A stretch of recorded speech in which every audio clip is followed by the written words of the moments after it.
Hello, friends. Sorry I am late. Only half an hour. It's not too bad. I could have skipped the shower, but neither of us would have wanted that, so I showered first time. I stayed up till 4, maybe 5 this morning, making stuff and watching TV.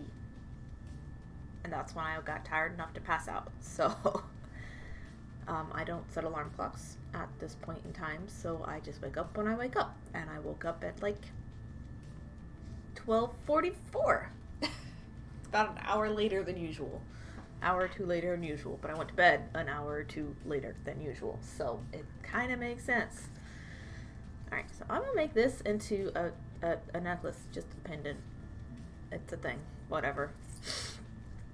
Like, I have so many necklaces. I've been making so much stuff. But, like, I started it all. Like, it's my fault. Like, I'm not just making stuff start to finish. I'm actually, like, finishing a crap load of things that I never finished. That's been my goal this year. Good enough. Clippy clip, clippy clippity. Got beading wire. It's red. It's got a little shorter. Maybe not super long. So whatever length that is, that's the length the necklace is. I vary it up. Some people like shorter necklaces. Some people like longer ones, you know. This will end up in its correct home regardless. Somebody will love it. I think I'm going to start in the middle though. So let's see. Get those ends together. It'll hang, yeah, close to down here. Maybe a little higher. It'll be super lightweight. Yeah. I have here, what is it? 7-strand beading thread? Beading wire. Bead-along. It looks like I bought this at like Tuesday morning, I guess. That's what the sticker is. Tuesday morning's a fun place to find art supplies that are long out of season. I want that, or do I want further down? I think I want the further down. I've found some of my strangest art supplies at Tuesday morning. It's great. It's like one of my favorite places to just like look for stuff. Not furniture, because I am not.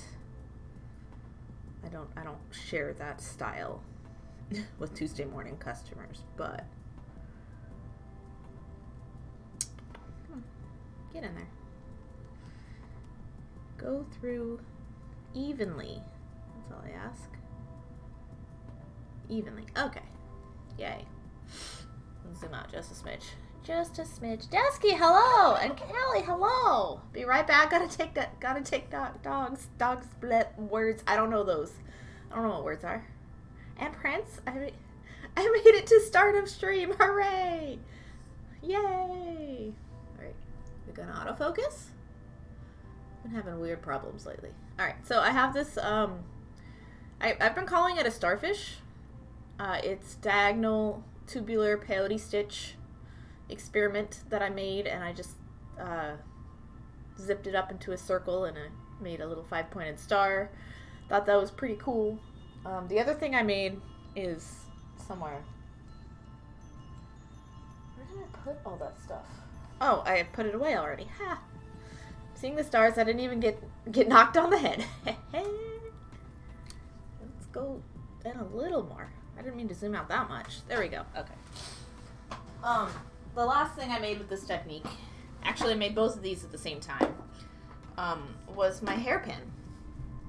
This is the flower. Come on. There we are. The flower with the bezel in the middle, the rivoli in the middle. I actually like it better with two beads across than 4 beads across, which is what you see in a lot of the tutorials out there. I so love that. Yes. And it actually works. It works in my hair. I can't vouch for everybody's hair. My hair is standard lightweight curly hair. There's not a whole lot of volume, like it's not dense hair. It's just medium weight, I guess. It's not super fine and it's not super thick either. But this holds fairly well in my hair. And I made this at the same time. double-sided starfish dude, making it into a pendant now. Yeah, so that's what I'm working on. Prince, would you love to see the result of the glow pieces from last night before I get started on this dude? Because they turned out pretty neat. Okay, this time I will zoom out. Yes, yes, of course. So here is the first flower I made. I did my design. I did duplicate it exactly. This is my, well, it's not Sakura anymore. So I guess this is a lavender flower. Ta-da! It's got the little chain bits all the way up. This purple with just that very, very light purple for the acrylic beads. It makes the button look purple. As much purple as I used in here, it makes the button itself look purple, which is super cool. Love. Hello, Debbie. How are you today? Welcome. Like the dangle. I love the dangle. Everything needs dangles. Like, I'm not a fringe person, but I think one center dangle is a nice substitute sometimes. I think my camera just migrated. Hello. I'm here. There we go. Let's end up there. But yeah, one center dangle is good. Good. How are you? I am doing swell. I just woke up about an hour and a half ago. I am half an hour late to my own stream, but I did it to myself. I made this, and it's matching earrings and another necklace and earring set all morning. So I went to bed early, so I slept in so much. And there's the little matching earrings. Like I said, I made this design several times already, so it's just pretty straightforward at this point. I have easy access to these buttons if I ever need them in other colors. Right now I only have one more set in white, but I can buy them. I've bought them in pink before. I've seen purple and green and blue and yellow and orange, so I can buy them all the colors. Here are the matching earrings for the other pendant. Which I think these turned out pretty cool, like little trefoils, just with some little lacy edging on the sides. Thought that was pretty nice. This bit looks funny because one of them didn't have a hole, and I didn't realize it until I needed the hole, and so I'm like, whatever. And so I just repeated it on the other one, even though the other one does have a hole, just so they look the same. So this would look a little nicer, but I didn't realize it didn't have a hole, so whatever. I can see earrings like that being sold easily. Oh yeah, like this? Yeah, totally. They're easy to make too. I should probably make them in plenty of colors. They're good for color palette experiments as well, just something this small. It's fast and it's easy, and like you can use up to like 4 colors pretty okay. It's like quilt triangles. Ooh, yeah, that makes sense. You are correct. Very cool. Definitely my color palette. Then you'll like the teddy bear. I love the pink and purple. He still cracks me up, guys. Like, Prince was here last night when I was choosing the teddy bear button. I made an attempt to use like actual cool pretty buttons, but no, the teddy bear is it's everything we got here. He's so cute. For those of you who don't know, when I stream at night, I stream under blacklight. So let me find the finished images of these guys. Oh, little sweet bear. Yeah, and it's reversible too. So you have the other. Oh, I got it slightly off kilter. You have the other side if you want to wear the other side facing outwards. It's a reversible piece. Here's what it looks like under blacklight, though. I did manage to take a picture while I was still awake last night. There's Mr. Bear. So the purple beads, they glow white under here. And I couldn't quite get the purple beads in here with their pink glow. It just didn't quite work. It wasn't close enough to the black light, which is unfortunate, but that's okay. And then here is the back side of your teddy bear. Looks like this under black light. Super cool. I actually like the size 11s in this design. I think the demi-rounds were cool too, but I like the size 11s. I like them both. The demi-rounds work better, but the 11s worked great because of the shape and size of the button. So yeah, okay, I'm back now. I see the glow. It's just softer. Yeah, it was always softer though. It's not a neon, so it's not gonna like light up.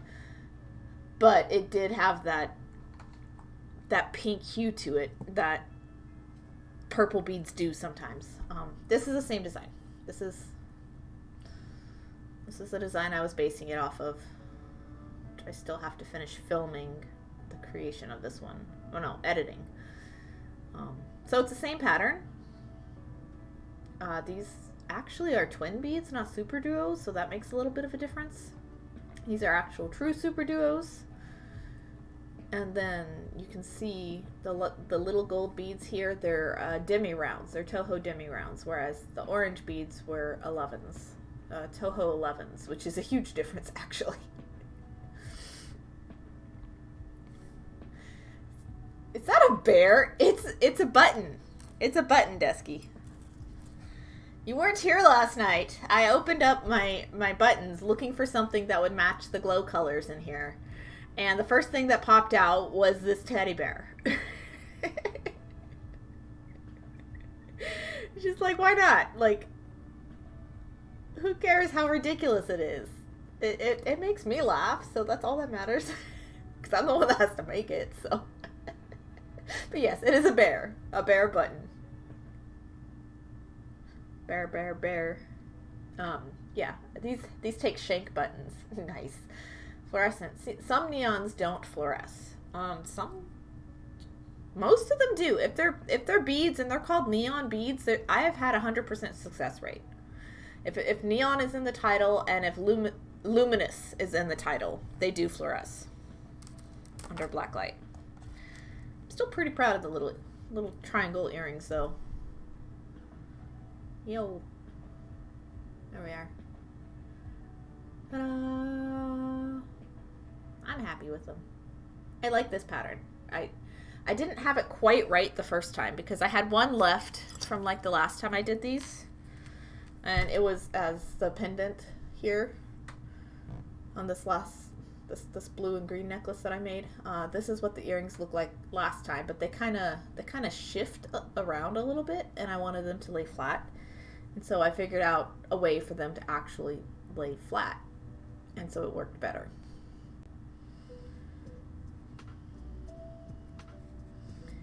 I'm happy.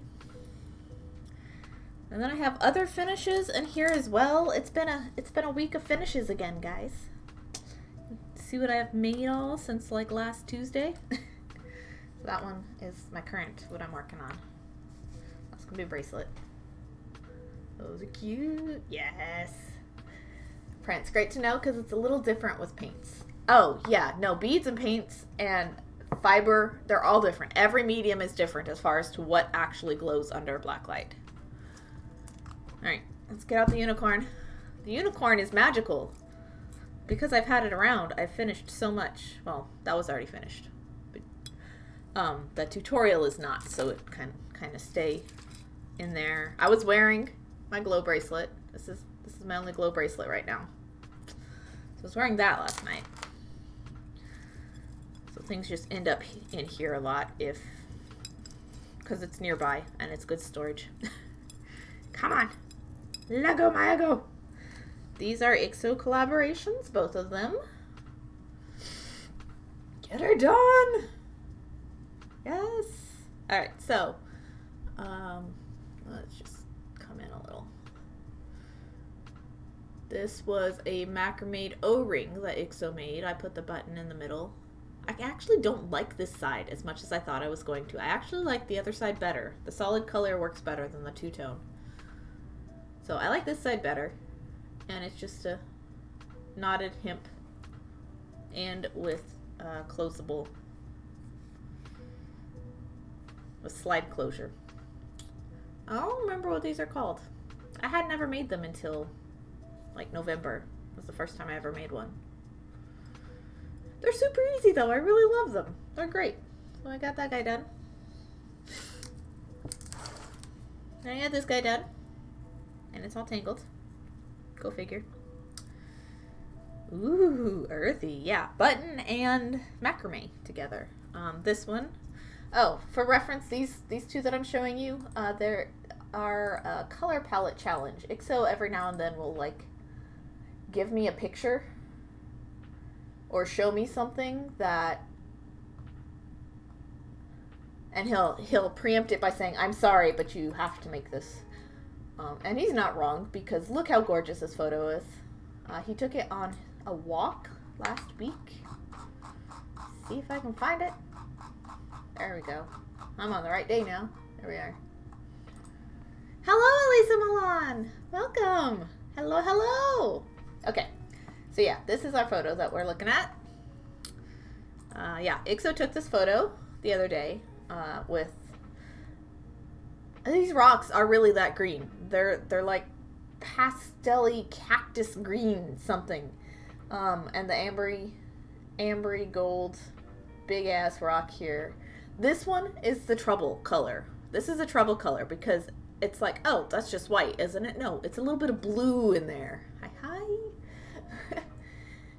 It's got a little bit of blue in there. The slate grays are easy, you know, the earth is easy, but this is the color I didn't have in beads. So this was a hard color palette to match, and this is the best I did. I got this guy out of it.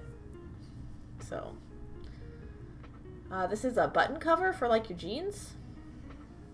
I'm super surprised I managed to get it stitched in there.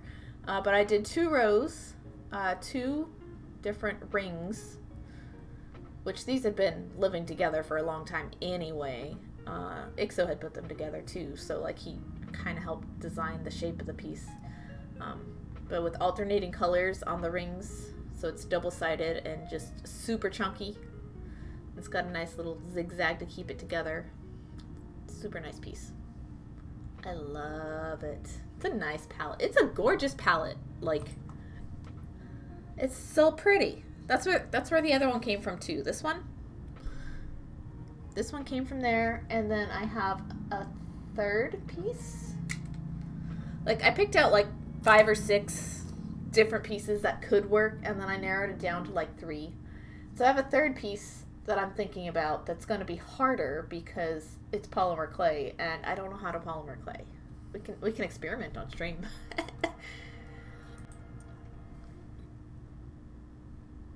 Debbie, you have some awesome out of the box and recycle. Oh, thank you. I have worked with found objects my whole life, pretty much. My mom was a mixed media artist. Is a mixed media artist. So I learned how to like love weird, strange objects from her. And so this one is like a button cover for like your jeans, I think. I don't know. It's weird. I don't know how I managed to get it in there, but I did. And it's actually super sturdy, so it isn't coming undone. And then just nice station chain all the way up. Just pretty, simple, easy. Oh, that one's back in there again. This one might be sold. I need to put a toggle clasp on it for a customer for the next time I see her, whenever that is. Might be this week, might be later. I don't want to mark it. The numbers are too high. But I gotta mark it because I'm broke ass. Yeah, I finished a lot. And some of these weren't earlier finishes, but I put them back in here. I love the pattern on it. Yes. It's so nice, right? You love the ring. The ring in this one? This one. Oh, yeah, they are... Come on. They've got little leaves on them. They're actually double-sided, but I put both the leaf faces outwards. Let's see if I can find the component again. I might have some left. I think I have at least one, so you guys can see the other side. I got it at, like, I want to say Michael's. I could be wrong. I think I only have the one left.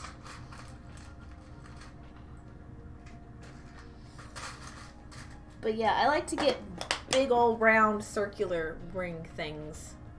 from places. If they're textured, even better. This one had flowers on the other side. That's what's on the other side. This one was a little bit warped, so I traded it out for one of those. I tried hammering it flat and it didn't want to, so oh well. Yep, it's a nice ring. It's pretty. Because, you know, I'll take apart junk jewelry that has big rings in it. So like this little black dude has some nice texture in it. This little gunmetal. So that'll be nice someday, you know, but yeah. I buy components because of their textures, or I take apart old junk jewelry in thrift stores because of their components. So that's fine. So that one was nice. That one was super cool. I loved making these. This set was super nice. It actually worked out exactly as I expected it to, which is unusual because that's not always the case. I ended up with a lacy edge on this one. I'm super proud of it. I really like the lace work, the netting. And then I mimicked that as best as I could in the earrings. The math didn't quite work out the same way, so these are a little more spoked, a little more pointed, but they're still gorgeous. Ooh, spirograph. Yeah, a little bit. So yeah, those were nice. Guys, can you tell I'm a prolific artist? What happened? When did this happen?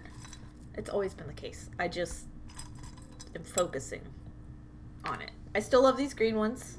I know I've shown them on stream before, but they're in the jar, so they're getting shown off again. It's a cup. It's a unicorn cup. You're supposed to drink out of this. It says dishwasher and microwave safe on the bottom. You're supposed to drink out of it, but I'm not gonna. Wait, show those last earrings again? The dark green ones? The little ones?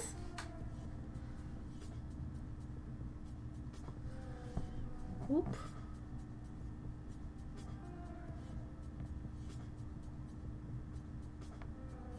Whoop. Get in there. I like the green ones too. You don't know if you've seen those. I've shown them once or twice. Here's the pendant that matches. Big old piece of lace work. Come back. Big old piece of netting over a gear. There's a gear in the middle there. Yeah, they're nice. I love these ones. They're so pretty. They're too huge. I could never wear these. I could wear these ones. These would be fine. But the tiles in these are too heavy for my ears. But I do know that there are people out there who love heavy earrings. And so that's why I make the tiles. Yeah. The little ones are really pretty. They're all really pretty. These greens are really nice.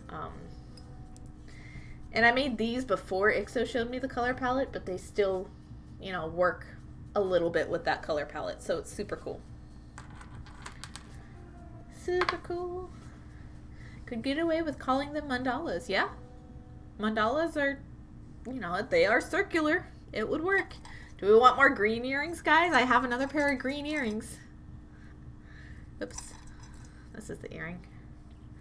Made these recently.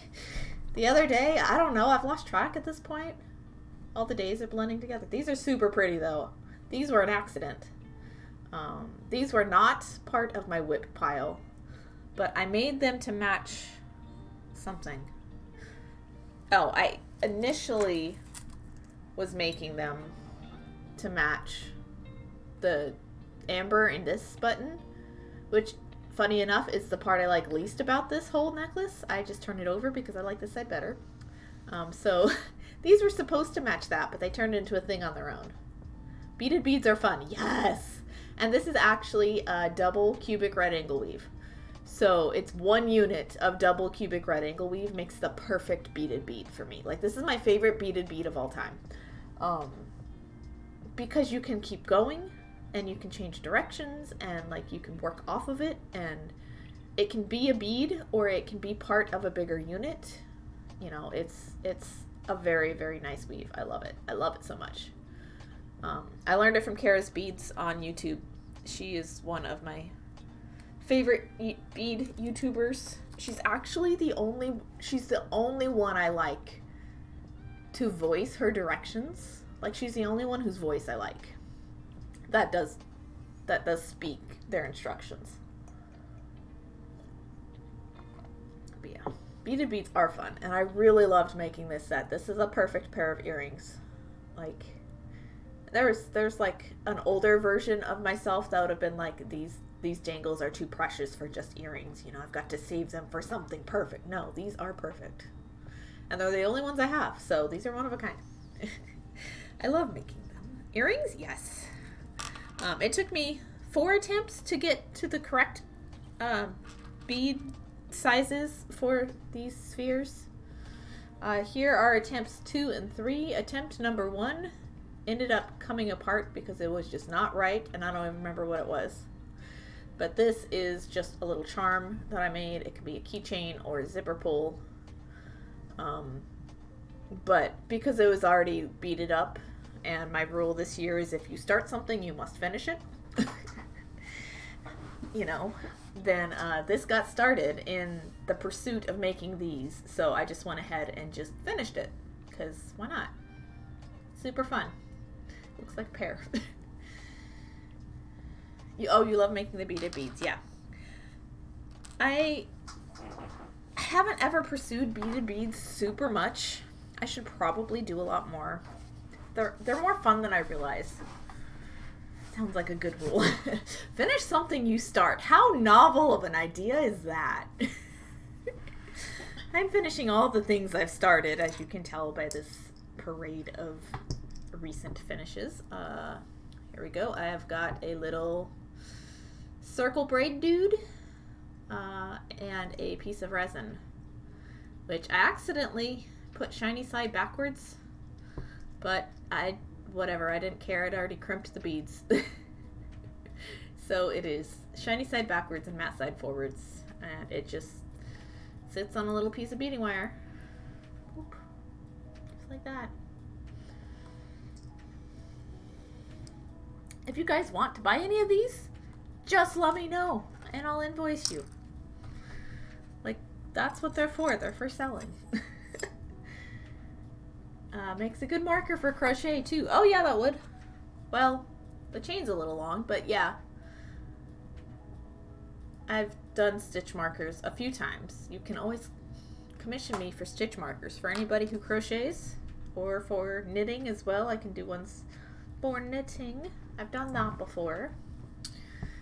Here's that little flower dude from that time we were stitching this on stream. I tried filling in the gap with resin a little bit and I still missed it.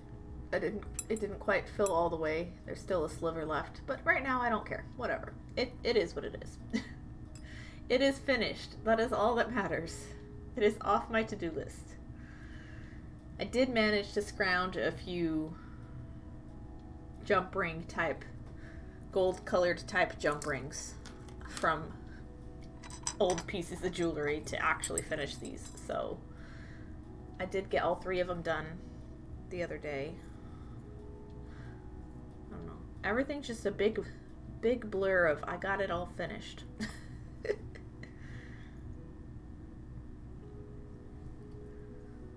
Oh, the hole was a pain. Yeah. Here, come on. Gimme. There we are.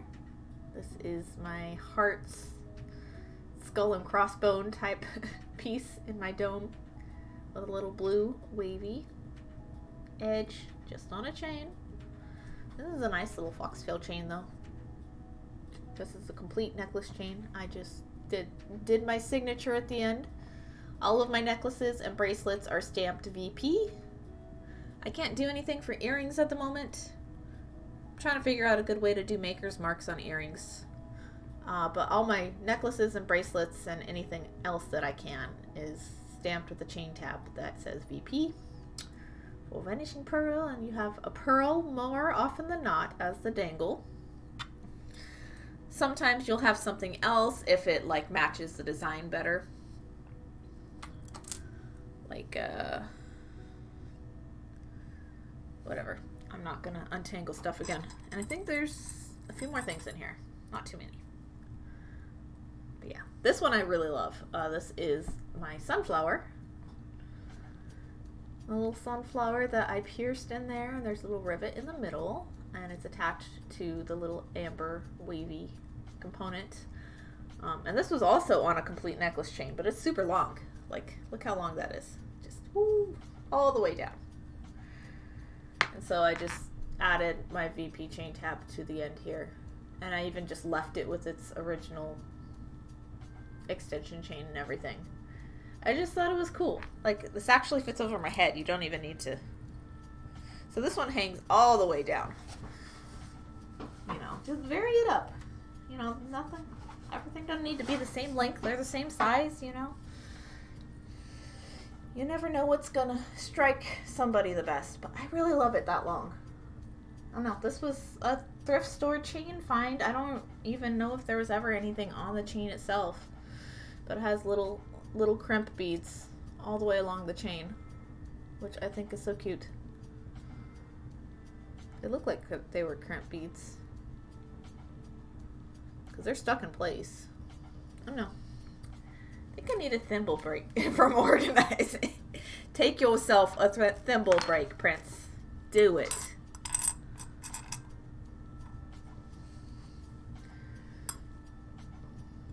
This was my rock from the walk that I took in the same area where that color palette came from.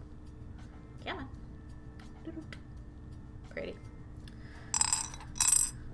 That was from there too. But I have some rings in here now. And this was one of those weird designs. But I like it anyway. I have big ass fingers, so.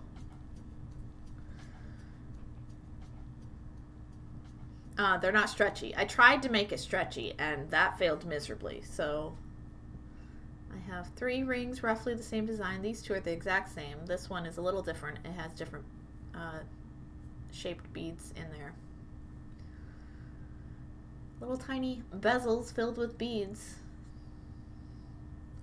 People be like, why take you so long? I had him in bead mix and tell him to start separating. You hand him a bead mix. Ah. Oh, for like your organizing? No, organizing takes forever, especially the first time you do it. But yeah, just little tiny bezels. Look, it's cute. Looks like little dog bowls too. I don't know. It was just an old piece I was experimenting with, and like I figured out a way to make it be a finished piece, and now I'm done with it. So, yep. Ooh, I like that. Thank you.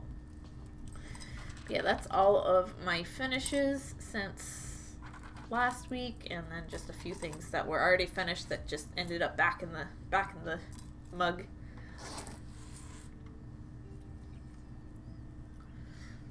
Interesting. I call you.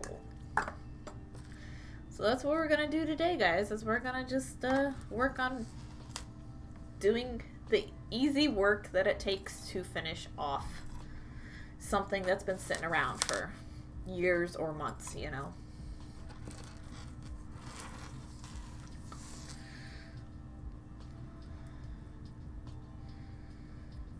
You know. It's also really cool to have the unicorn. Unicorn actually went outside with me and we took photos in the snow. And I can't show you those pictures because they're still on the SD card and I'm using the camera right now. So I can't access the SD card on the camera while I'm using it to stream. I learned that last night. I am not attached. I can always make extras. Desky, you know me better than this. Things do not necessarily need to be a set. And I have enough beads to make an extra pair. Invoice me. Okay. I shall. Let me message you real quick.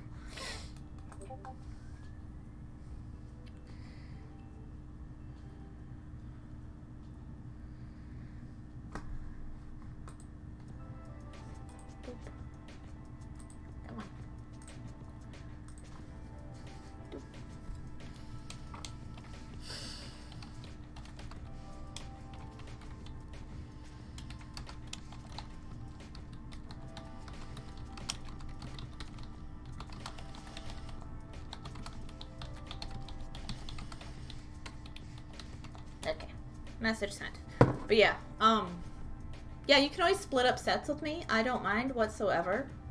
I have had plenty... Thank you. I have had plenty of experience breaking up sets. The reason I made earrings for this one in the first place is because I have a collector in town, and she has trained me really well to make matching earrings for the best pieces that I make. And this is one of the best pieces I've made. It just... When a piece comes together flawlessly for me, I know that that's the piece that needs matching earrings, because those are the pieces that she buys.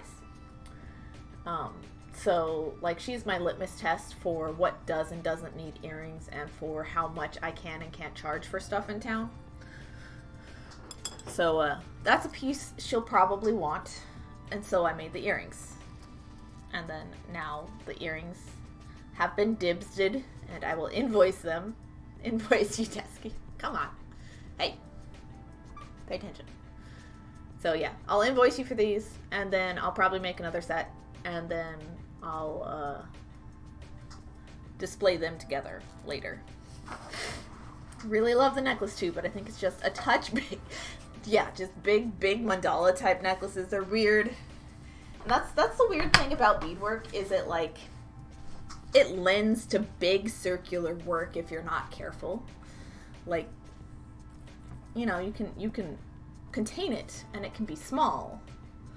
But then you can go overboard. And this isn't quite overboard. This is actually still contained. But you can do layer upon layer upon layer upon layer of beadwork, and your little tiny circle that you started with can end up being like huge.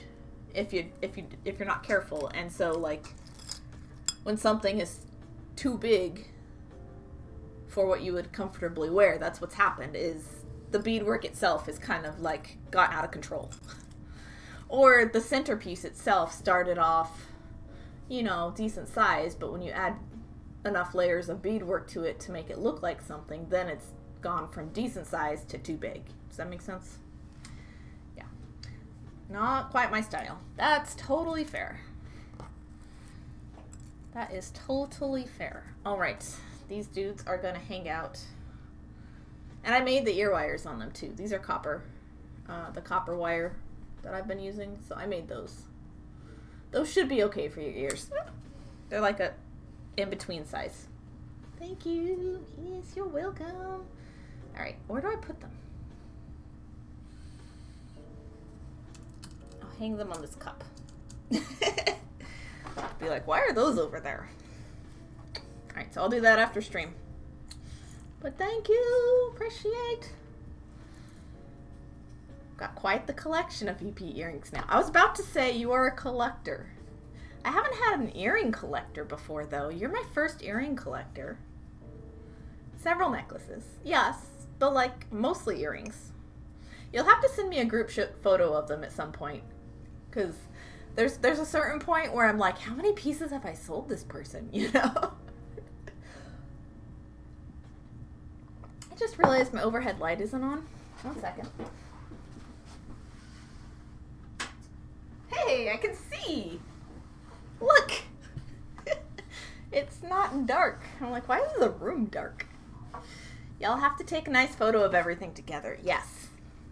I love when people do that and they send me, like, the collection. Because, like, I legitimately lose track sometimes. And it's like, but I want to know how many there are now. But yeah, my collector in town, she would likely have bought the necklace. Because I loved making it. And, like, when I love making something, like, my collectors just swoop them up. That's what I've noticed is, like, the people who gravitate towards my work, they will just, like, snatch it the second they see it. And so, like, when these people have yet to see stuff, and I know that they like matching earrings, then I'll make matching earrings, you know? I've been trained. I train my customers just as much as they train me, so. Ooh, what'd Prince find? Easy count cross-stitch ruler that counts this pitch count for you. Wait, I don't know what a pitch count is. I don't know. I don't know. Yep, and some people are all about matching jewelry. Yeah, some people absolutely love sets. Some people actually like asymmetrical earrings. My mom likes asymmetrical earrings, so like she'll just buy different earrings and then mix and match them. Stitches per inch. Ooh, pitch. I guess so. I just didn't know that's what that meant. I mostly just wear earrings, so that's what I tend to go for. Fair enough. And I love bracelets myself. I'm a bracelet person, but I've spent so much of my life working in food service that I don't wear them much. I'm actually going to make one with these guys. These guys are going to be easy bracelet. Actually, it's probably the easier one to start with. It just needs like chain and jump ring and stuff. Let's start off easy and then work our way up in difficulty. That's a good plan. But yeah, this will just be strung and crimp beads and maybe some exposed wire. We'll see. Using the colors in the project. But let's get some jump rings.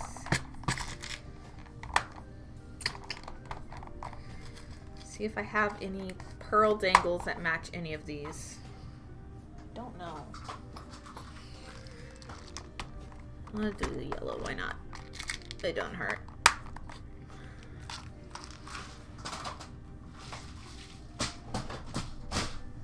Ow. Ah, my fingers are dry and cracked and they hurt.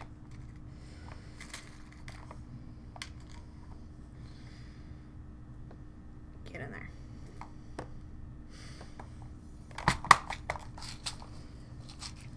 Stay. I need that.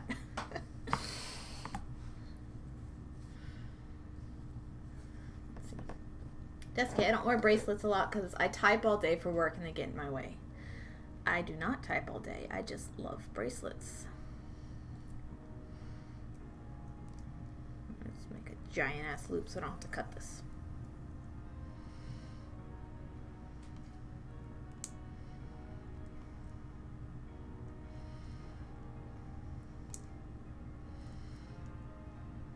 Okay, so maybe that's ugly. Let's cut it a little bit.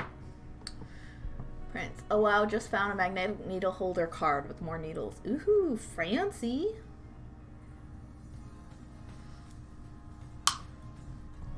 Yeah, I've been battling the skin on my fingers being dry and cracking around the nail beds. I just had that happen. And I just found a tip to keep your nails from cracking. Okay, so I have right here, my thumb is cracking, like deep down in the nail bed to where it would hurt if I ripped it. And so what tip that I found was, they say super glue, but I have jewelry glue. It's the same stuff. It dries just as fast. So a layer of the jewelry glue, and then you reinforce. This is a tea bag with a layer of tea bag. And then another layer of super glue to keep it in place, and it holds the cracking nail down until it can grow out long enough to be past your where your cuticles and nail beds and all that is. Yeah, I've been be right back. Oh, interesting. Yeah, and I did it on this one too because this spot right here was snagging on my blankets and stuff. So I went ahead and I did it on this nail as well. But that doesn't do anything for the cuticles, which is the part that I have trouble with this time of year. They're super dry, as you can see from all the areas that are peeling up. Like, it's so hard not to mess with them. You can use tea bag fabric for that too. Yes. But yeah, that's what I did. And the intention is to like paint your nails afterwards. But I don't have nail polish, so I just have the funky textured nails covered in tea bags. But it works like a gauze bandage, basically, for your nails, and it'll, theoretically, it holds it in place long enough for your nails to grow out and for you to, like, clip them properly when the time comes for that. But yeah, it's a lot better than like using a bandage to like cover up your finger and not be able to use it, and I can like maneuver my hands properly. Because this one was getting real bad, so I was like, okay, internet, is there a way I can like keep, how do you fix a broken nail long enough for it to grow out, you know? And that was just like a manicure tip, was to super glue in a tea bag, because who doesn't have tea bags? I have so much tea in my house. And my jewelry glue is the same stuff. It dries a little bit slower than super glue, so I wanted the extra time to like spread it around the nail.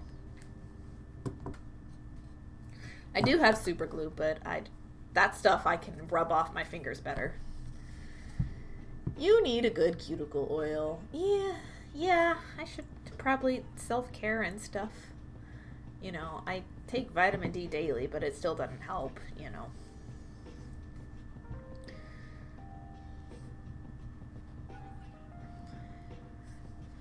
Like I said, I've spent like so much of my life banging my hands up on stuff that at this point it's like, oh yeah, people actually take care of those hands.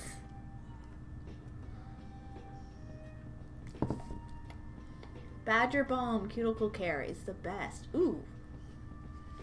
I should actually look into some of this, actually. It would be helpful for Ixo too. He has cuticle problems, but way worse. His hands get super dry.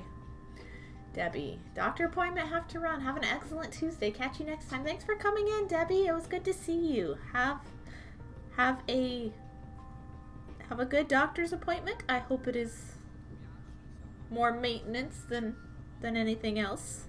But have a good time. Have a good afternoon. I'll see you next time. Indeed. Prince, mine got horrid too, and my nails split down the middle. Ooh. No. Liz! Hair, skin, and nail vitamins. They work wonders. Yes. I should do stuff. Plus cuticle oil. Alright. I am neglectful, guys. I'm sorry. It's only bad for me in the winter though. Like most of the rest of the year, I don't have problems at all. I have super mild eczema issues in general. When you're in really, really bad years, behind my knees gets super dry. That hasn't happened in a while though. What gets dry these days is the tops of my hands, actually. Like, I can feel it. You can't see it, but I can feel how dry it is. There's a little bit of flaky. But yeah, it was really, really bad last year when I was still working around sanitizer. Makes it worse. And so does the cold air conditioning of that corner of the store where I was working was very, very cold. It was bad. That made my dry skin so bad last year that I had further other problems going on. I think mine are thyroid problems. Oh no, that's super unfortunate. I'm sorry to hear that, Prince. No, we don't want those. Desky, yeah, I drink a protein powder that has hair, skin, nail stuff in it, and they do seem to help quite a bit. Oh, that's good. My cuticles are still garbage though. I don't believe beautiful cuticles exist, but I've also just never seen them, so I was a kid who bit my nails a lot. Like, a lot. I've been an anxious kid my whole life, apparently. I don't know. But I bit my nails all growing up real bad. And what helped to stop that was the fact that when I was in junior year of high school, 11th grade, I started developing a really, really, really bad case of warts that did not go away for years. And there are periungual warts too. Those are the ones that grow in your nail beds instead of like just randomly on your hands. They grow under your nail beds, and it was painful and it was gross and it was awful.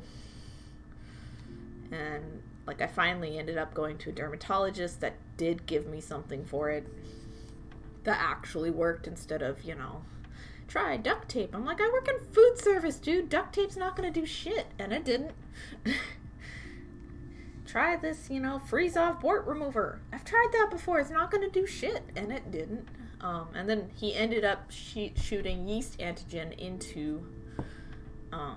into the biggest of the warts. And what yeast antigen is one of the things they prick you with when they do allergy tests to see if you're allergic.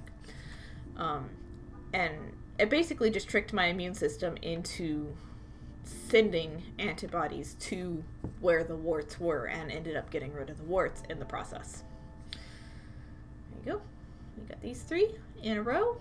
Random foods. Yeah.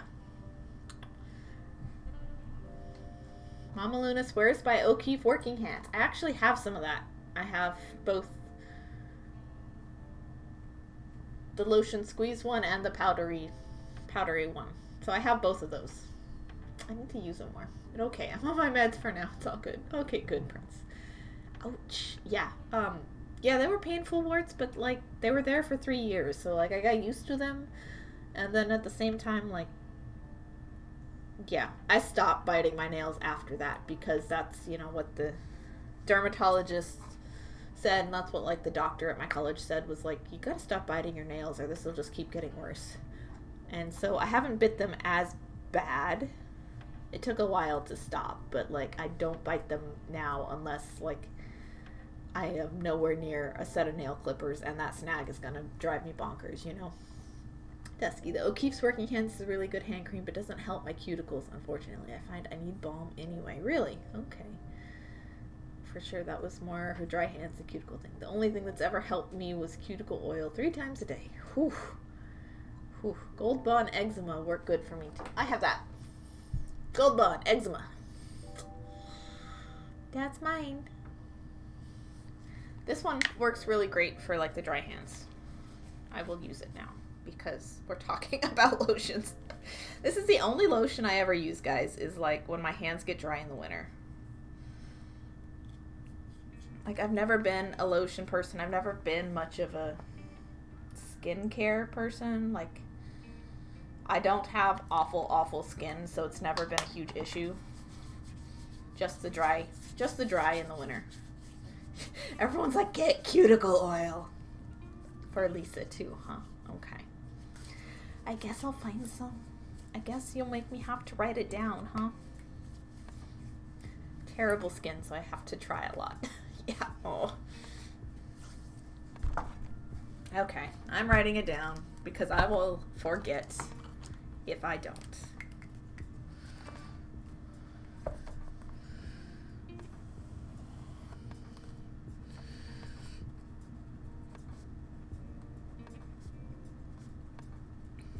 Cuticle oil.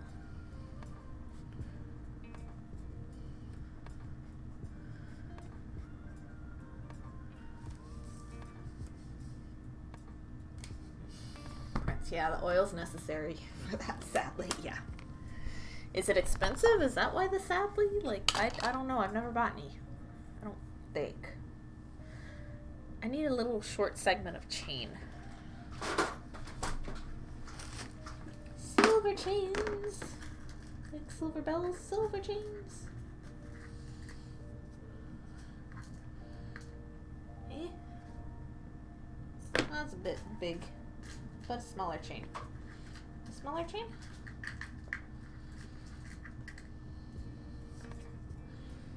Need...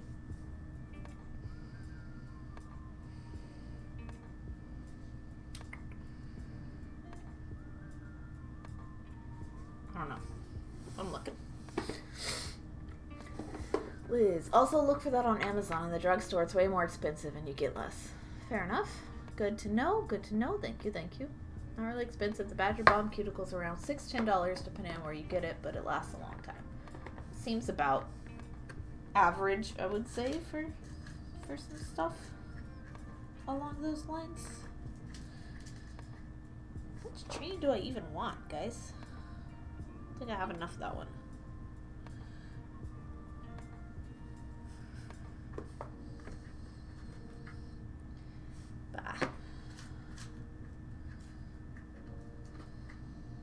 be okay. 2 of that. 2 of that. Roughly the same length.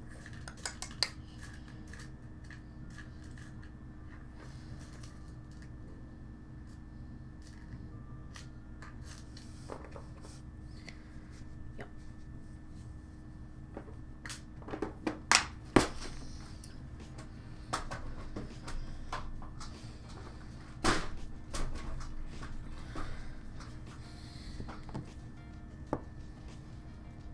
Okie dokie.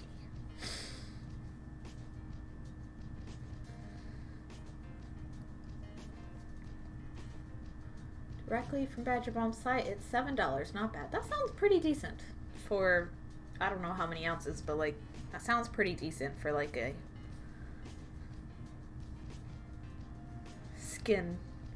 skincare product.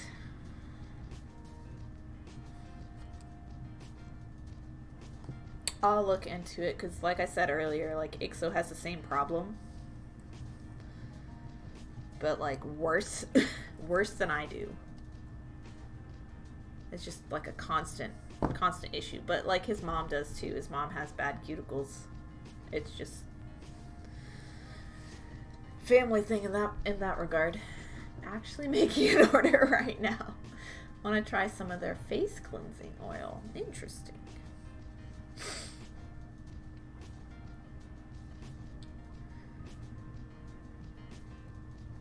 Going for 10 on Amazon, and I wanted to see if it was cheaper on their site. Okay. Sometimes things are and sometimes they're not. And then, like, depending on how shipping or prime shipping affects things, you can get it cheaper on one place than the other. The 10, you rub your nail on the balm, or fingertips rather, I can read. It's okay. Ooh, yeah, that's perfect. Okay. And then clasp will make it even more perfect and adjustable. And then we'll have a little tiny food triangle bracelet, guys, from these. I have had these sitting in my box for as long as I've been affiliate. It's like 3 years that I've never done anything with them. Fun. Yeah. All right, so we just need chain, dangle, clasp, words, clasp. I am a big procrastinator. Ha. Ha ha. It's my new favorite word. I didn't know it existed, but thanks, Katie Dean. Now I do. This side. Procrastinator. I wish you had the face palm. I'm sorry. I don't think I have the unlock a random emote open. I should probably do that. Queen Home Sliced Ham. I have to go, but I'll leave you up in my office. Hopefully you'll still be on when I have lunch. Possibly. We'll see you. Love you too. Miss your face. Miss you, friend. Every day. Every day.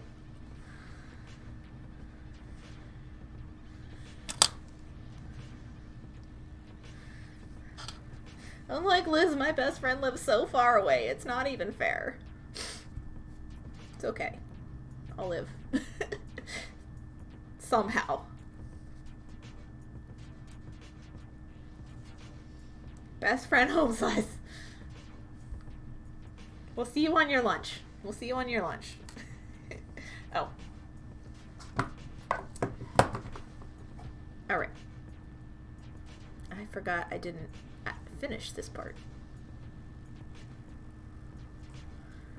Yeah, next time I buy headpins, I don't think I even bought the last headpins I have, but next headpins I buy, they're gonna be soft. They're not gonna be half hard. It's half hard bullshit. It just takes forever. And I can never get like nicely centered ones with half hard, so soft wire head pins. How do you order those online and actually know that they're gonna be right? You know?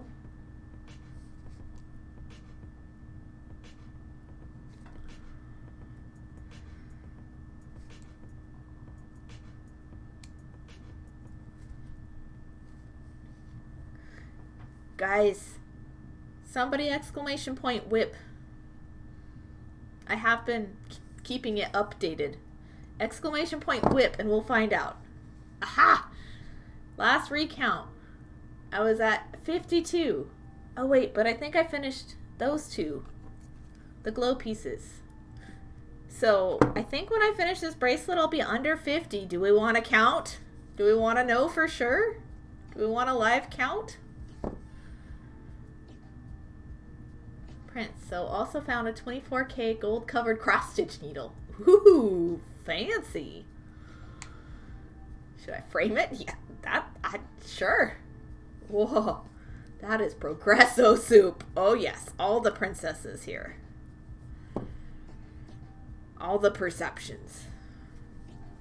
Yes, count. How many did you used to have again?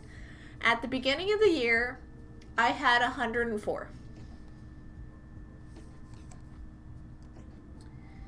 Most of those I finished. I combined a lot with each other. I just said, fuck it, I don't want to make some of them. Like, if they weren't started, like, they were assembled or laid out, or I just, like, abandoned some projects entirely. I ripped them apart. Yeah. So, you're at the halfway mark. Oh, geez, this is way too long now. Oh, no, it's too long. Wow, you've done lots of work. Right? Yes. Mind blown. Okay, this is a huge bracelet. That is too long now. Dang it. Alright, that's an easy fix.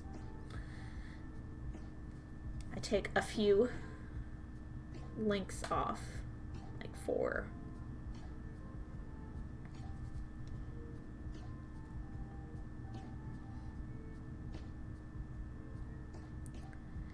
Is this one of those that's soldered? Boo. Looks like it's soldered. Yeah. Okay. Not as easy a fix, but I can still fix it.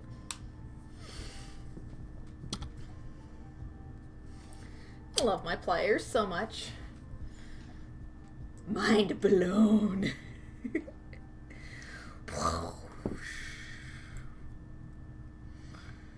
If anybody has sarin whips, you can use them. It's fine.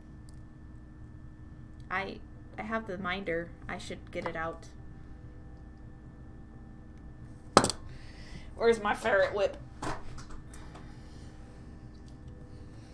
There we are. Yes. Yes, let's get out the Indiana ferret. He'll cheer us on.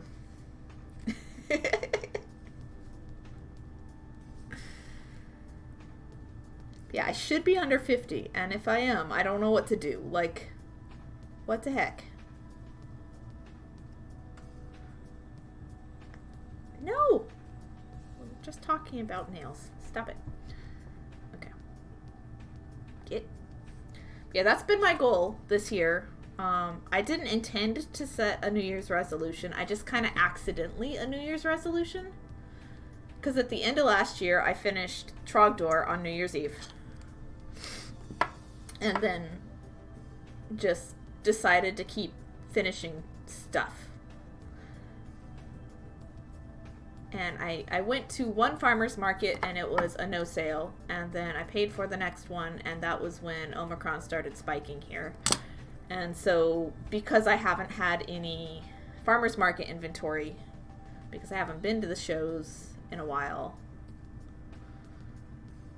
I just decided to just finish stuff until I had to make inventory again. That was just what I was gonna do. And then it just turned into this, like, WIP parade of non-stop finishes. So, you guys saw the show and tell earlier this stream. Anyone know who Karen Strauss is? I feel like I've heard that name before, and I'm trying to remember why. Why do I know this? Seems like it worked out. Yeah. Like, I'm really good at, like, sticking with something once I actually put my mind to it, you know?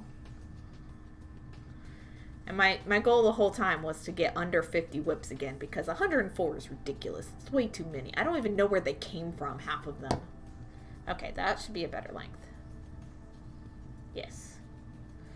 Because it's like too big for me on the smallest setting to start with, then we gotta go a little smaller, because it's gonna be too big for lots of other people too. Oh, come on. I hate bracelets. I love bracelets, but I hate bracelets. There we go. Got it. Ta-da! And it matches my hair tie. Woohoo! And I got our little dangle. Woohoo! Okay. Whip count! Whip count, whip count, whip count, whip count, whip count. Put my little chain bit up where it belongs.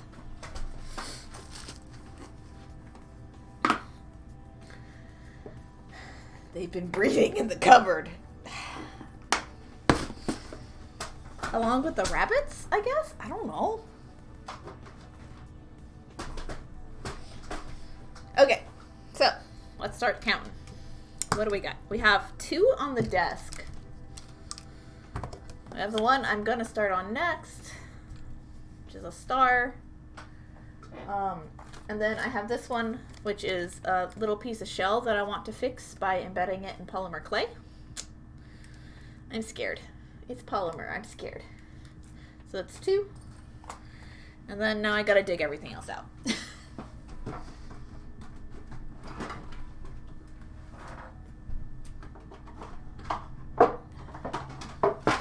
These are my long-term whips. I have the bead crochet rope, which I made a bunch of progress on. So it's 3. My domino bracelet, which is this dude. That's 4.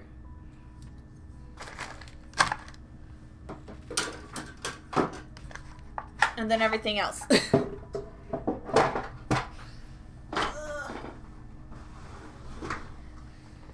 I did repair one of my necklaces the other day, so that was good. Yesterday? Was it yesterday? Yeah, had to have been yesterday. I don't even know things anymore. Okay. This is number 5. This is my jeans that I still haven't finished embroidering, but I'll get there. This is 5. Most of these are repairs. 6, 7, 8, 9, 10, 11. Finish that.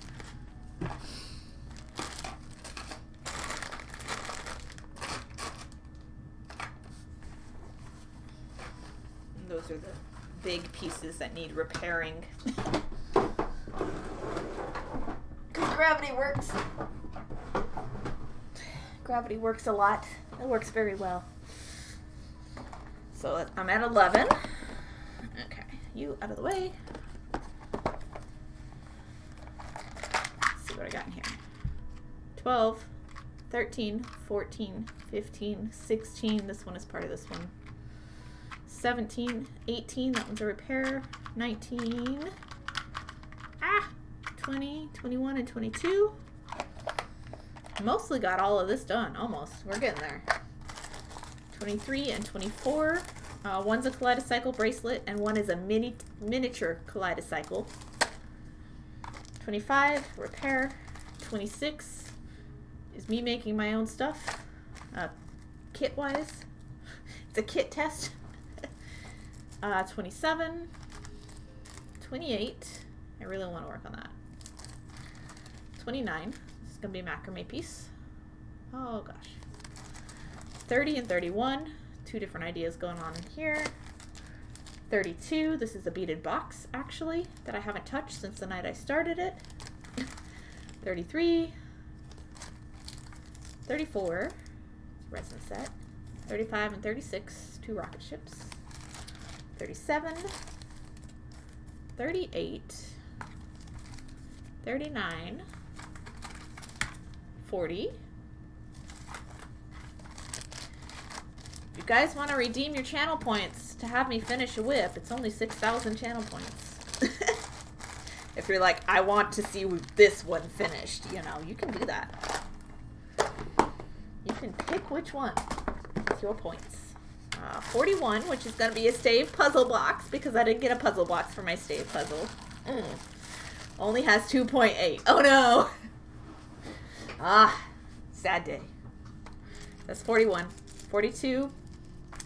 43. 44. These are patches that I'm going to make. 45. 46. 47. There's 2 in here. 48 and 49. I did it! I'm under 50! What? What? This has not happened in the entirety of my streaming career. Did the gift trigger or not? I just heard the alert. You should have. Gift pod's up. Sad day. There we go. Let's move it to the top. Woohoo! Nope, but it was worth it. That was so good. 49!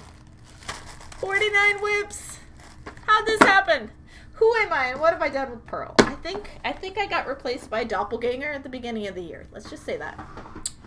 Who am I? I've been practicing. 49! What? I can't believe that. You inspire me. I've literally just been putting chains on things, Prince. But as a beater, I believe you understand well, this was the fun part, and then you just put the thing in a box and you never see it again. But yeah, I've literally just pick something or several somethings, combine them together, and put a chain on it. That's all I've been doing. If it works, why not? It's the easy finish. People go for wearable when they buy your work. Beaters can get very, very, very, very overboard very, very fast. I am very guilty of this. My mom made fun of me endlessly for years. For years. Even after I moved out. Because she'd come to visit me. And she'd be like, what have you been working on? And I'd be showing her, and she's like, just put a chain on it. Just put a pendant on a chain and call it good. Oh yeah, they pile up fast. Yeah, they totally do. There we are. 49 whips. Ah!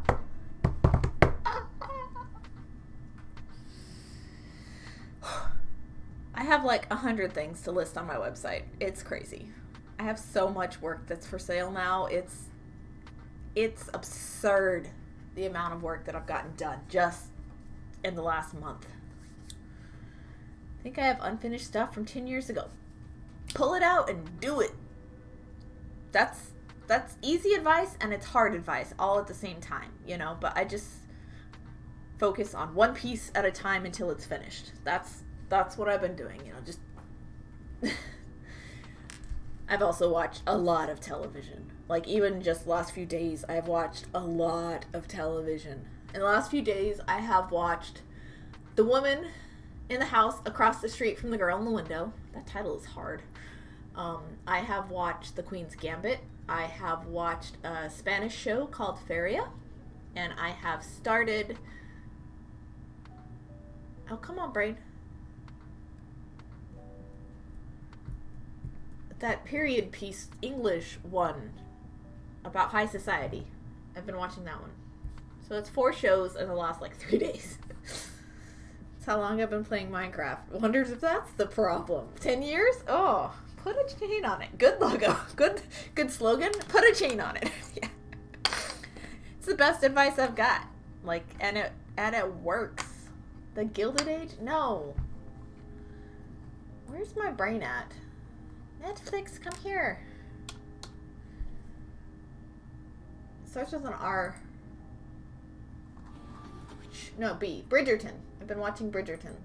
Which, I picked it just to fuck with the Netflix algorithm. And because it looked kind of humorous. And it is humorous enough to keep me interested. I need a little more brightness in my beads. There we go. Okay.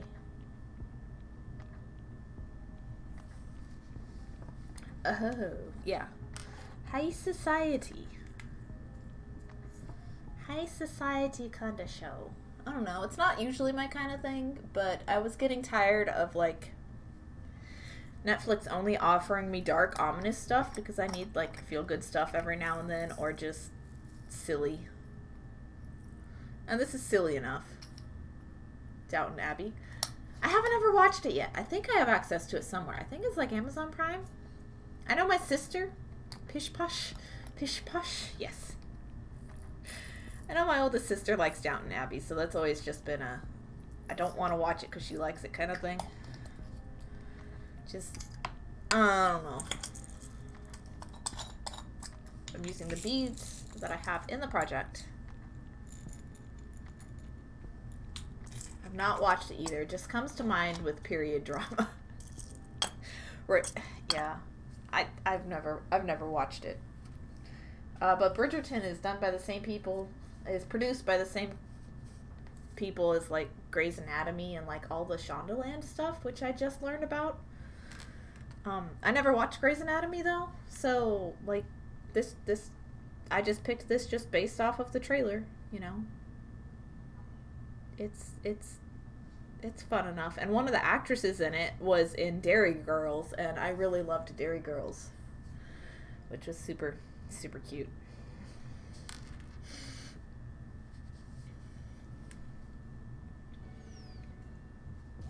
Let's do 10.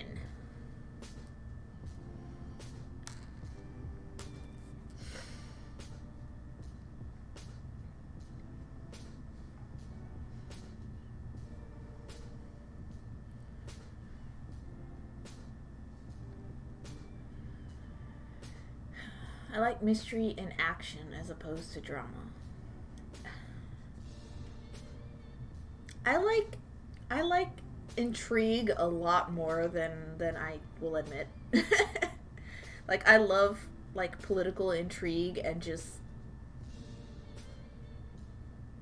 I don't know. I think it's fun. I probably love gossip a lot more than I think I do. 4, 6, 8, 9. It's a problem. 10. How do I have 15s in this mix? I don't even know. Oh, you can't even see. There we go. Come on. Get in frame, self. What if I could just repeat that all the way up? Or just do 3? I don't know. Let's find out. Too many bedroom scenes in current Netflix stuff.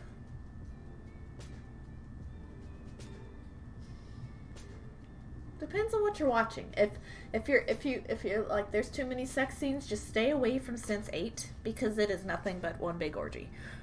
The show is great, mind you, but, like, there's a lot too much in that one. Also, stay away from 6 Feet Under, which is almost every episode for a while there too. Also, stay away from Electric Dreams. I watched all of those at a time, you know, where I was like, oh my gosh, there's too much, you know. But it just depends on what you're watching, really. Not everything is. Where's the plot, Fingit? Too much plot? Too much plot.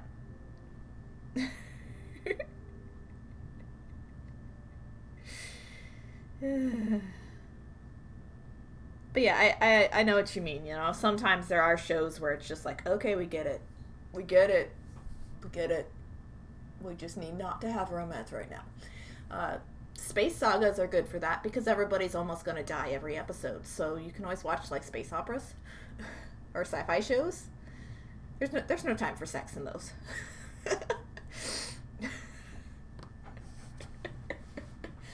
Let's see what have I enjoyed.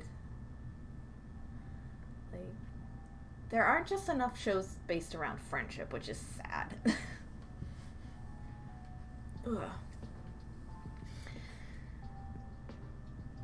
But yeah, I don't know. I didn't think I was gonna like Bridgerton, but I think it's written very tongue-in-cheek and very, very dry British humor, kind of witty. So I like it for that reason. I think I'll probably crimp, leave some exposed wire, and then do the alternate palette on the other side. Yep. I don't know. This is fun. I don't do enough stringing, like just making patterns for stringing. It's not something I do a whole lot. 2, 3, 4, 5, 6, 7, 8, 9, 10. But yeah, Prince, just stay far, far away from Sensate if you're like, okay, I've had too much, no more. No more bedroom scenes. That one's the worst culprit, in my opinion. Good show, but still the worst culprit. Very inclusive, mind you, which is great to see. Oh man, sometimes too much is just too much. Simple stringing unless a chain bores me. That's how I was for the longest time too. I'm trying to be more open-minded about jewelry techniques that I used to think were lesser than beadwork. Like, I've had an ego about it before, so yeah. I used to feel the same way about stringing, but there are times where I really like it, so.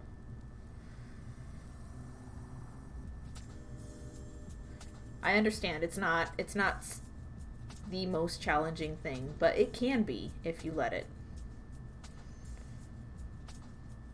I've seen some really gorgeously strung pieces before that I'm like, I never would have been able to think of that. How do you even design that way?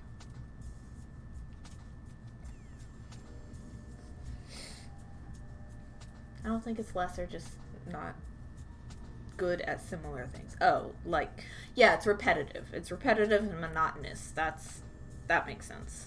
I see that point.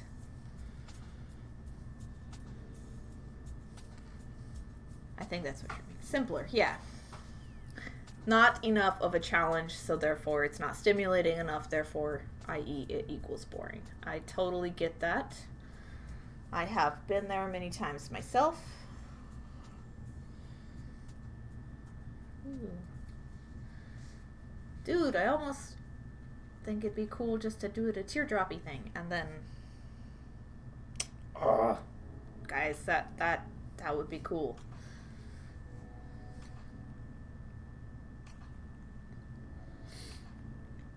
But yeah, I understand what you mean, Prince. Like, I've been there myself a lot, and I'm trying to disabuse myself of that notion. That just because it's simpler does not mean it is not still good and interesting and a fun way to go about stuff. You can do the most tedious details, just never ask me to paint a wall. It will be a mess. You like working small, don't work big. That's the same. I'm the same way. Like, my mom works big, and so she looks at me and my work and is like, how do you like it that small? Look. I can't see. She's like, ask me to do the biggest thing, but detail work, no way. I really like this teardrop thing going on. I'm gonna keep it. I'm gonna keep it. Joined in the middle like this. Or maybe if I did it one further back. Yeah, one further back.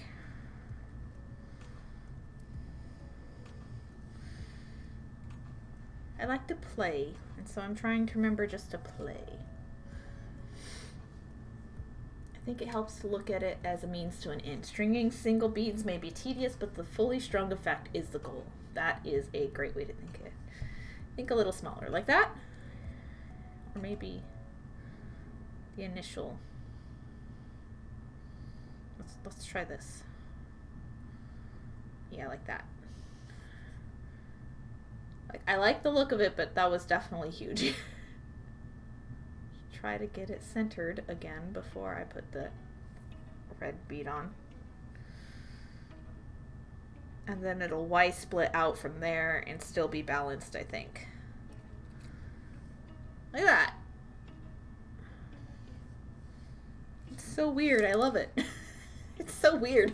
I think the first teardrop would have been okay if it was super long. Oh, yeah. No, this is a shorter necklace, though, because I don't have super long length.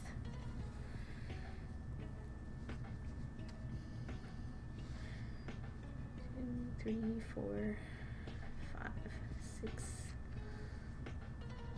7, 8, 9, 10. And this is super Delica heavy, but I don't care. It's like whatever. I have a lot of this yellow anyway, and this is a bead soup, so whatever. Ooh, I love this. It's weird and I love it.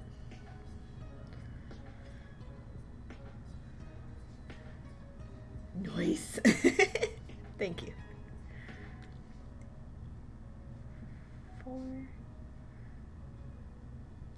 5, 6, 7, 8, 9, 10. There we go. Woohoo! Yes. Look how weird. Isn't that cool? Super cool. Strange. I'm just gonna bead it all the way up. Like it's super simple, strong beaded thing. Keep forgetting. Oh, nice reversible. Yes. Yes. I love making reversible stuff. It's so fun. Keep forgetting, remembering. I bought earrings and going, yay. Well, you've almost bought earrings. You have claimed earrings to be invoiced. But, yeah, they're yours. I just have to find the time to do it a little later. Yay. But I have some fancy Jesse James beads that I had no clue what to do with till recently. You said you wanted to do spider bodies for them, right? Because those are the big ones. Like, Jesse James does the big bead sets, right? They're in the process of being bought. They're in the cart. Yes, you have earrings in the cart. Ugh. I need to list everything. I'm working on it. I'm working on it, I promise. I recently fixed a piece that I need to get video of. Hopefully. Hopefully I can get video today. I don't know. It might have to be tomorrow. So that I can finish being done with it for the website. So one of my WIPs was in service to website listings, which was great. I've got a few more like that too that I have to repair. 5, 6, 7, 8, 9, 10. This is like my Delica specific bead mix. It has Delicas and sometimes 15s. And I just love how bead soup changes as you use it. You know, where it lends more towards warmer colors at times, and other times it lends towards cooler colors, and you can have a couple different bead soups going at the same time, and then just adding to them based off of what beads you're like frogging out of other stuff. It's super cool. 5, 6, 7, 8, 9, and 10.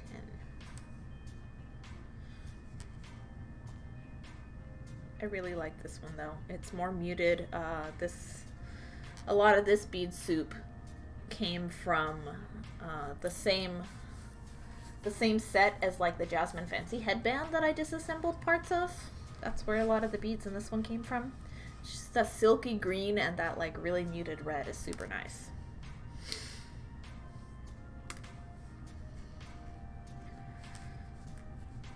One, 2, 3. I'm probably gonna go for a copper clasp because I don't have gold.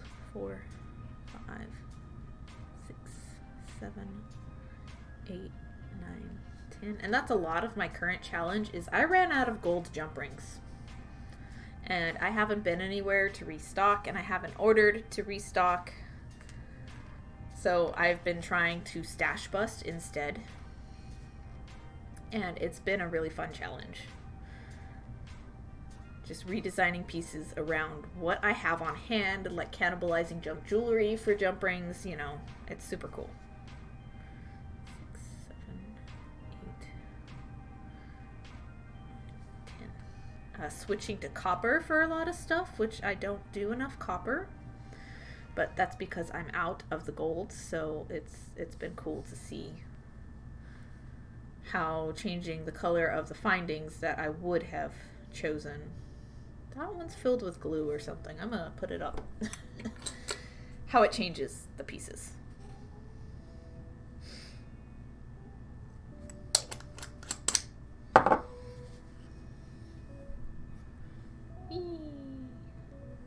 It looks like that.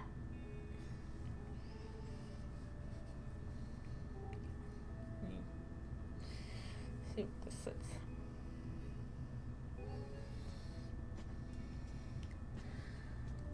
Ooh, I kind of want to like crimp it there and then leave some exposed and then start on the sides again.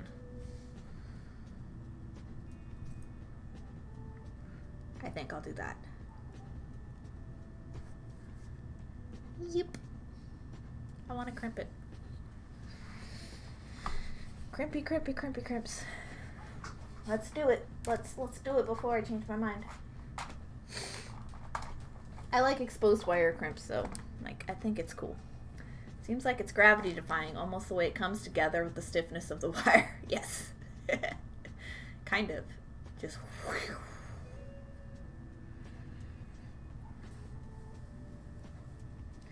I don't know. Beading wire gives things a different effect, so it's nice to use it sometimes.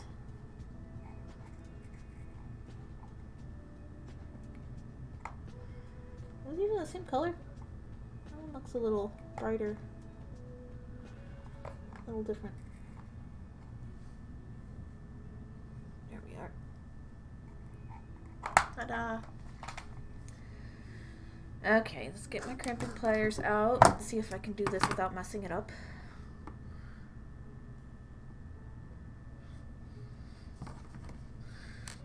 I did have one-step crimpers at one point, but I did not like them. Like, I was so scared of breaking beads, and I did break several beads while trying to use them.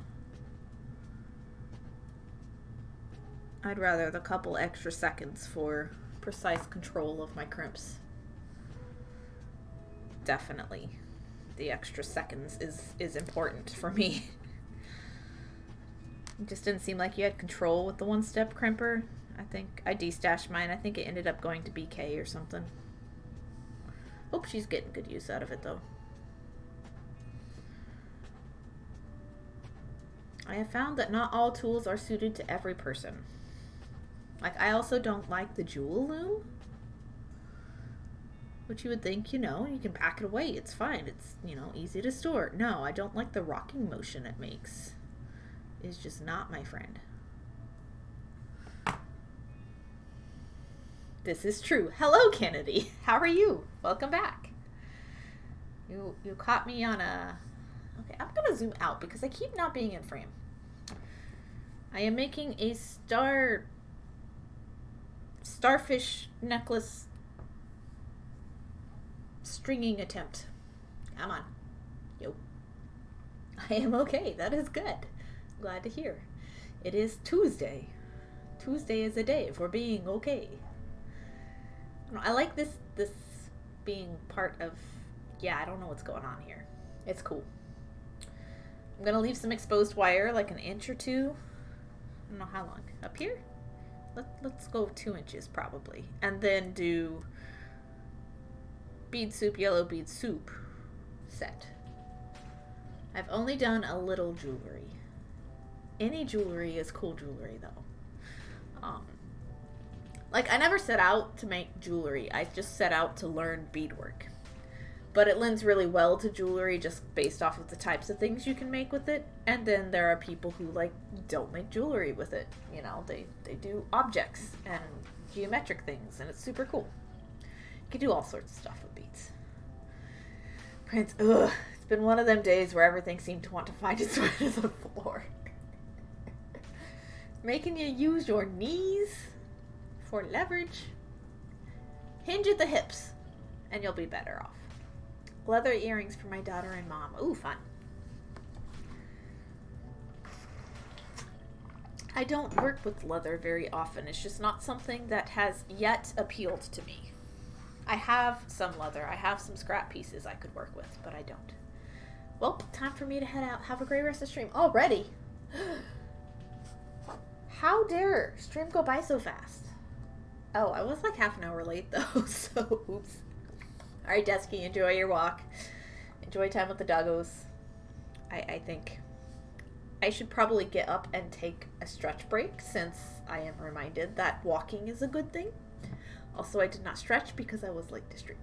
So, I'll be right back. I will go and take care of myself. You guys go do the same. I'll run a little bit of an ad break as well, and I will convene here in just a moment. See you in a bit.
I return.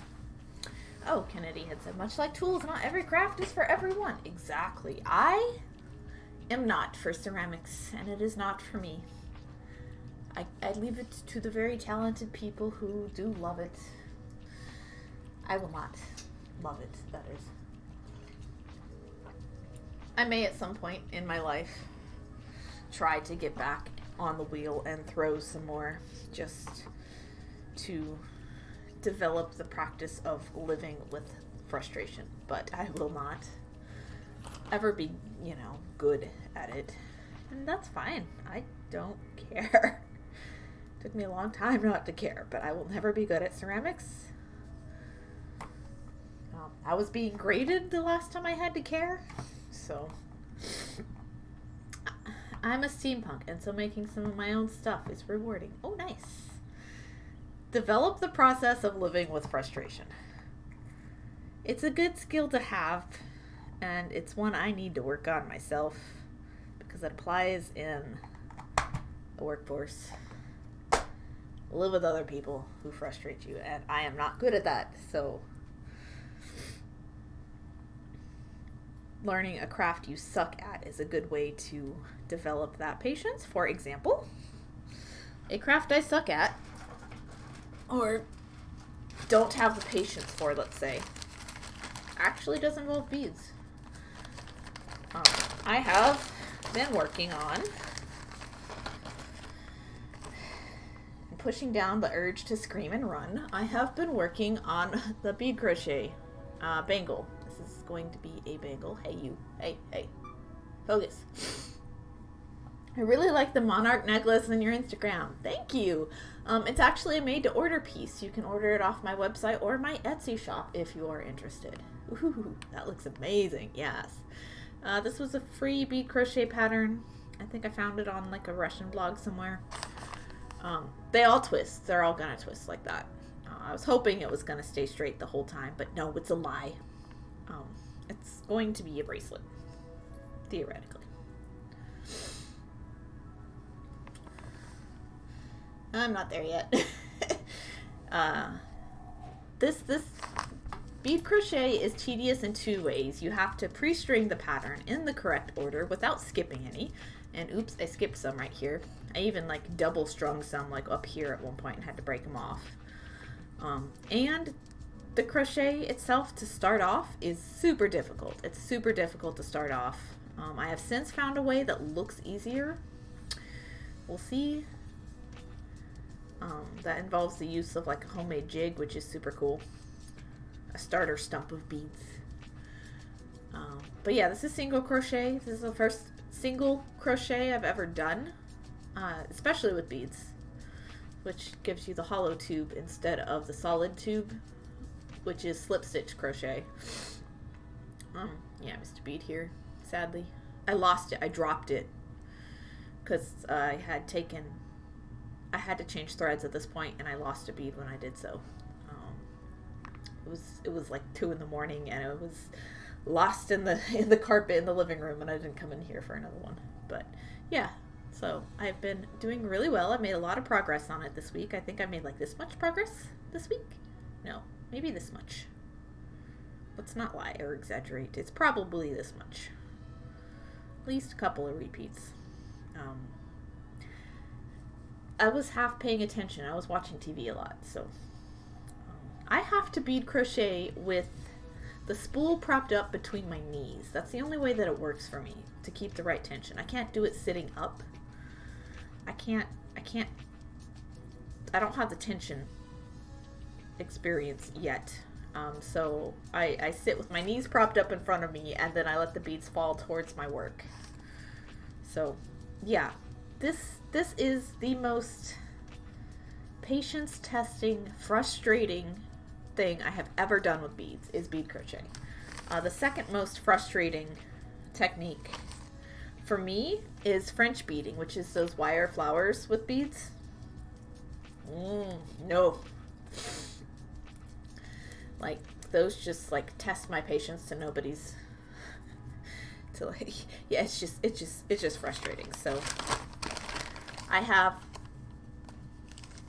intentionally been relearning things that are difficult, like this. I have intentionally been pursuing mediums that are intimidating, like macrame and wire weaving. You know, keeping within the materials I already own, but pursuing the techniques that I am unfamiliar with. It's been good practice. It's been super cool. And it doesn't cost me anything extra because I already have the supplies. So, another example of that would be chainmail. I have a boatload of silver jump rings here, all the same size. And I think picking up a chainmail book from the library or from the e-libraries, there's e-library options for me as well, would be a good way to learn those techniques that I have thus far ignored. Because it hasn't appealed to me thus far, doesn't mean it won't ever. Oh man, this is splitting at the end. That's weird. But yeah, I've intentionally been doing hard stuff to improve my patience and my mood and be more mindful about stuff. Just in general, I need to be more mindful about things that make me upset. Specifically things that make me upset. Because I haven't had a good history recently of handling things well. So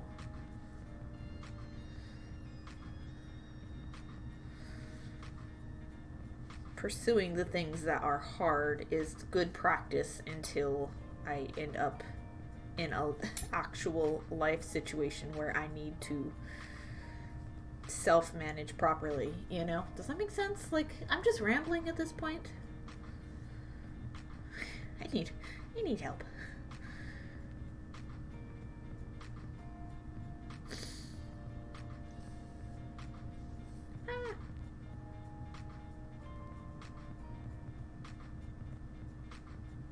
Okay. Yay.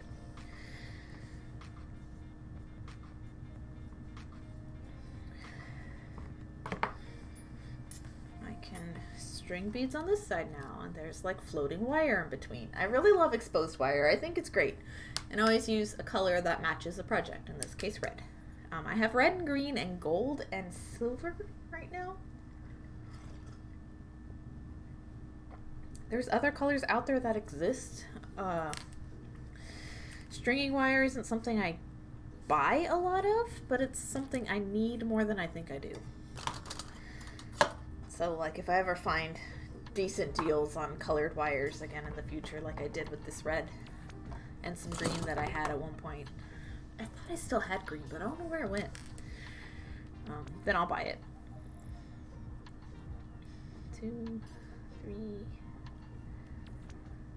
4, 5, 6, 7, 8. I think I ended up with another one on there. Yeah, okay, we're at 10. Exposed wire, good in beadwork, not so good in electrical. So true. So very true. Yeah, you don't want that in electrical work. 4, 5, 6, 7, 8, 9, 10. Kennedy, have you joined the Discord? Remind me. I'm trying to remember. If not, you are welcome. If you have, you are welcome to post work that you have made. All beaters welcome. All non-beaters welcome too. But I try to collect all the beaters together so that they're not so alone. And I know what it's like to feel alone as a beater. Like you're the only one. But you're not. None of us are. We have each other. 6, 7, 8, 9, and 10. Ah, come on. There we are. Yes. Ooh, do I want 3? I might want 5. 5 would be cool. 5 would be better. 1, 5, hole is blocked. How did that happen?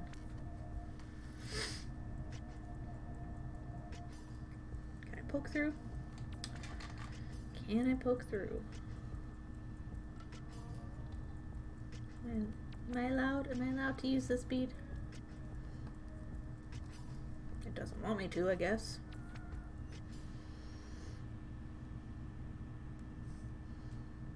Maybe I can. We'll see. Haha, okay. 3, 4, 5, 6, 7, 8, 9, and 10.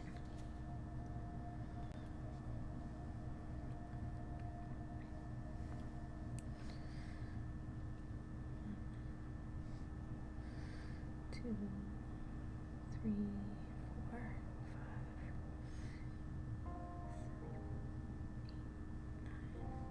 I think some of the beads in this mix came from like that last proto cycle I put together. I don't remember. Let's get a couple more crimpity doos out. Let's find them first. There's one. All my crimp beads are all just mixed together in one big pile. I've got loads of them. I don't even know where most of them came from. I swear I didn't buy some of them.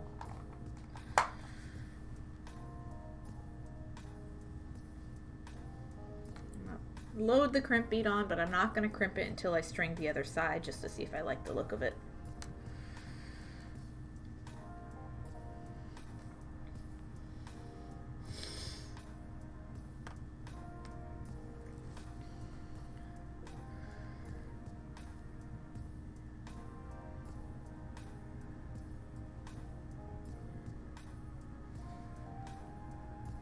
I've noticed lately that I've been beading just straight off of the bead mat and not so much off of like my platter like I used to. I don't know. It's been a nice refreshing change. Easier to clean up too. 9 and 10. 1, 2. Yeah, come on, get on there. 3, 4, 5, 6, 7, 8, 9, 10.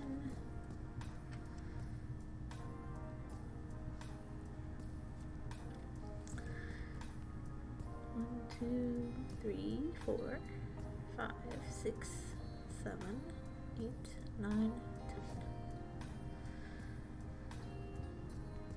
This is peaceful. 5, 6, 7, 8, 9, 10.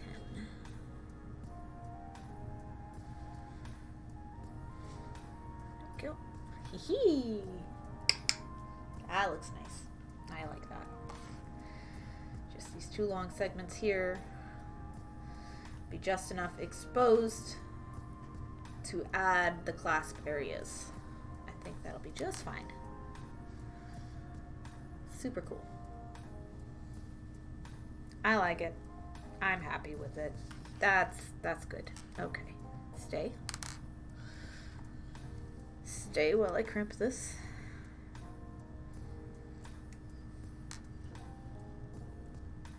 Ah.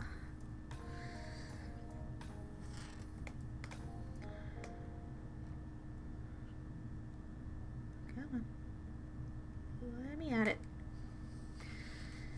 This crimp is twisting on me. Please don't.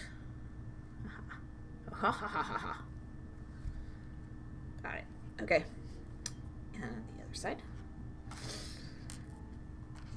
And then I can start doing clasp bits.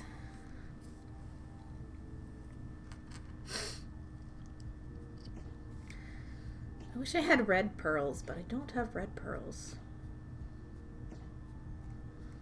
I wonder if any of mine match. The black? Well, I don't have any black in here. Maybe white. We'll see. Okay. Ta-da! There we are. What you think? Neato? Neato bandito? I like it. I like it.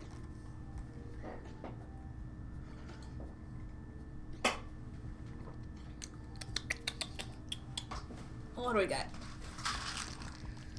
I think actually some of my fresh waters might be okay.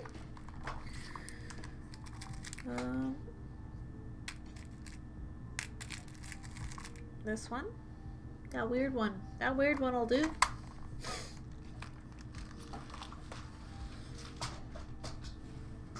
I've got a random little piece of wire in here probably that'll work well with it.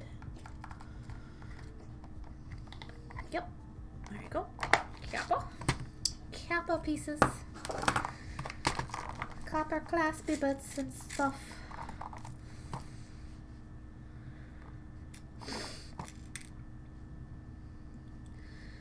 1, 2, 3, 4, 5, 6, 7, 8, and 9. Do I have any with a chain tab? I do. Okay. Down there. Let's get out my hammer and my stamps. I really need a logo stamp. That's like one of the next things I need to buy so that I can stamp my own work nicely. I could buy like engraved tabs, but those would be far more expensive. And like I want to experiment and find things different places that'll work. Because I want to move on from just VP stamped chain tabs onto logo stamped chain tabs, which would be super nice for my maker's mark. And I don't know. I need to figure out a way to do earrings maker's marked. That's an O. I'm like, I need the P. Ah, come back. Come here, you. The copper ones are the only ones I have that aren't all hammered.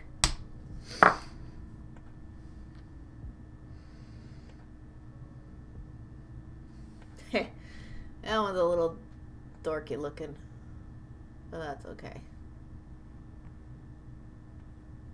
V and a P. It's in there. I promise. Something's better than nothing, though.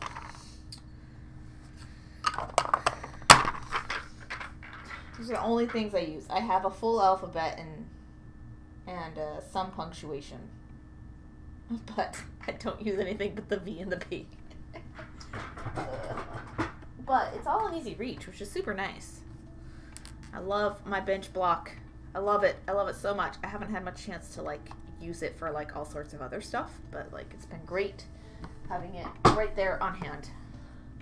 I should probably do some more piercing on stream, maybe like that mask piece or something. But I need to find tiny collets for my tiny drill bits, because my tiny drill bits don't fit in my Dremel because I don't have a collet small enough. So I want to see if like Dremel has smaller collets, or if I'm gonna have to like find something else. I don't know, man. I don't know. They do. Like, Dremel has smaller collets than just what comes with the standard. Because, like, here, I'll show you my problem. That's not helping. That's not what I wanted. I wanted this. Yeah, you have one? Oh, good. Goody. Because here is my...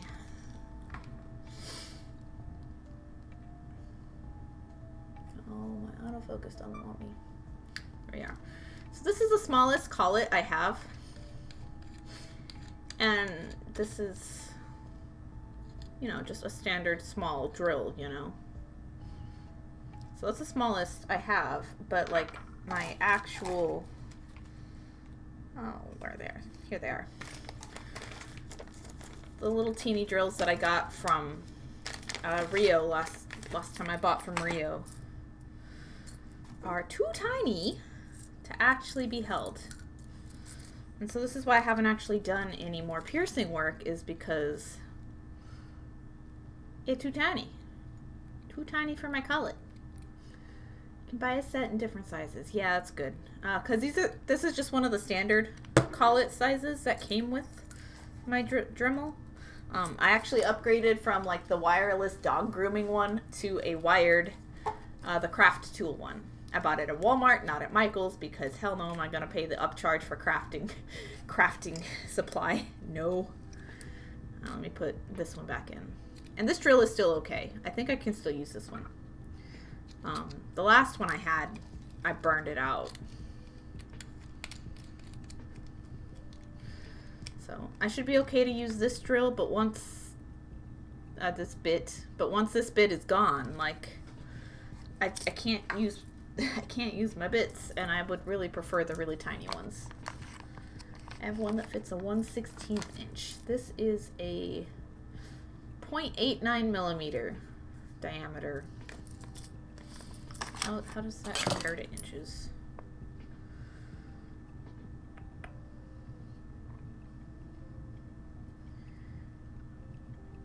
So yours might be like close in size to what I already have, but I think I need smaller than that, like a 1/32 instead. We'll see. I'll have to do some research. But that involves getting out lots of charts and doing lots of math conversions, which is fine. I just keep forgetting. But for now, I'll keep the one drill bit I have. I'll keep using that on the pieces that I can, but I won't be able to use that forever, so.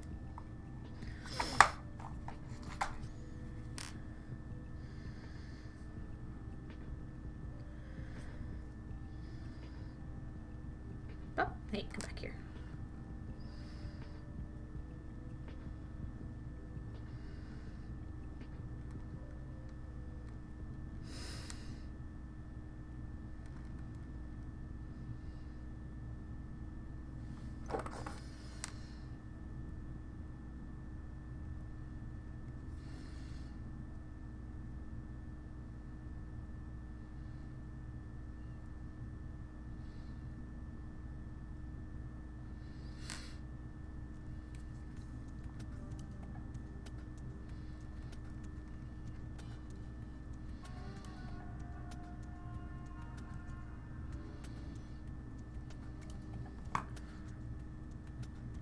One 1/16 is about 1.5 millimeter. Yeah, it's a little bigger than this. I need one that fits 0.89 millimeter. Like I said, it's a small bit, but it's the right size for like a 20 gauge wire if I needed to rivet 20 gauge wire, which is why I bought the size that I did.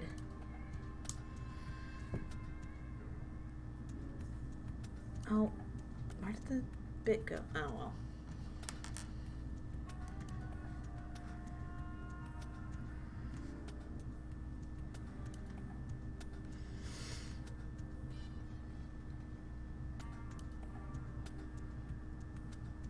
The smallest should fit. But like, if 1/16 is the smallest you have, it's still too big. Is there one smaller than that in your set?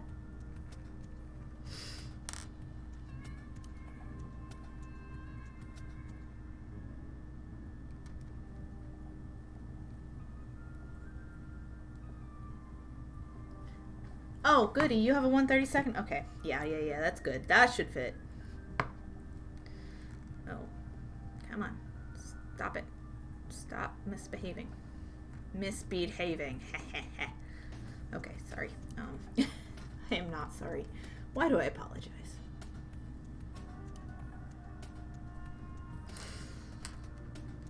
Stay put.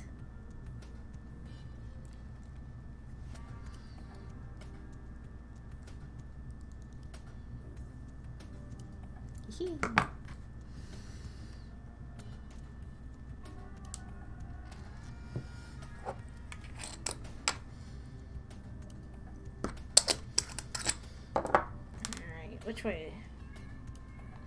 Doesn't really matter, I guess. Which way's front? It's reversible.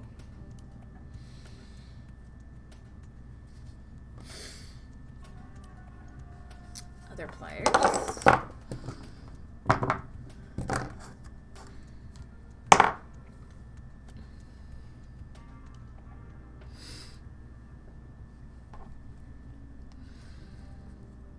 Clasp can go on this side. The dangle can go on the other side. And we can be done.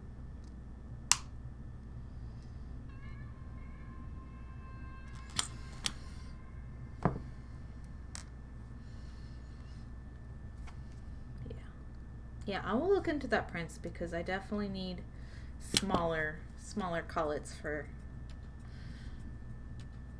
my metalsmithing drill bits.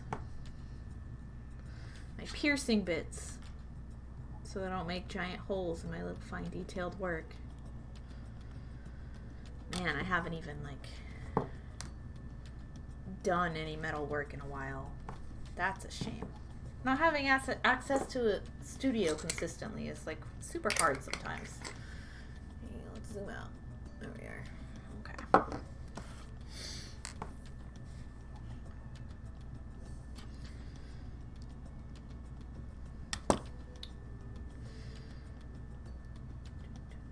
Ah, where'd you go? Come back here.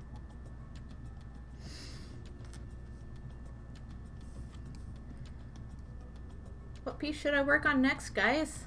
Does anybody have any like preferences of what piece to work on next? I have none right now.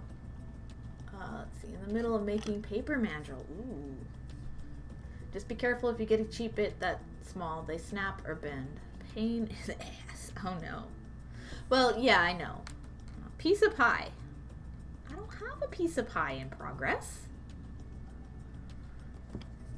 I had some pumpkin pie at one point that I haven't remade.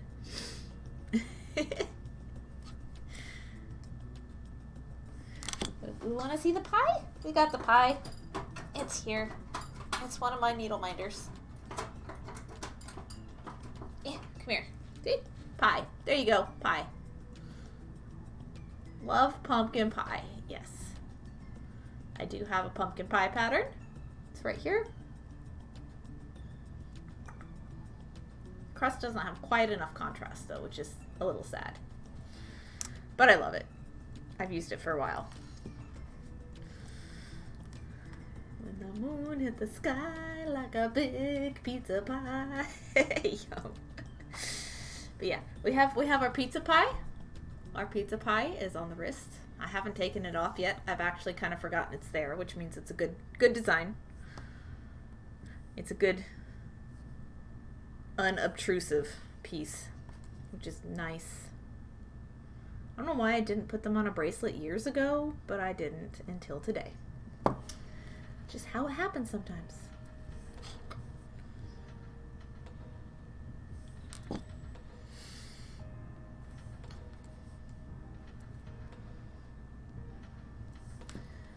Swim in the seal and an eel bites your heel.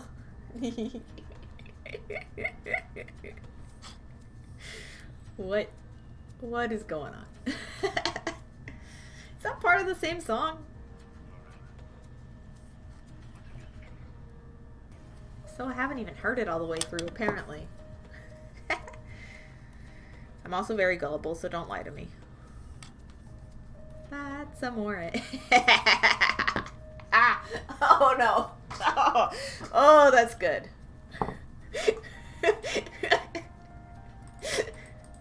That one's good. You got me, Kennedy.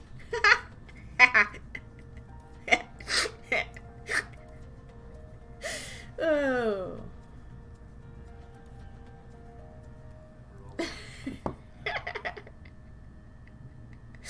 Oh, you got me good. I love it. I love it. I love it. I love it. Oh, I didn't finish the pin yet. Okay. Here we are.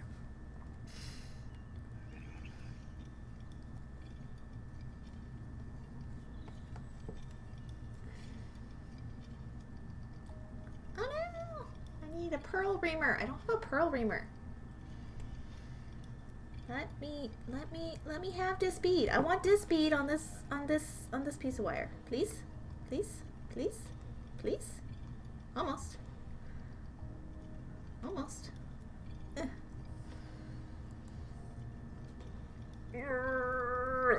Yay. Okay.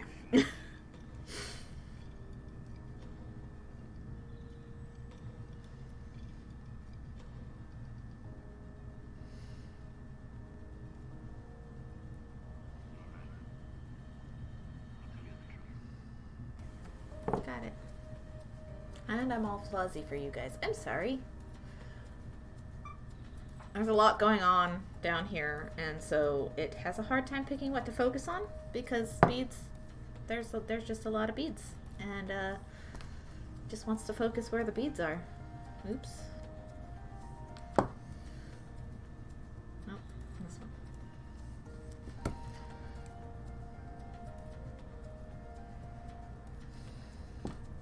Ta-da! And I'm done. Stream finish! ×2! Get our beauty. Look at a little teardroppy star centerpiece thing. Look, I really liked how that turned out. And then it's reversible, and so you can wear it on either side. Yellow facing forward or red facing forward. Whichever. Or. Ta-da! Yay. I ended up with a new weird piece. I love weird pieces. Weird pieces are the best pieces. Look at her.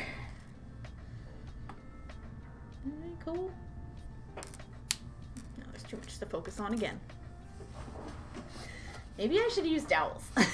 Nice. Oh, for like, you said paper mandrels? Are you making beads again? Like little tiny dowels, that might work. Love it. Thank you, Kennedy. I like it as well. I'm a little partial. And, you know, this is the diagonal peyote, the diagonal tubular peyote stitch. The component itself is. Why are we so bright? Not so bright. Okay.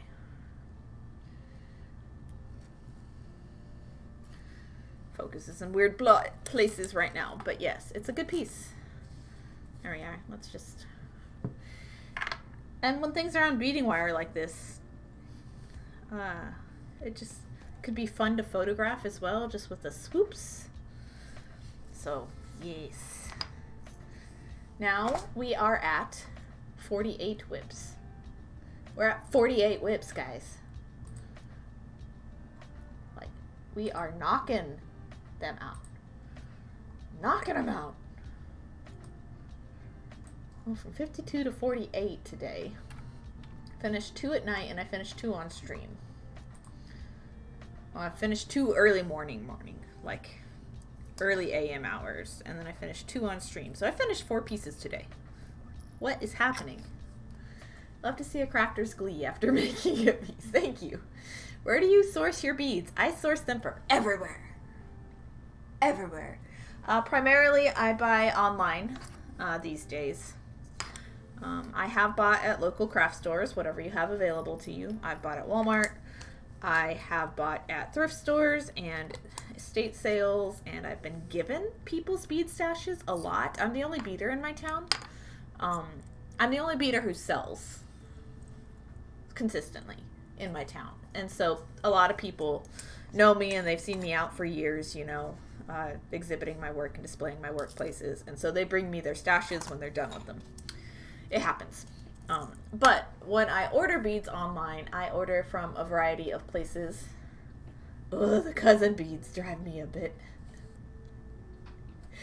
Cousin beads are okay sometimes. Cousin beads is one of the things that, like, I love the rubberized leaf beads, but I can't find them anymore because Cousin doesn't make them anymore.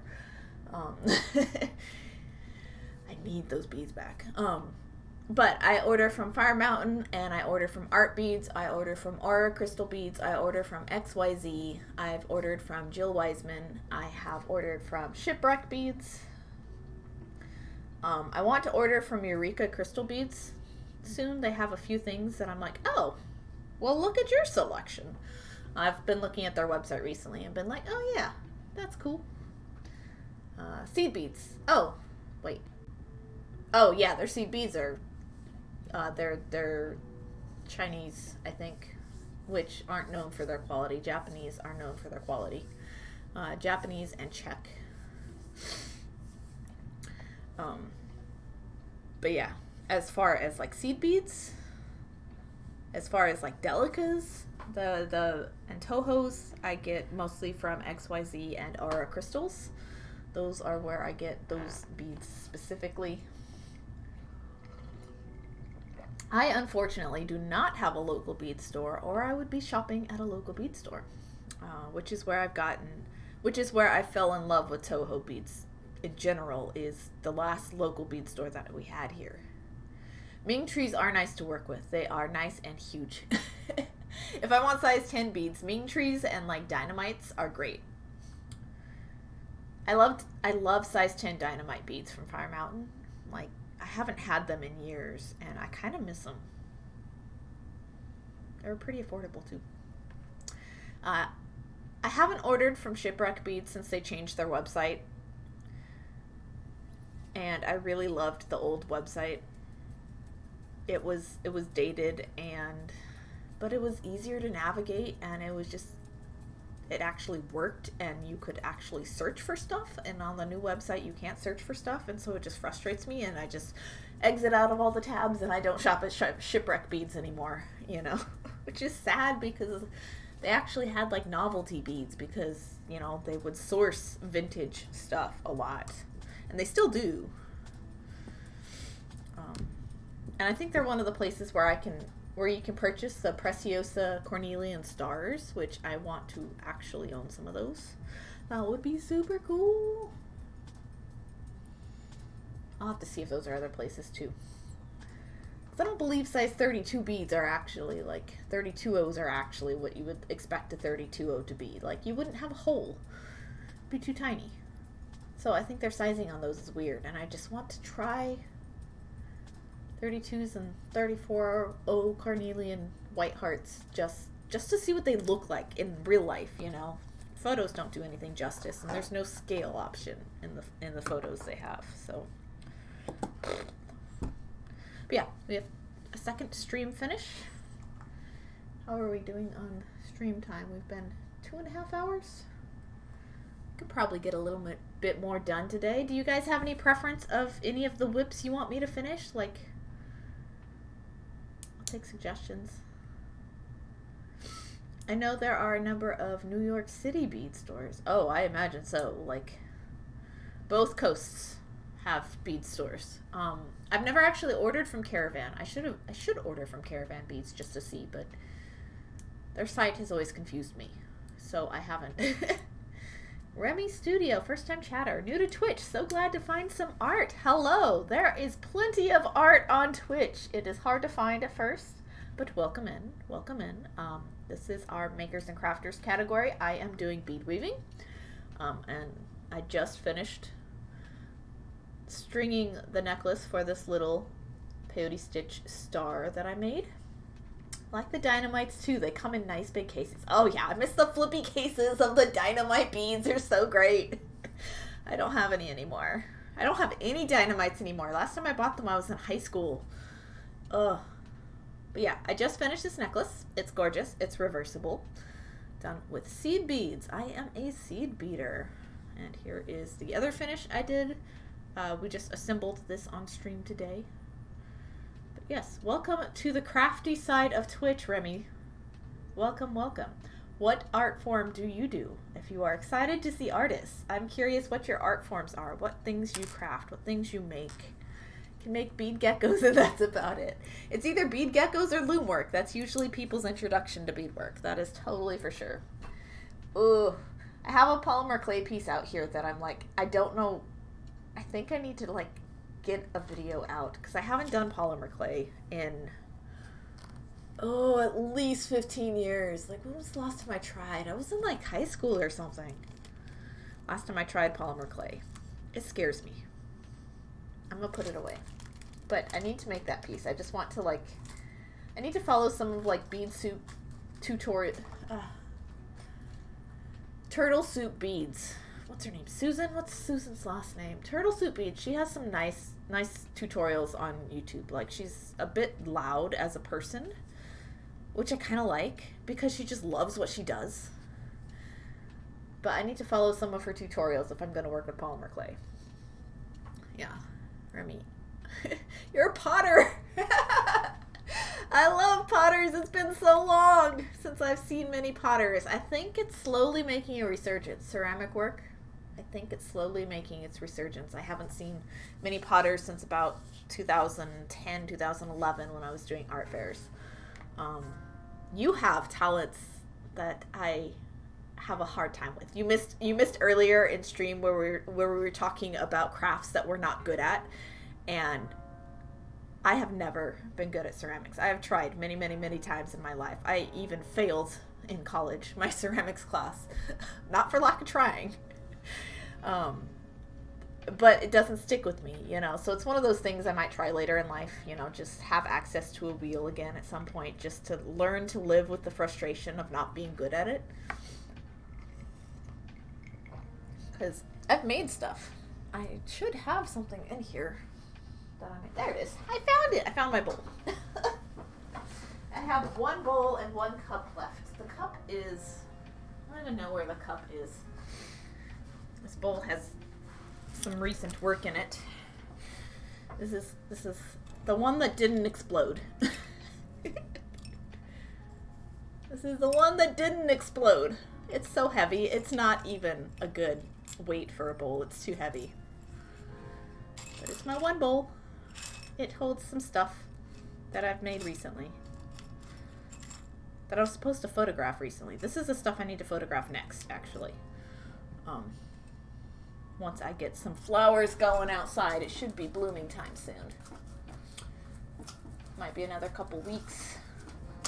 But I really want these to be photographed on the phlox when I get phlox blooming out front. Yeah. I have my one bowl. I have one cup. I don't have any of my earlier stuff. I don't know what happened to it. I used to own it still. You're a wheel teacher. I do lives on Instagram, but the format on Twitch is so much better. Oh yeah, definitely. Love your bowl. The glazing is so good. Thank you. Thank you. I can at least paint. I was a painting minor. I do like to paint. I don't do it often. But yeah, I love Twitch. Twitch is great. You don't have to edit anything. Instagram lives were never something that appealed to me. Facebook lives were never something that appealed to me, mostly just because I don't enjoy the platforms in general. But ever since finding Twitch Creative, it's been perfect. I didn't stream right away. It took me a few months to get into streaming. I found streams I enjoyed, and I made friends with the streamers as well as the people in chat and community. A lot of streamers will have an associated Discord, like I do. I have one. If you would love to join, we would love to have you if you need Discords to join. We're not super chatty all the time, but I do check I check messages and I respond to all of them. For the most part. Kennedy does leatherwork, usually for myself, friends, and family, but I'm interested in everything. Ooh, schmancy. Fancy schmancy. What do we want me to do? Do we want me to, like, attempt polymer clay and I don't know what I'm doing? Do we want to work on the domino bracelet? Do we want to work on metal work or wire work? Guys, tell me your opinions. I'll do whatever the first person says. I don't care right now. I just want a direction. Kennedy, I'm making a few pieces for Valentine's Day themed event. Ooh, and then I'll make boots for my grandson. Fancy. Like actual boots? Like intense leather work? Like solid footwear? That's amazing. Dominoes. Princess Dominoes. You have a ceramics person in the chat. Go for the clay. True. Polymer clay. Delve in. Ah, crap. Prince, you're being outnumbered. Okay. Do I have to, like, clean my surface?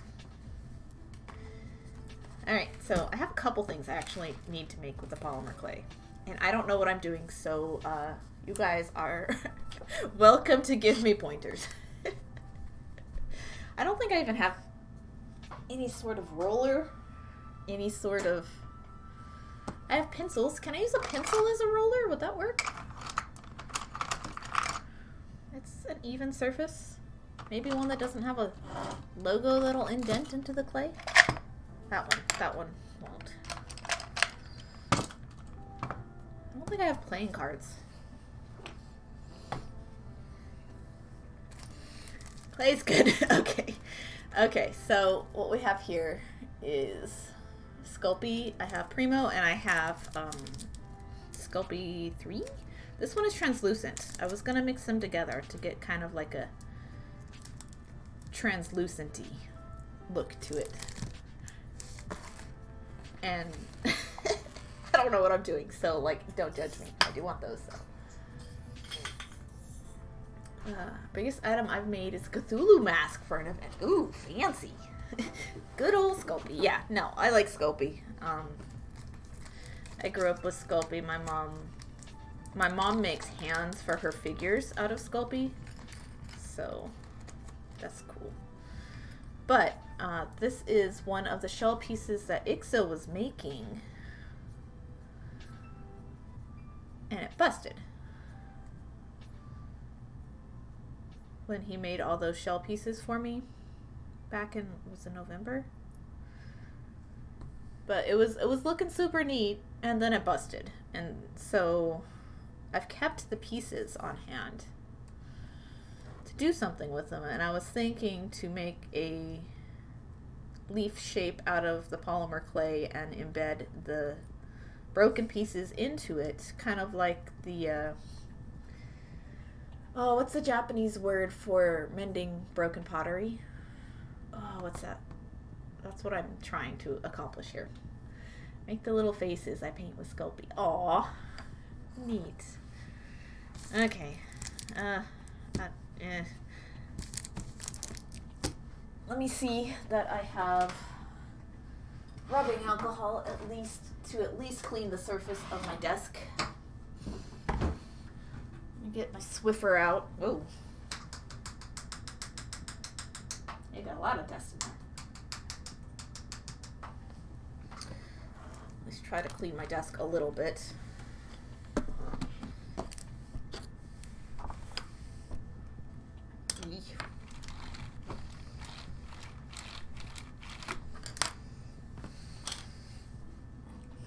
That's where some of my toenails. I was clipping my nails last night. I couldn't figure out where they went. Kitsugi, thank you! I knew it was a K, but I didn't want to like say it wrong off the top of my head. Like, I know what I mean, but I didn't remember the word. Oh, I should know this. Yes. Kitsugi. Yes. That's what I mean. Alright, so I have rubbing alcohol just to give myself a clean table, because who knows what's been on my desk. I eat here too sometimes, so I figure it wouldn't hurt.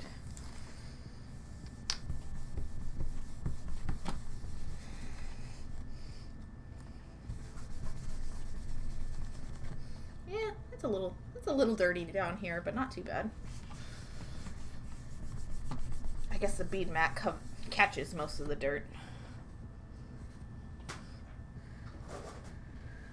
It's a craft I need to take up. I have been saving up all my broken pottery. Ooh, give it a shot. Do it live on Twitch, where nobody knows what's happening, but, you know, everybody's having fun. I don't know what I'm doing. Thank you for the follow, Remy. Thank you for finding arts and crafts on Twitch and then watching somebody not know what she's doing. Yes, totally. This is what it's all about.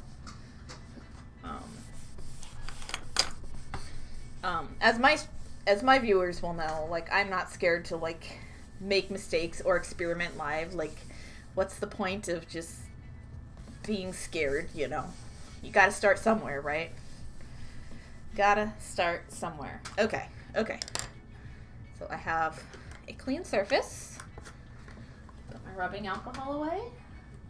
I'm like, why does this beater have rubbing alcohol? I'm like, dude, I was an art major. You need rubbing alcohol for everything. Shut up, phone. I'm streaming. No. There's no yard work to be done. I have a 5 o'clock alarm for yard work because sometimes it does need to be done. Okay. We have our little broken shell bits. We have our clay. I have a pencil that does not have any indentations for where the letters are. They're actually printed on a clear coating. This is actually like a chalk pencil. It's a lie. It doesn't actually work on chalkboard anything. But it's a very nice light green. Let me see what I could have to roll the thickness of my pieces. What do I have that's like 1/8 of an inch thick? That's about what I want. Well, technically, like, this isn't even flat, but I do also want to make, let me find it.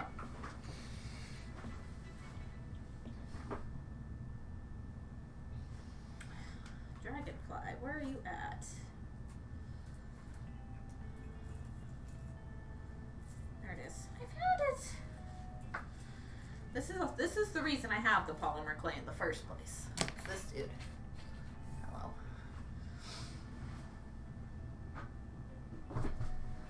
Still don't know what to do with him.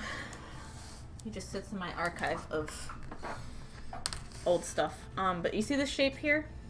This is a rubberized bead that Walmart used to sell. Oh man, these ones are all beat up too. But yeah, Walmart used to sell these beads in a variety of colors. I only ever had brown myself, but I've seen red and purple before. But I only ever bought like 1 or 2 packages before like it got discontinued and can't find it anymore. So I figured I'd try to make it out of polymer clay. And if that doesn't work, like, try to commission somebody else to make it. It needs to be drilled all the way through though, like that's part of it. I could probably get away with not drilling it. Maybe? Don't know.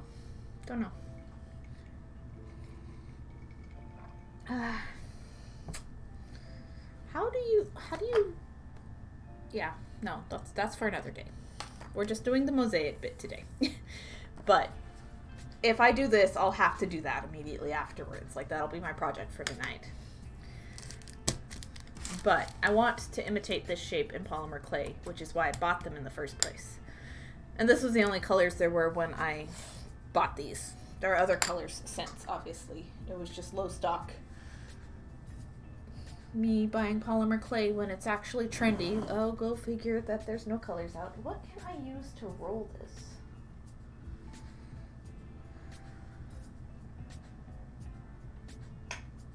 No, I don't know what I'm doing. Take chances, make mistakes, get messy. So says Miss Frizzle. Guys, Miss Frizzle is my target demographic, just saying. All the eccentric teacher ladies, that's who buys my work. Or all the people who remember their eccentric teacher ladies from their childhoods. That's who buys my work. I actually did I did a drawing one day, because I had the realization. I think it's in here. I drew this in one of my old notebooks, and it just makes me laugh every time I think about it. Is it this notebook, or is it one of the others? Ah, it's gotta be the other one. Oh, where's that? I know it's one of the ones with the lined paper. There we are. I found it.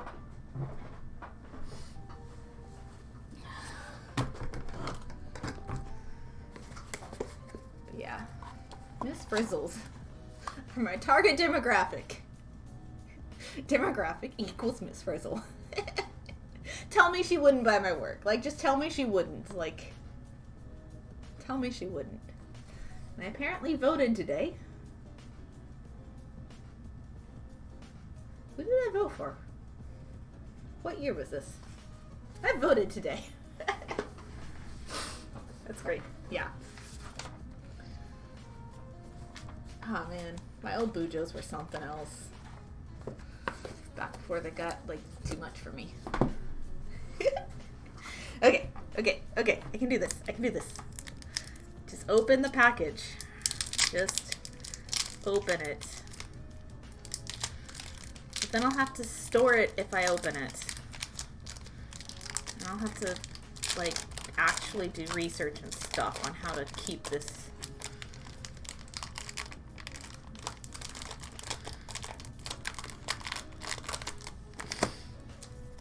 Get an X-Acto knife so I can cut this nicely.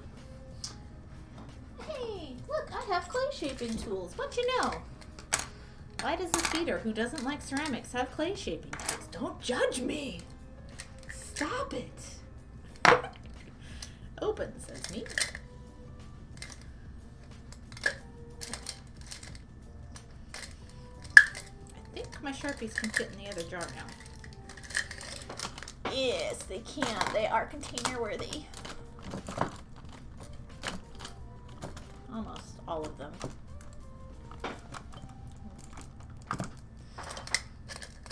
I have smoothing tools,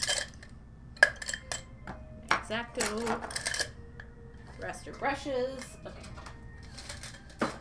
Does this beater have weird tools that have nothing to do with beadwork? Shut up, don't judge me. Maybe some stacked cardstock from the back page of a drawing pad to get height for rolling sculpt. Maybe. I do have a tracing paper pad. Yeah.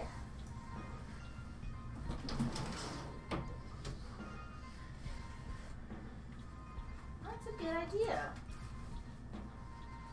Let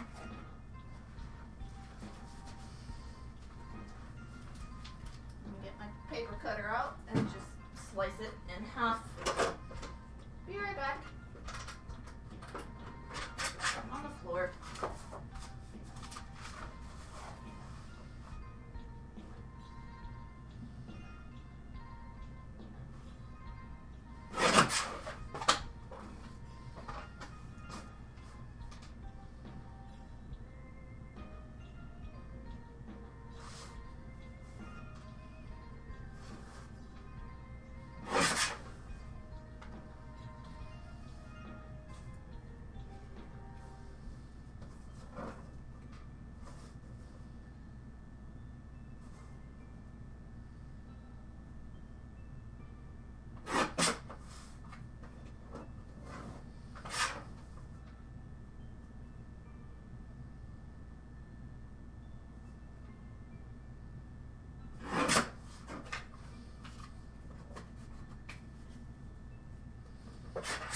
Got it.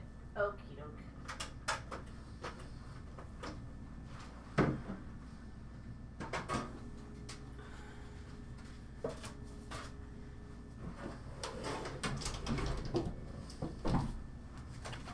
Ta-da! Cardstock. That's a good idea. Thanks, Remy. So that should help for thickness. Should I need some more of it. Okay. I don't think I quite want equal parts. So probably one segment of this and half a segment of the other one to start. You can always add more, but you can't take away. And from what I understand, this one, Sculpey 3, is a translucent Sculpey. I have to go for some light effects on this. I don't know. Like I said, I don't have no clue what I'm doing. I have not messed with Sculpey in years. Here, I'll just use the plastic to cut it. No need for the X-Acto just yet, I don't think, so.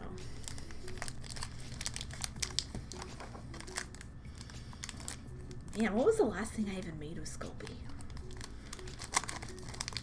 I think there was the transformation project in Design 1 in college. So I haven't used Sculpey in 15 years. Tiles are good to have. Well, I only have one tile, though.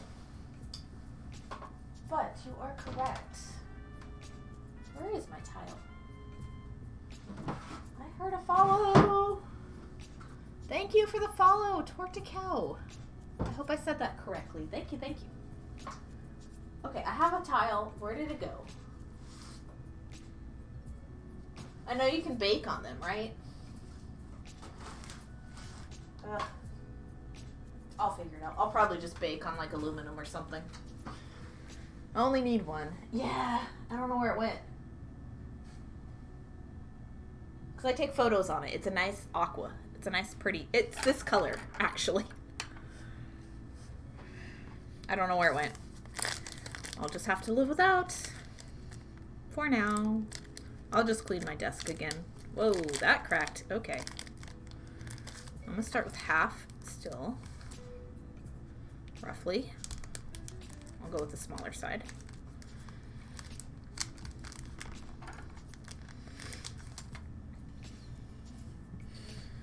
Ooh, it's gonna take a minute to condition it, huh?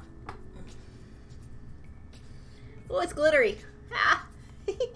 I knew it was glittery, but I didn't know it was like glittery. Got a dinner plate sized one for 38 cents at Restore. Oh man, you have a Restore? That's not fair. I don't have a Restore. Well, we have other similar types of things, though.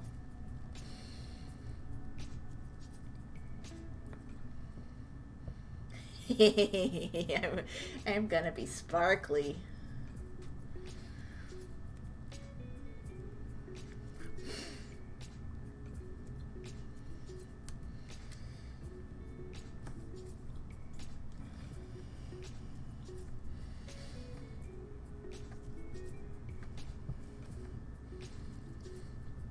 Clay is an interesting medium that terrifies me.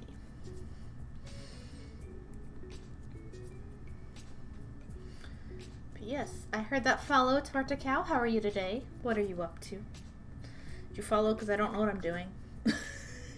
Playing with clay. If there be mica in that, prepare for glitter hands. Oh, it's glitter hands. It's glitter hands already.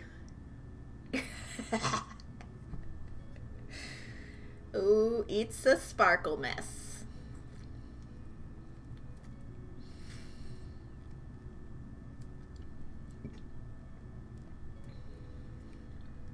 Gotta get it all warmed up. It has been in its packaging. I don't know how to store polymer clay properly. Like an airtight container, maybe? Do I have an airtight container? I didn't think this through. That's why I said if I make this piece, I'm gonna have to make as many leafy guys as I possibly can.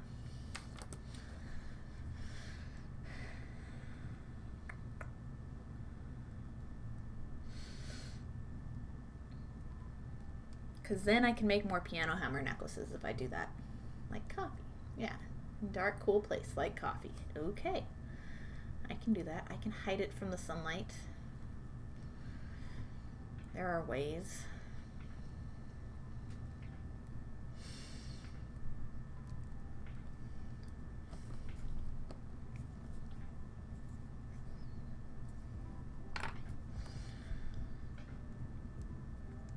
I don't think I washed my hands properly before this, but it doesn't seem to be making it darker, so we're good.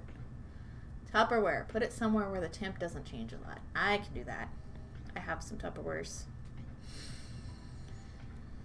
We got plenty of those. Ooh. This is going to use muscles I'm not used to. Like, I can feel it already. I'm going to have sore hands.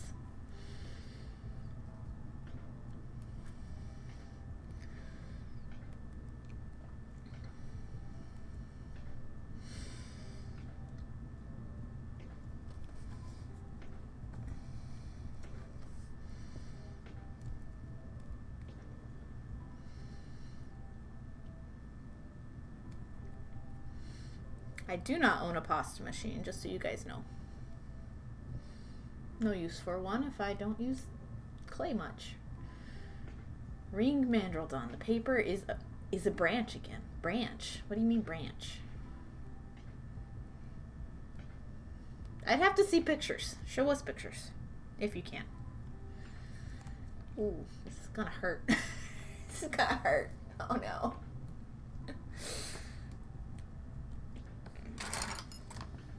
Switch to this one for now. That one's a lot softer. Ooh, goody.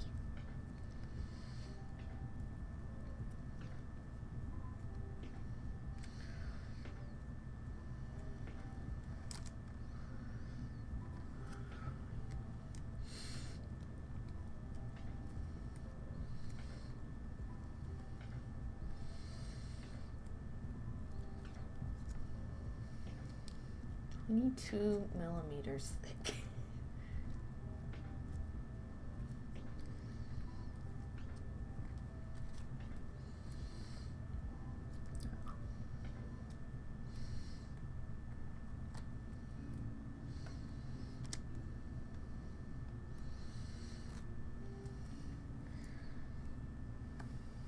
If you guys need a reference, I am still going off of the color palette that Ixo showed me. So the rocks here, this is the big ambery rock color reference, and I have some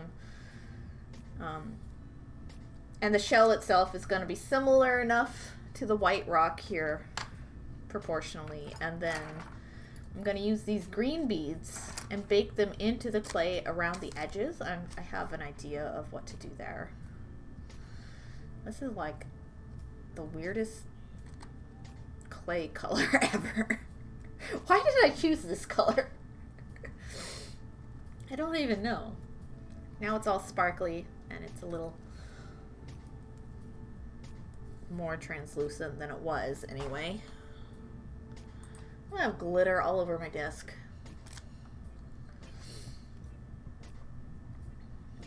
Okay, let's see.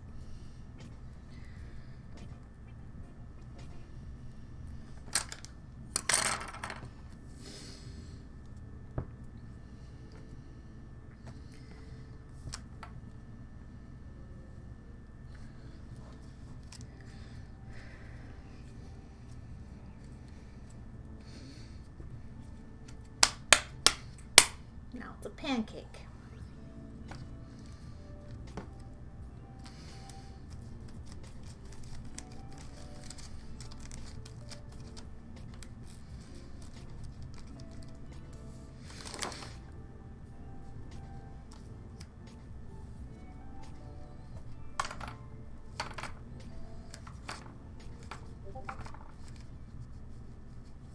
Come on. It's a lot to roll out here. Probably too much.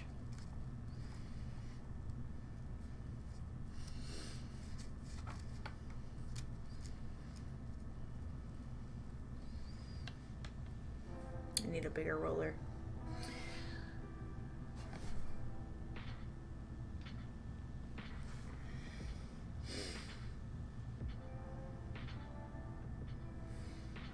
Since it's not a flat piece entirely,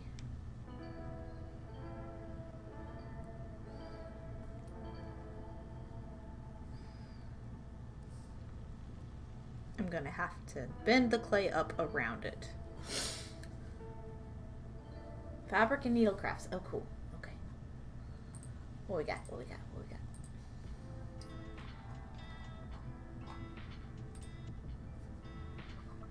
Paper ring mandrel. Oh, okay. You made a ring mandrel out of paper. I don't know what I was thinking. Well, that's cool. That is cool.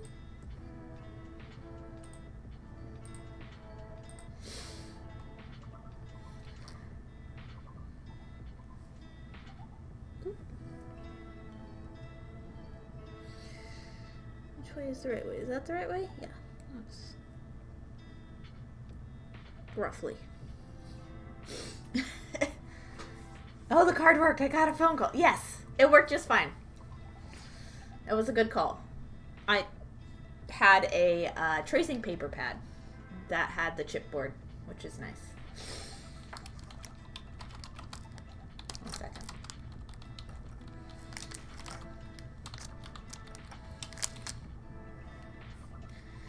Bro got big fingers.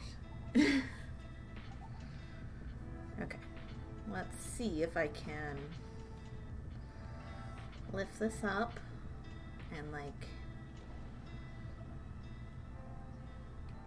bend it around.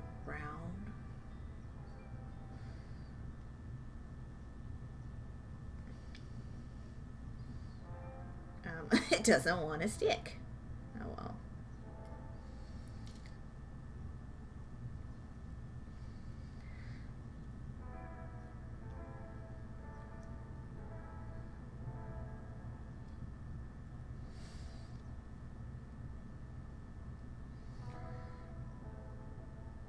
I think it needs to be thicker, actually. So not that thin, even. Let's try this again.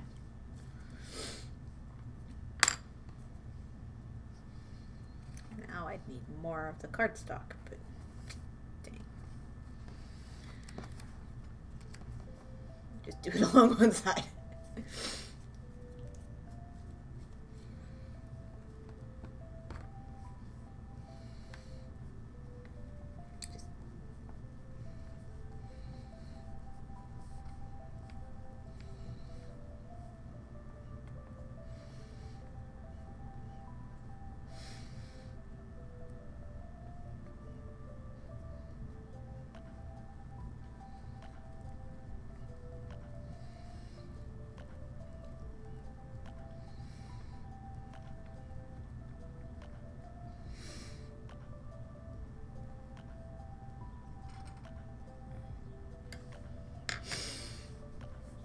Gonna use cutters? I don't know what I'm gonna use. Use whatever's on my table.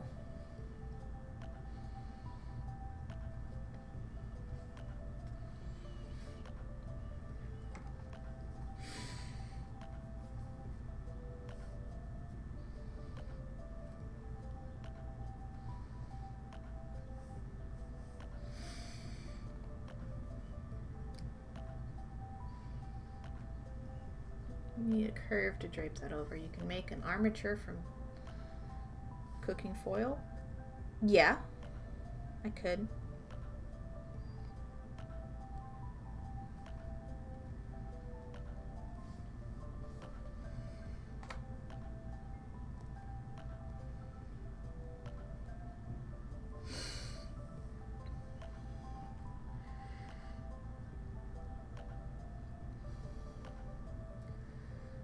This one doesn't really want to fit back in right, though. Shh, stay. Tweezers. Inlay! That's kind of the idea. Get.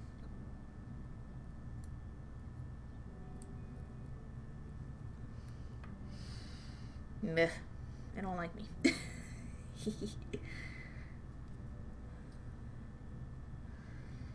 The thicker piece is working, but more like I want it to, though.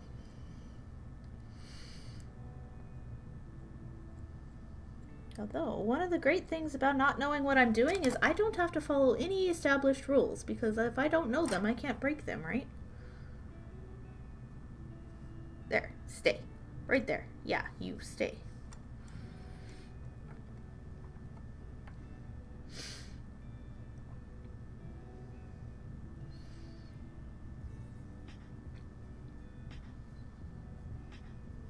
Don't know the rules, there's no such thing as breaking them.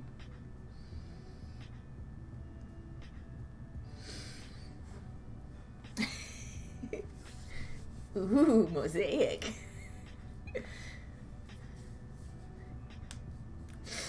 Sometimes rules need a breaking. Yeah. Alright, so the next part of my plan is to cut out the inside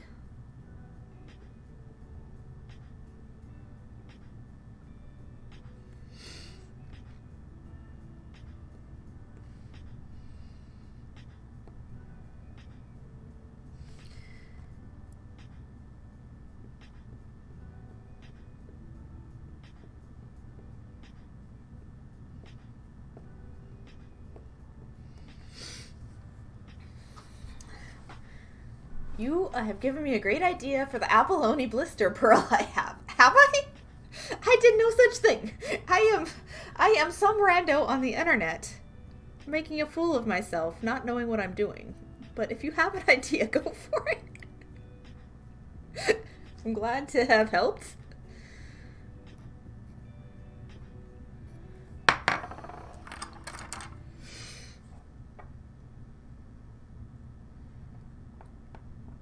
See if I can lift this bit out. I'll have to smooth it down later, but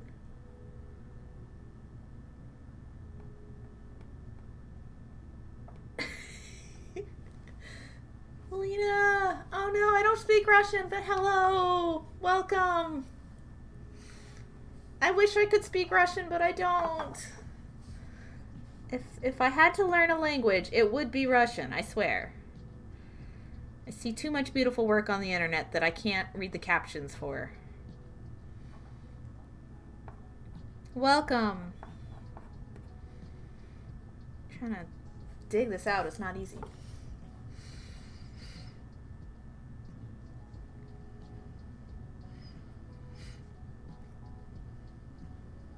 And it's like stuck to the surface of my desk. Tutorials! I want to know too! Oh, like Russian? Yeah. That'd be a fun language, I think.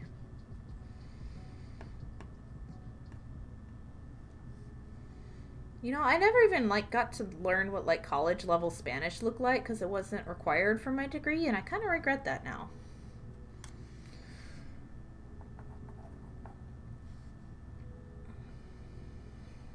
But it's not my fault. It wasn't part of my degree plan. Okay. Yeah, I'm going for inlay something or another. This is a very awkward color to be working with. I realize that now. I wasn't thinking about that when I bought it originally, I swear.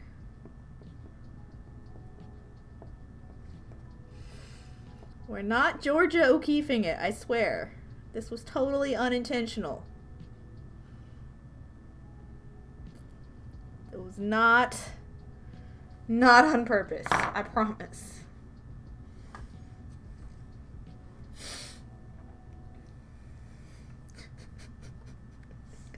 Now I'm embarrassed. Okay.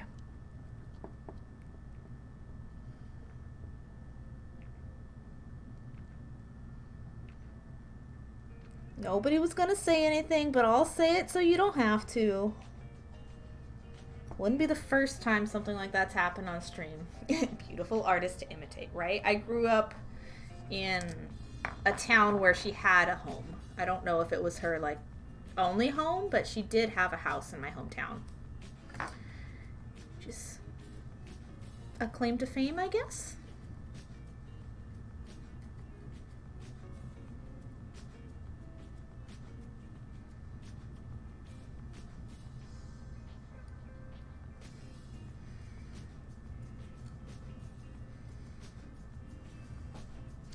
I have several claims to fame. Most of them don't do anything good, but yeah. I think everybody has a few claims to fame.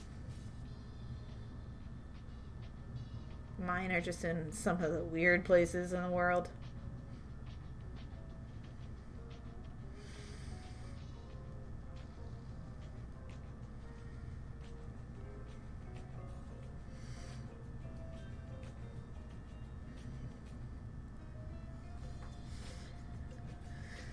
Lucky. I guess. I do not believe she was alive during my time there. I think she passed away long before I was born, but that doesn't mean she didn't still have some ties to Taos, so...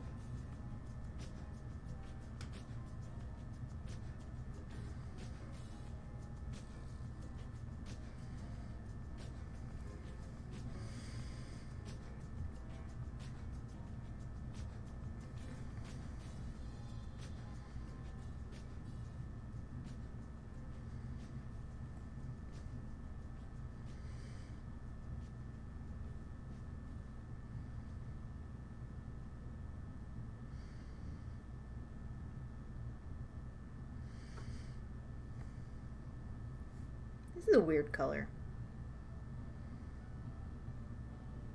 Just gonna say that. It's a very strange color. She's my fave modern day artist. Like, I haven't followed all of her work. Like, I've studied, you know, parts, the art history, you know, references, but like I haven't studied a lot of her work. Yeah. And you're like, why is it so thick still? Well, I have an answer for that in a little bit.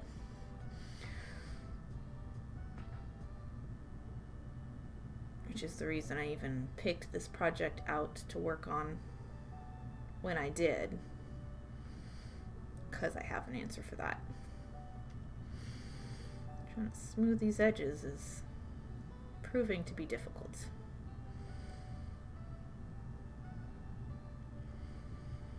I'm also not like gonna excessively obsess about it because I know better.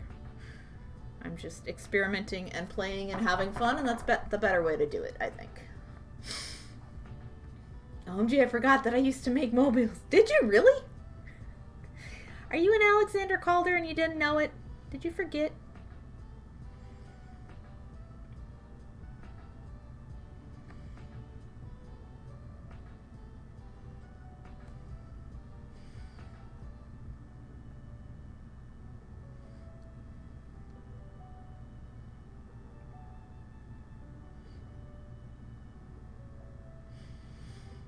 How could you forget a thing like that?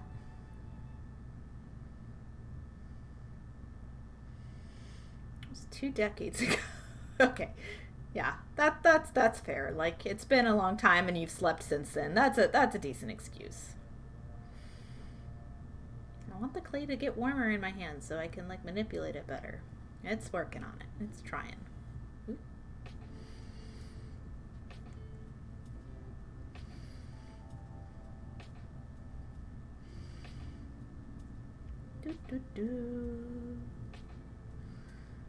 Smoothing down the edges.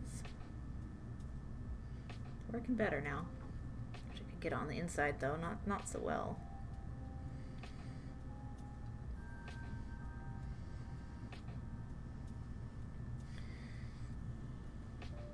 Stay. Okay. Now let me smooth this outer edge.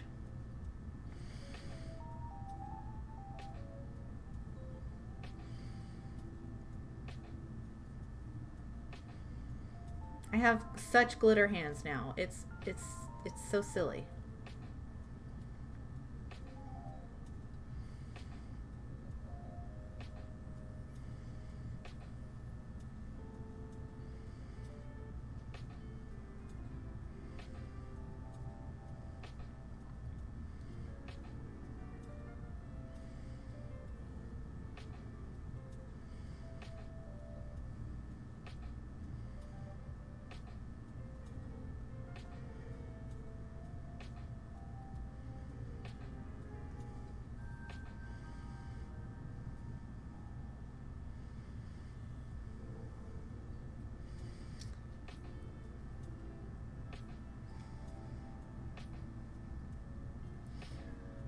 Made a painting in her style when I was in high school. Only thing huge I made that turned out right.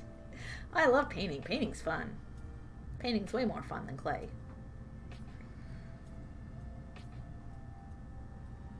Like, I have more precise line work than I do manipulation of malleable materials.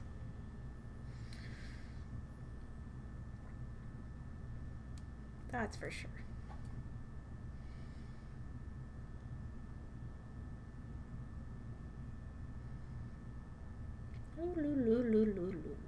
Don't know what I'm doing. There's no rules, just, you know, making a weird shape that we're not saying looks like other things, but it kind of does. I'm gonna go. Thank you. This was great, and I'm feeling inspired. All right, thank you, Remy. I think I need to do a test stream of me throwing soon. Oh, yes, definitely. Definitely. Feel free to join the Discord if you have not. Feel free to find any and all artists on Twitch that inspire you. Make friends. Be active in chat. And then when you are ready for that test stream, when you have whatever materials you need, you'll be inspired. That's what we're here for, is to help each other out. Hope to see you back, and have a lovely day. Have a great Tuesday. Thanks for coming in and this tip. I didn't even think of that, so thanks for your help as well. Have a lovely day, Remy. All right. Man, I can't get inside to smooth out as much as I would like to, which sucks. And this is the skinniest of my tools. Oh wait, this one might be skinny. Yeah. Yeah, burnisher. Yeah, tell me about it, okay? I hate that they do that. Joined. Bye, thank you. Prince, watching you. I wouldn't know you're not familiar with clay. Just because it looks like I know what I'm doing doesn't mean I do. I'm just familiar with fine detail work, you know? I have steady hands.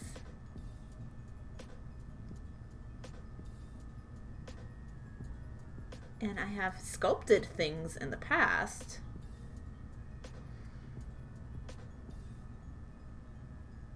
Not well, mind you, but I have done it.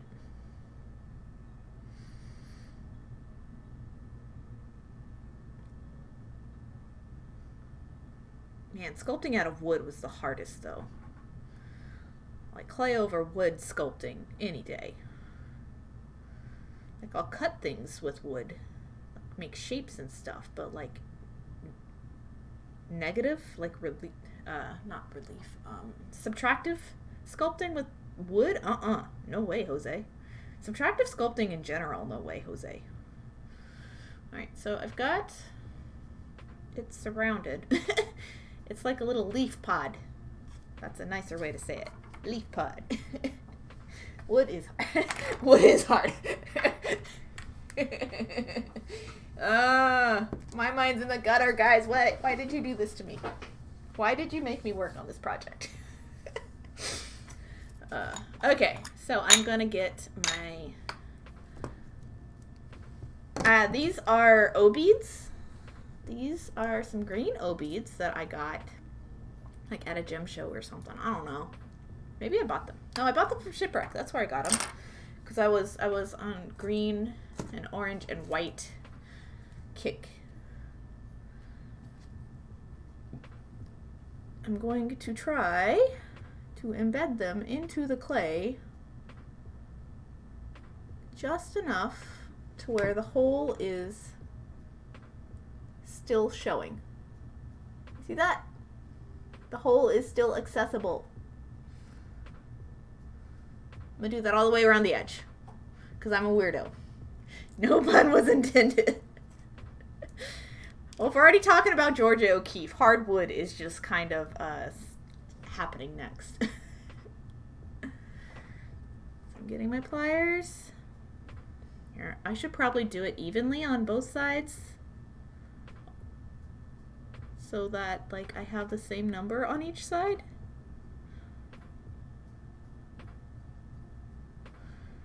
I hope it stays. It should. Like, I know that you can bake beads in your clay.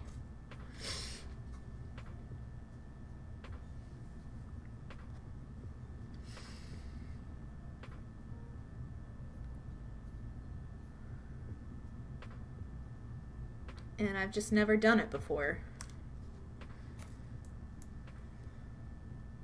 You want closer in now that we're doing super smaller detailed work? There we go.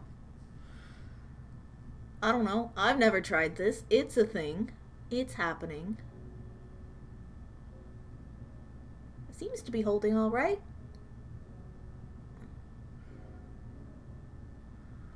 Since they're big beads, the holes are still fairly accessible. So, like, I don't know how to, like, extra make them stay. Hopefully baking them in will keep them. And if not, I'll just glue them back in. Because I'm a dork. I am not scared of glue. Glue does its job. But that's why I wanted to make this piece thick, is so that the beads would have a hold in the clay. Now it's spiky and dangerous. I was so busy making them into beads that I never thought of embedding them.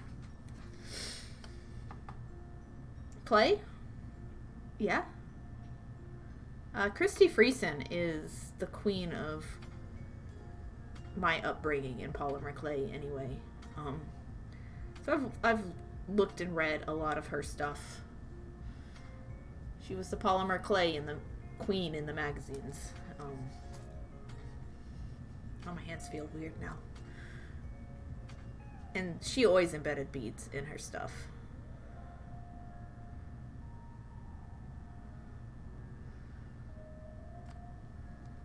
So, I figure it's a fun thing to try. Who knows? I'll have to look up instructions for baking. Is that on the package? Do we have instructions for baking? Do not microwave.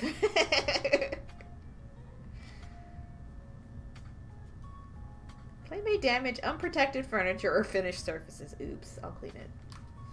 Oh, it says 275 Fahrenheit for 30 minutes per quarter inch. I have to do like 40 minutes. It's a little thicker. They used to make these little clay boxes that had embedded beads. No microwave. Guess somebody wants to take shortcuts? I don't know. Oh, come on. Where'd it go? I dropped it. Dang it. Lost one. Oh well. Yeah, this color is quite ugly in the end. I thought it was not going to be this flesh-toned hue. It's okay. It's okay. We'll deal with it. We'll fix it in the final piece. We'll add some darks.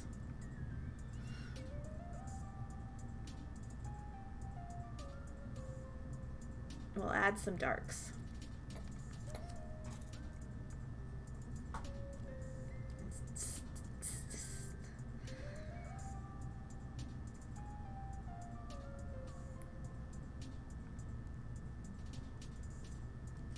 The color may change slightly while baking. Oh, that's true too. I always forget about that. Well, then we'll find out, won't we? What happens. This is, yeah.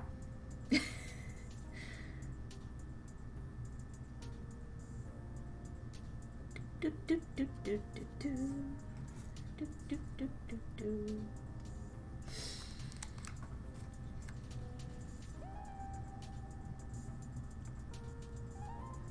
What were my other colors of O beads? I had something else. I think I had like a darker copper color, I think.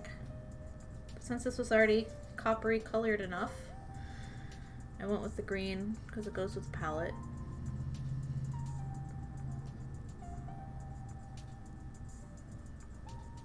I hope they stay. It would suck if they didn't.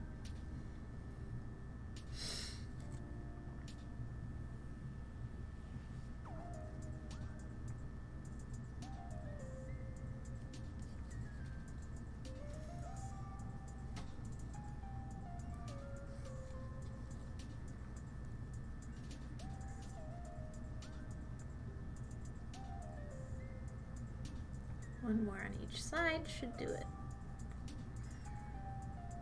My spacing's a little wompy, but not too bad.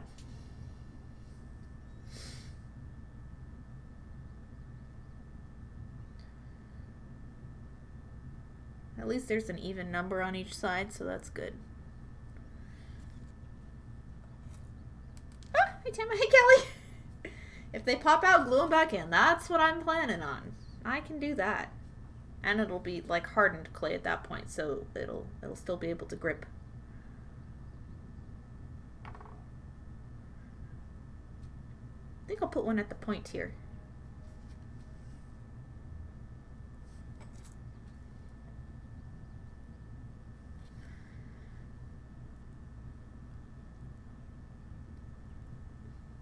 Just a tip. Oh my gosh, gutter brain. Stop it. Just stop it. Oh, wait. No, I hit the hole. Eat the hole. Eat the holy, holy hole. Squish them into place a little. Just close the gap. There's liquid Sculpey that you can use as glue before baking. Right, and I don't have any. But I was thinking about liquid Sculpey. Thinking it would be a good option if it were available.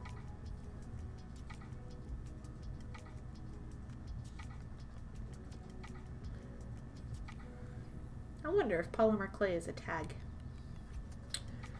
Here we go. So the plan would be to have my row of beads come through around with beading wire or whatever, probably beading wire like I did today. I've got a dark green one, I think, and then it would Y-split off at the top as pendant. And then some of these could be used in the stringing of the piece.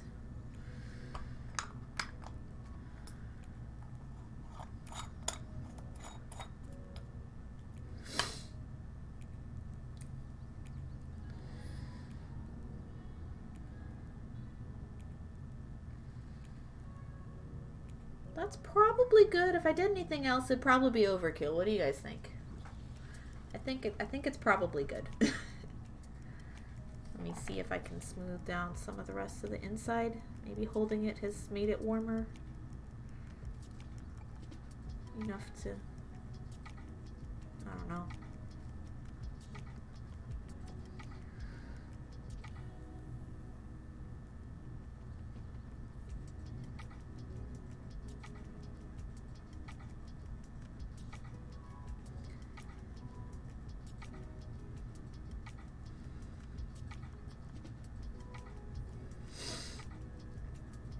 Yeah, it's not as hard to work with as I was thinking it was gonna be, actually. I'm just a weenie. There you go, cracking myself up again. Weenie.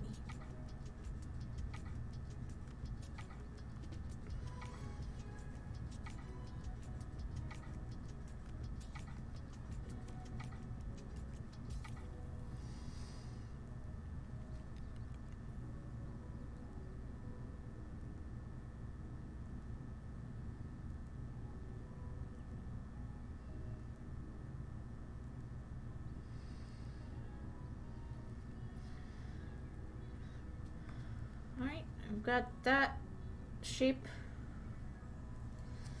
And then I'm going to use up the rest of these two together, see how much lighter of a color we get. If I condition these two together.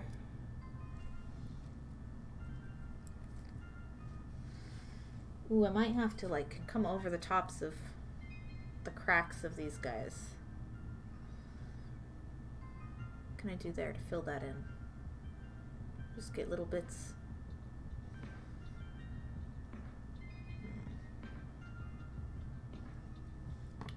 Bang. Back to smooth. Come on. Got this. Okay, stop touching it. Stop it. Okay, let's see. I want to condition the white before mashing them together. Oh well. Alright, too late.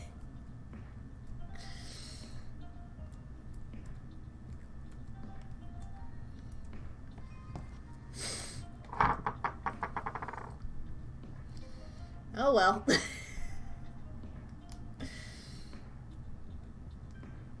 It wasn't too bad. Like it's fine.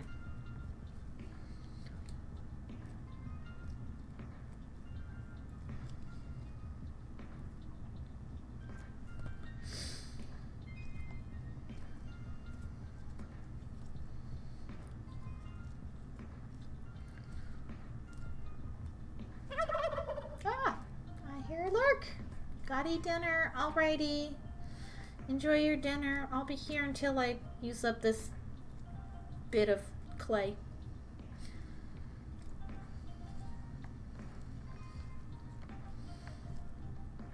Because I'm just using up these 2 segments I started with. So I'm thinking I'm going to roll it out super thin. And like trace my leaf shapes over them.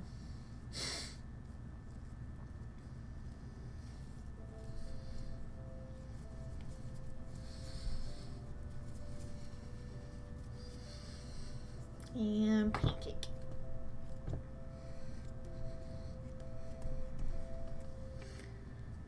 Whee! And a texture. Alright, we're going super thin because I'm trying to get 2 of something out of this. I know there's really only enough for 1 of it, but let's try. Oh, further up. There we are. Move. Stuff out the way.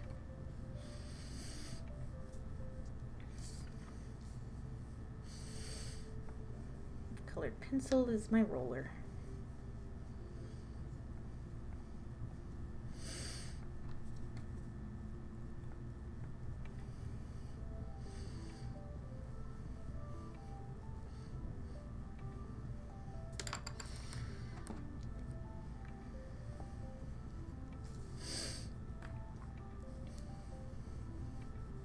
I wonder how sturdy, how thin you have to go before it's like not sturdy anymore.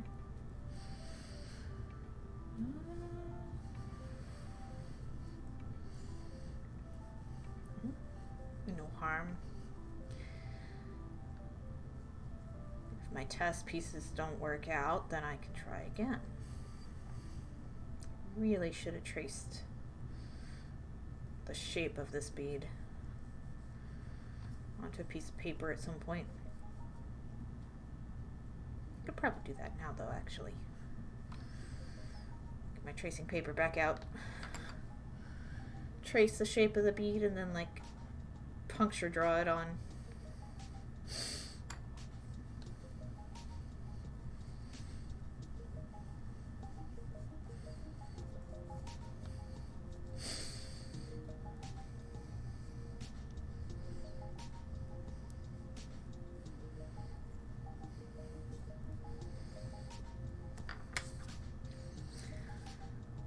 Bit more.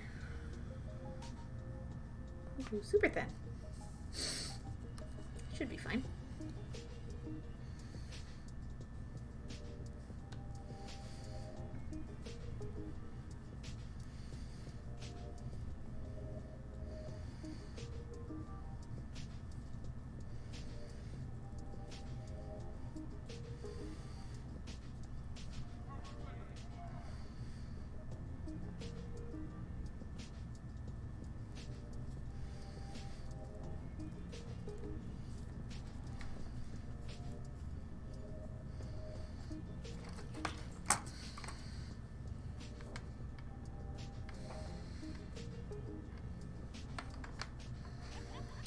Maybe?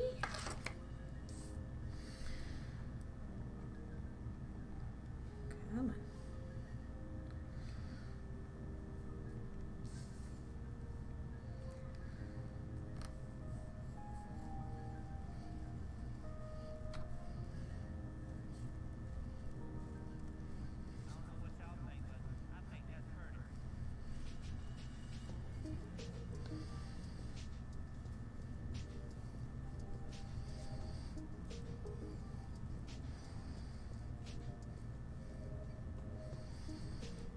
I wish I had my tile. I don't know where it went.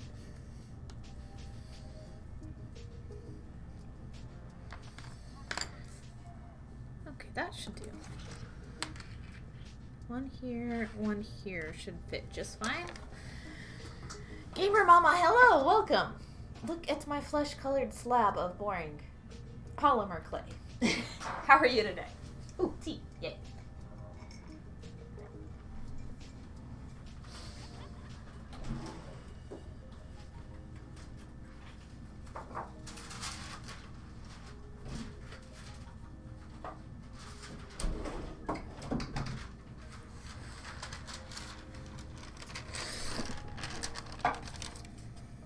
I'm working with polymer clay. I was doing a kintsugi type of piece here with this piece of shell. Doing a little bit of mosaic and some embedded beadwork. It's gonna look like something. We're not saying what. Ugh. And now I am actually gonna trace out this shape. I cannot source these beads anymore. I have tried for years to find more of them. It's impossible. So what I'm doing is I am making them instead. And let's see. This is my friction pen.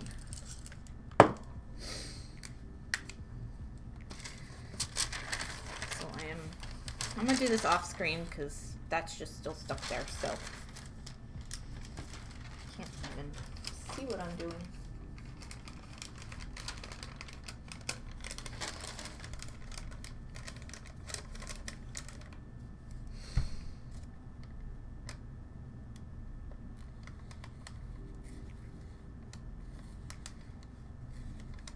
Oh my gosh, that's bad. Okay.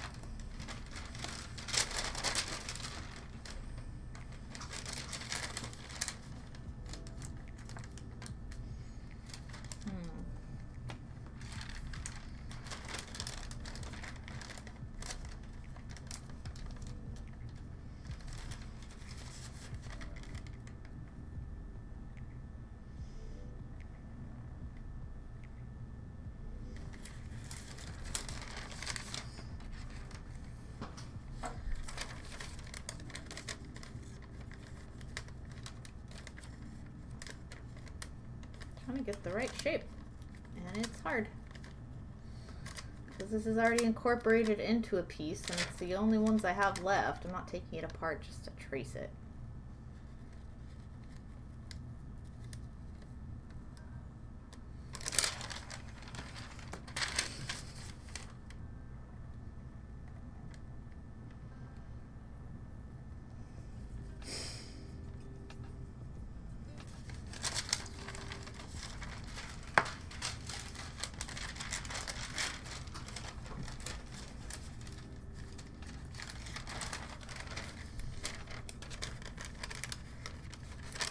Sorry, you guys can't see a heck of a lot of what I'm doing, but it's awkward to hold and to trace, so I'll be back to you shortly.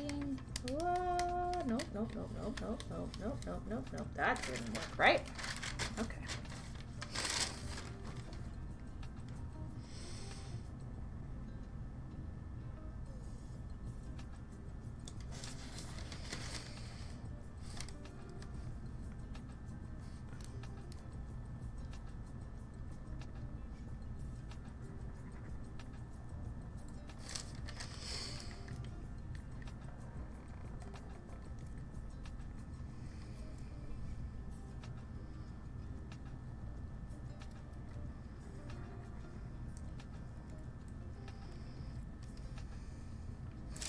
Enough. Ah. I dropped something. Okay, so I have shape. This is the shape of the bead we're making, which is interesting shape, but it is a good one, I promise. Alright, so what I'm gonna do, actually, I'm gonna trace it again. So I can have it twice. Now that I've traced it once, it's going to be easier.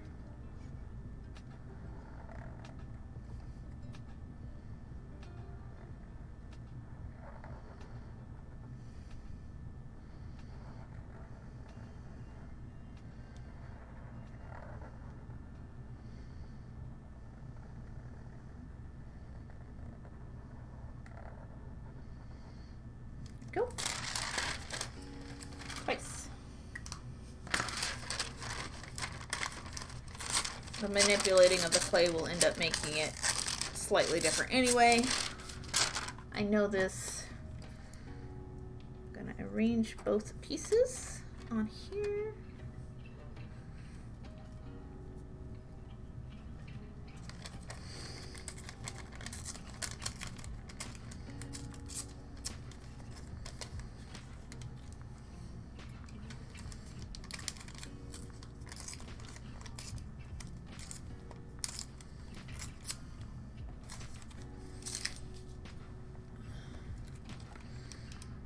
one up here. One down here. Good. They both fit. Burnish them in a little bit with the pencil so the paper sticks to the clay. It's oily enough, it should.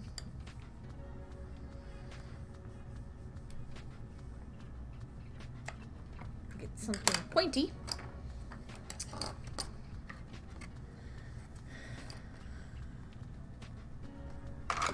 I know.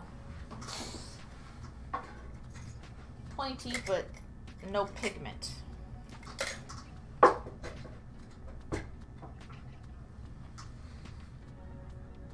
I have, this is my center punch. And just poke holes through the tracing paper all along the lines. And what that will do is it will transfer the shape of the design onto the clay so that I can then cut it out.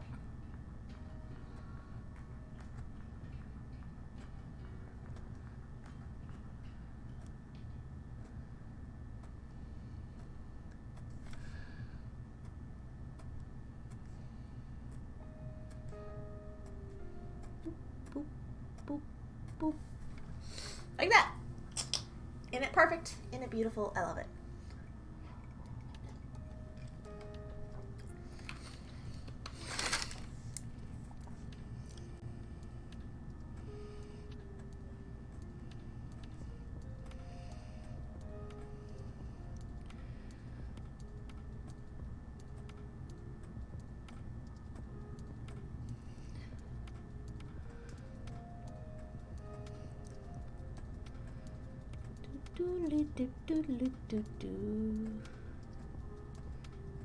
Okay, this is more fun than it should be. For somebody who says that they don't like making clay a lot, like this is actually kind of fun. So I'll make whatever I can with this clay that I've opened up. Well, not the whole like block of it, but just this bit, what there is of the leftovers, I'll turn into something.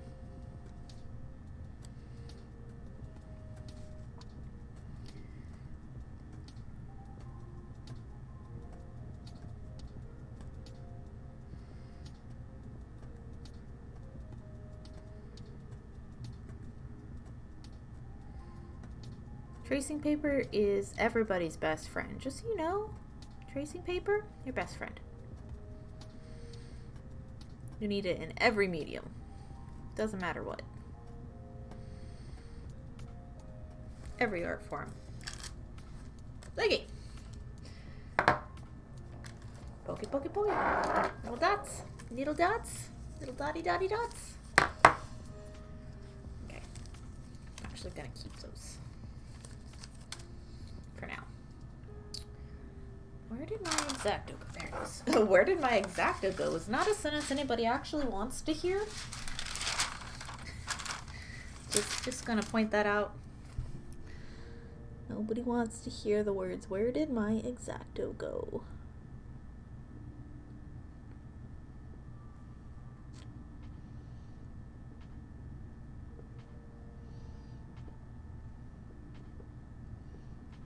Might be too thin for me to actually handle, but we'll see.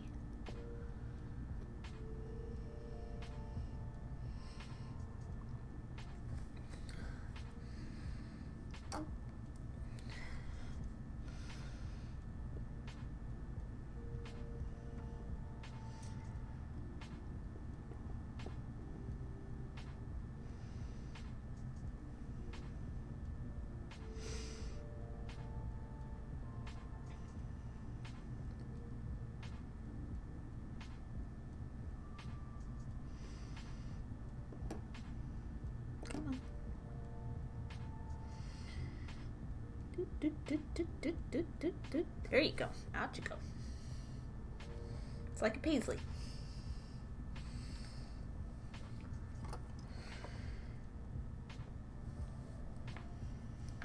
Oh, dang. I gotta go backwards.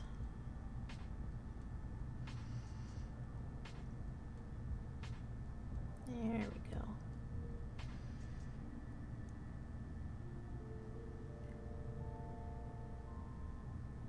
Out of all the principles of art, have I ever mentioned that line work is my favorite? Line is my favorite. It's the one that matters the most. You don't have good lines, you don't have good anything. Not entirely true, you know, but that's my favorite anyway, is if my line work's not great, I'm not gonna like a lot of my work, so it's the one I strive for the most. Super precise hand, super fluid movements. There you go. I've never actually made beads out of polymer clay, and this isn't really going to be a bead so much as it's going to be a cabochon. Like, there's not going to be any hole through it. Like, the originals have holes. The originals have holes all the way through, but since I bead through the gaps on top of the gaps and edges and stuff anyway, like, it's not as important. So I would love for it to have a hole still, but I am not even gonna attempt that, honestly. This feels like it's gonna be too thin. It might be too thin. This might just fall apart when I try to lift it up. We'll see. This line is not as fluid. That's okay though.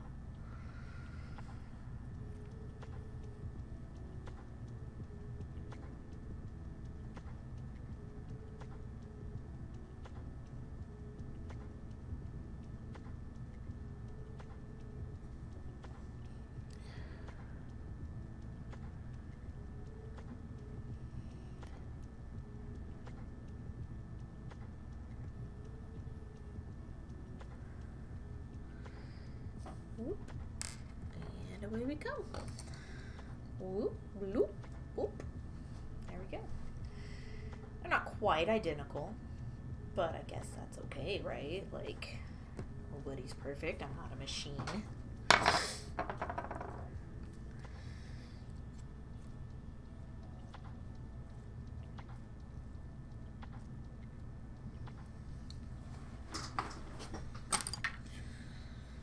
Let's use this guy.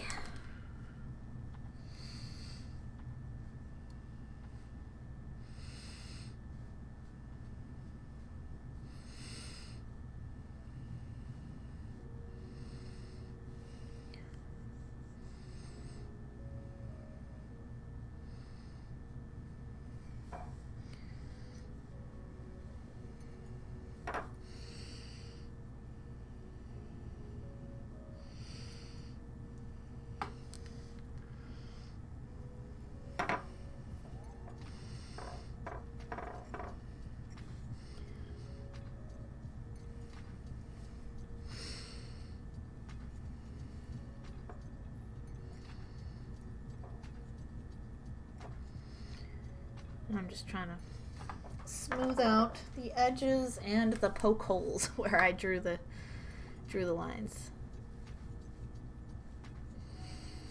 Come on. Some spots like to be smoothed down more than others, it looks like, so.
this is fun.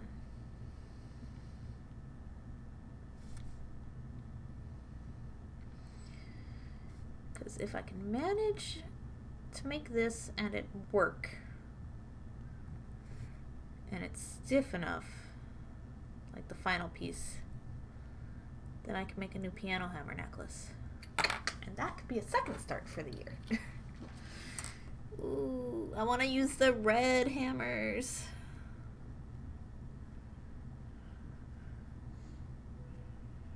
I want to use the red piano hammers. Okay, this is worth it. Thanks, guys, for majority voting clay.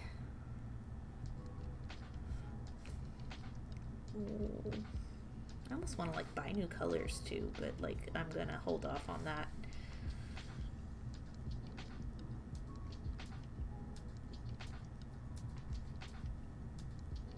I do like it with the more translucent in here though. So I wonder if I did like majority of the white and then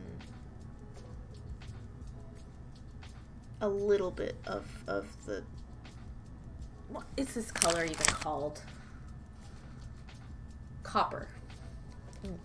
Flesh tone copper.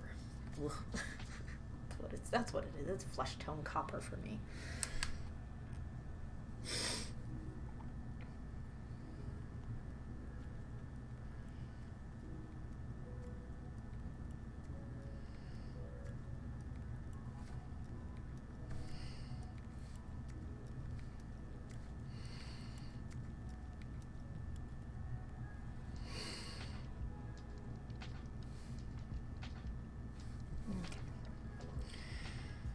Move on to the next one. Don't overwork the first one.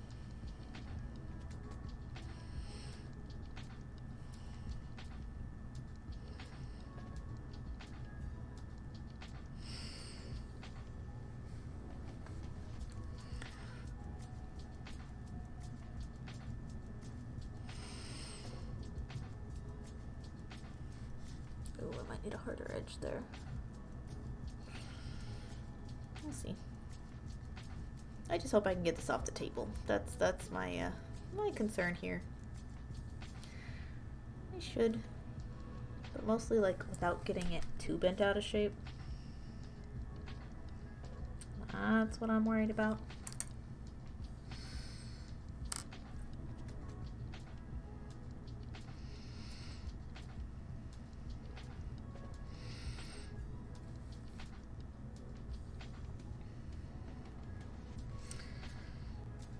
See, this tool I'm using, it's actually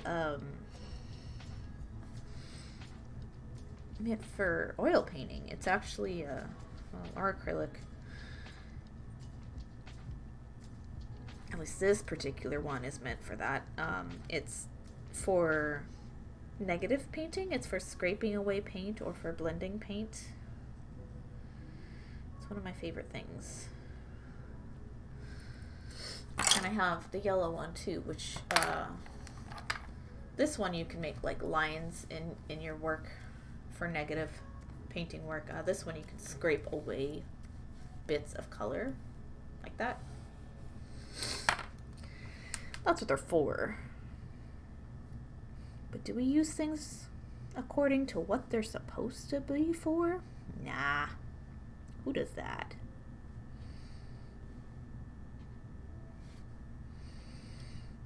Who uses tools properly? Not me. Couldn't be. Just use whatever gets the job done. And this actually works a lot better than my cheapo clay tools.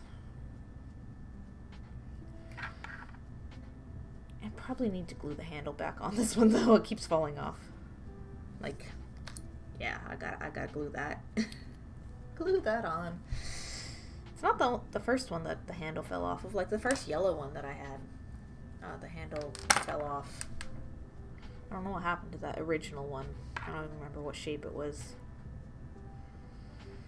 But I've had these since I was in college, so I've used them a lot. It's a useful tool. Useful for lots of things.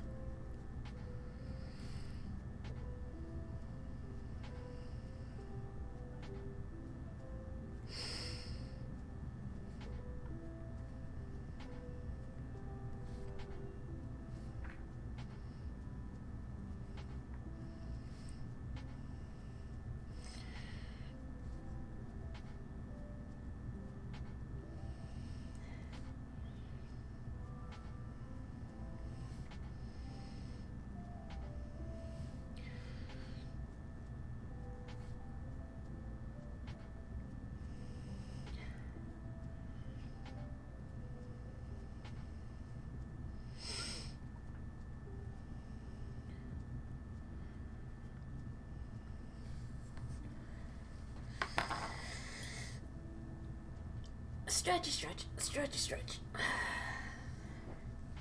Yeah, that one's actually the nicer shape of the two, but you know, yeah, what I can. Do what I can. Not been the greatest at sculpting. I can trace, but I didn't trace too well on this one apparently, so. It happens. Like I said, these ones are experimental. If it works, then I will be using them again.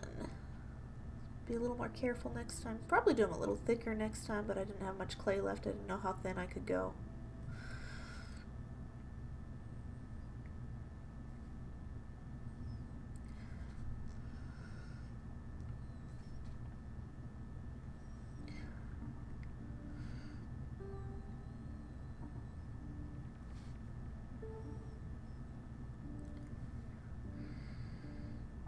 What is everybody out there doing?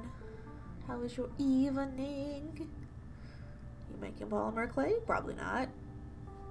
I don't even do polymer clay often. Just, yeah, like I said, I haven't done anything with this since like high school. Like I made beads at one point, I think.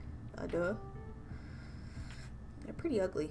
They're pretty muddy. I was blending too many colors together, trying to go for like a marbled effect or something, and it just didn't work out so well.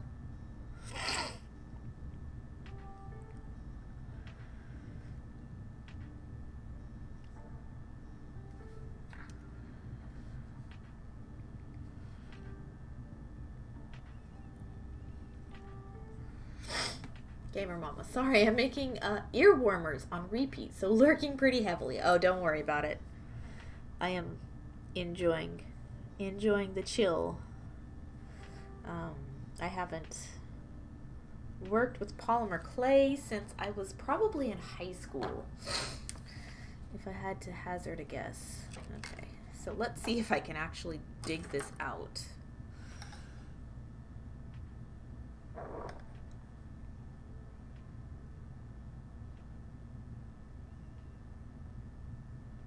Kind of like melded it to my table on accident.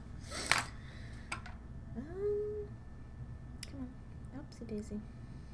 I don't want to bend them out of shape because of the negative space, you know?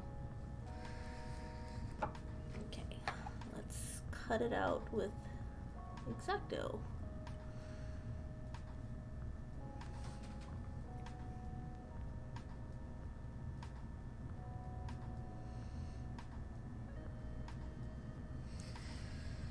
Where did I put my tile? That's what I want to know.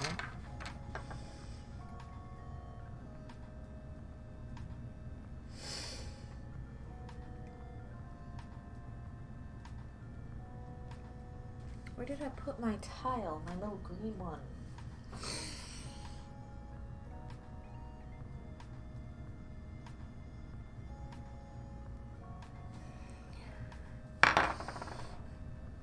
Come on, upsy daisy. Let's go, let's go. Let's mess up the prettier one, the uglier one first, if we're gonna mess one up at all. Here we go.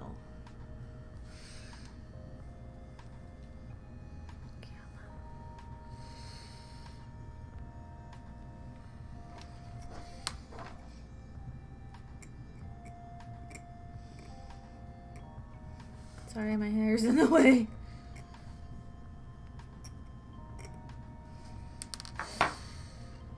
There we go. Haha! I got it. Okay. Okay. So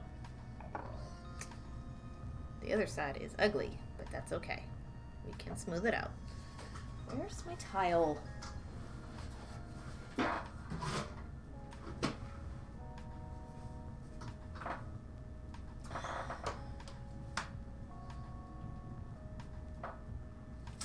I don't know.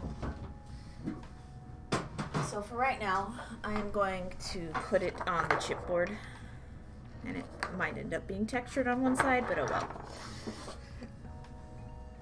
Can I get this one up yet?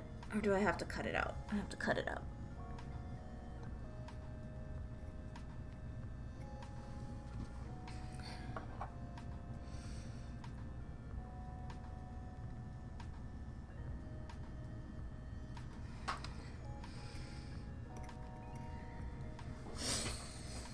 Come on. Upsy daisy. Let's go. I knew I should have started on the tile, but I don't know where it went. Like, I have no reason to have moved it anywhere. Ah, there we go. Okay. There we are. Scrape this off.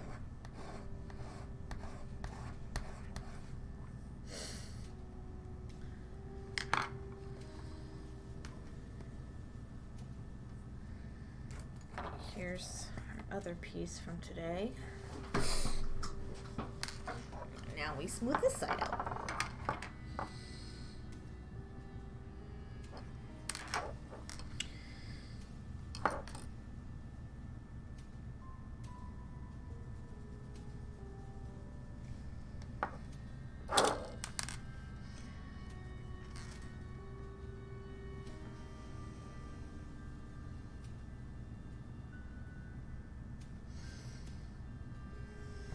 15 ear warmers so far in just a few hours between 3 days. My goodness. Why so many? Do you have a show coming up? Are you donating to somebody? Curious. Why the many ear warmers? That's a lot, by the way. Like a lot. They're made and have to put the finishing touches on them. Okay. Gotcha. Ooh.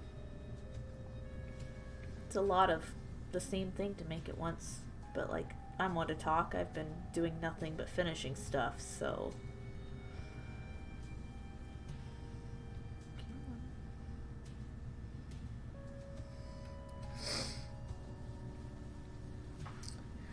Just making some to try and sell. If they don't sell, I will be ahead for fall. Totally accurate. Everything is inventory. All of the time. It doesn't matter when you make it. It will always sell. It will always find its future home. You know, I have very, very, very few pieces that never did actually find a home. But I still have them. They still could.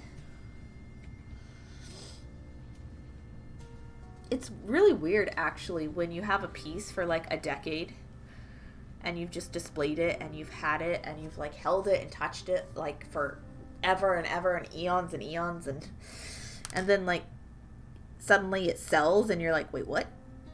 And then after it sells, because this has happened to me recently, like one of my big pieces sold last year. After it sells, you're like, wait, I'm missing something on my table. What's going on? Something looks strange. It looks, oh, big piece has sold. My display doesn't look the same without it. Because it doesn't. It just looks like an entirely new setup. When you're like, especially if it's a big piece, you know. When one of your show pieces does sell, you're like, something's wrong here. Something doesn't look right. Just because it's been such a big part of your life for years, you know. And the same can be said for the smaller pieces too, you know. It's just like suddenly they sell and you're like, I've had this for so long. Why do you want it now? It's interesting who some of those like holdout pieces sell to too, you know. Because when you meet them, the person, you're like, oh, of course, this has always belonged to you. It's just always fun to see when that happens, you know.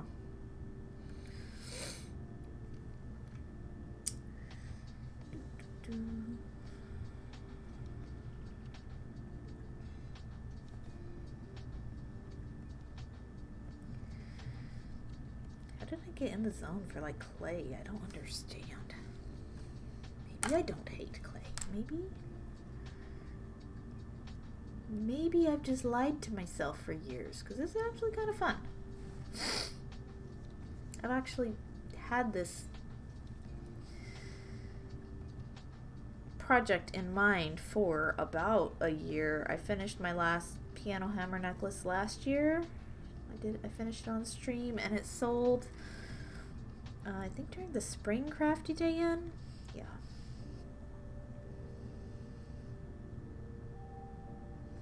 That was a stream piece that I made. It was gorgeous and I loved it every second. And so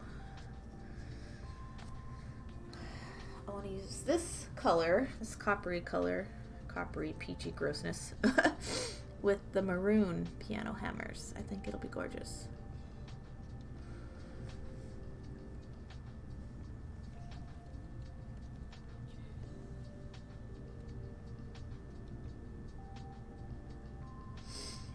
I might have to do like some final sanding on the edges of this. I don't know. That I'll have smoothed all the edges away. I might have to come back through and use some needle files to get some of the extra off. We'll see. You can't do that probably, right? Like needle file away some of your clay. Oh man. Yeah, it's like ain't one side smooth, but then the other side isn't. Like, it's so sad.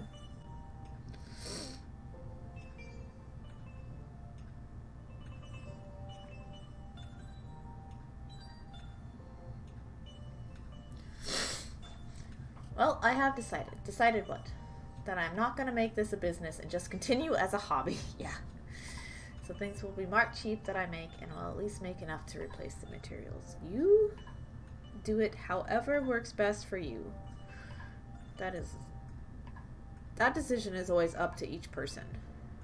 And you can always flip back and forth as needed as well. Like, you don't have to stick with one option forever.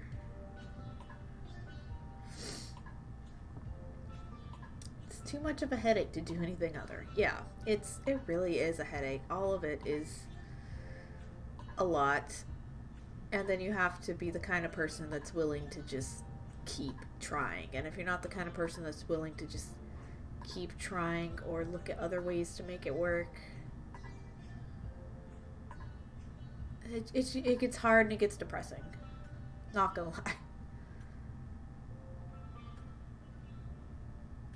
I keep trying because I've just kept trying for so long that I don't know what else. There he is.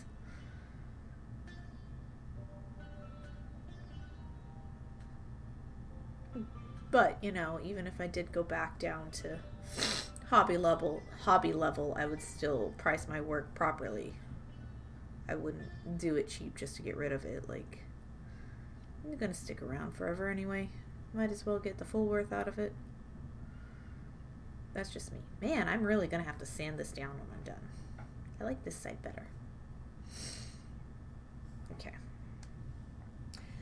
It kind of is just kind of jank, isn't it?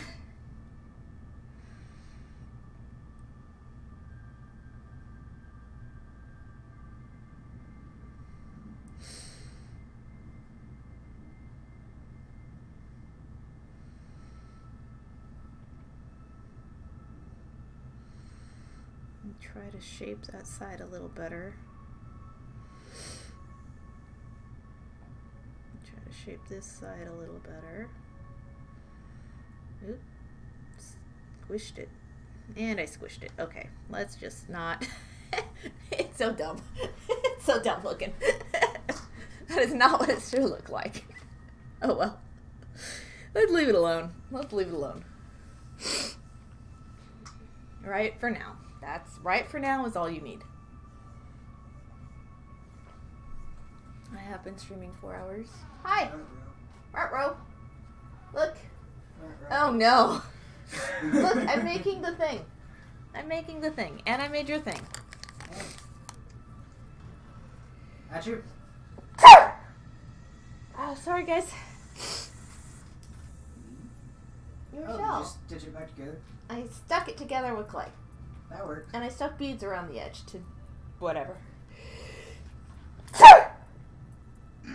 Oh my gosh.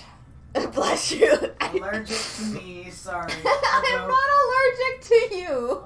No, come back. The bad designs in the catalog. I am allergic to the bad designs in the catalog. Now I gotta blow my nose. Bless you, number 2. Thank you, Ravenwood. Hello and welcome again. I did not mean to startle you out of lurk. Ixo brought me what looks like a wedding catalog from Fire Mountain. Happily ever after. Oh boy. How much white and sparkly nonsense is going to be in here? Do we have any, like, uncomfortable looking people? Hey, look. Dudes.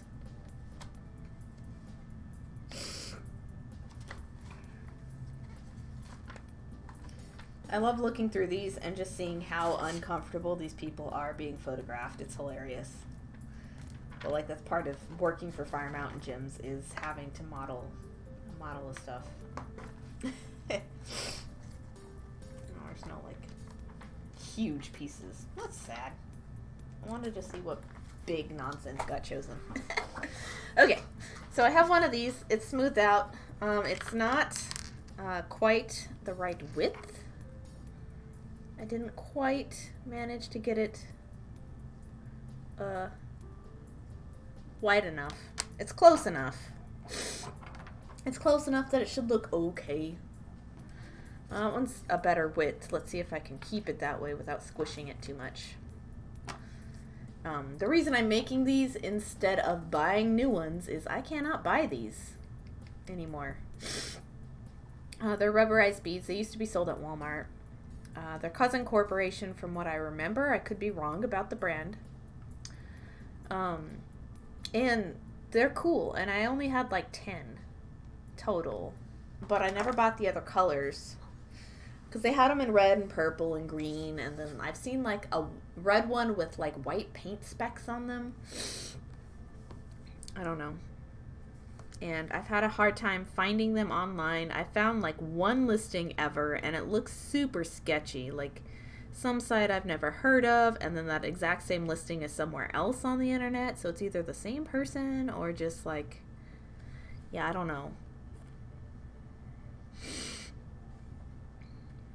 So it's like, I think I'll just make my own. Which is why I bought the clay. And then I worked on the shell piece earlier this stream because that's one of my active whips. So this is technically a new start.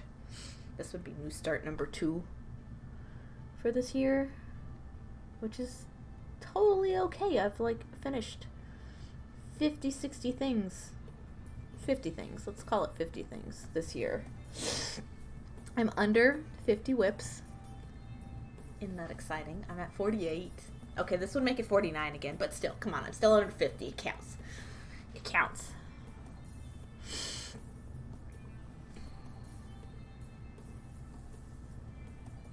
Oh, man. Now my nose is all runny because I was sneezing. I'm allergic to the Fire Mountain catalog. Like, I've spent a lot of time in my life shopping at Fire Mountain, but, like, the catalogs just always crack me up still.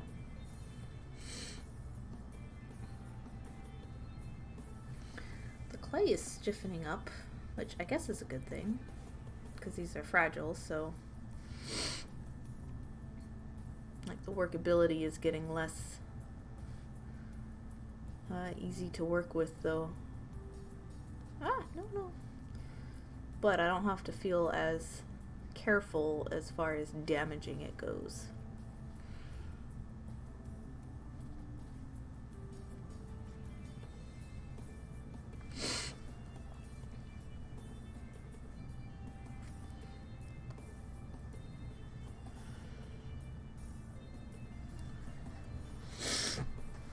Oh, I'm gonna be a sniffleupagus. I'm so sorry, guys. I totally understand if you just need to leave and go away from the sniffly monster.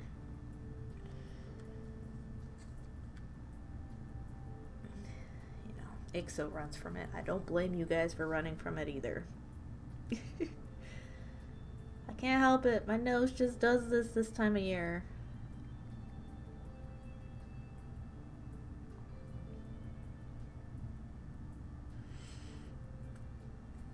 How did the one I didn't like as much end up being the one I like better now? What the heck? Good thing this is like an asymmetrical design. For those of you who have never seen my piano hammer pieces, let me actually bring up the one I did. One I made last year for you. I think it was last year. Was it last year? Might have been 2020.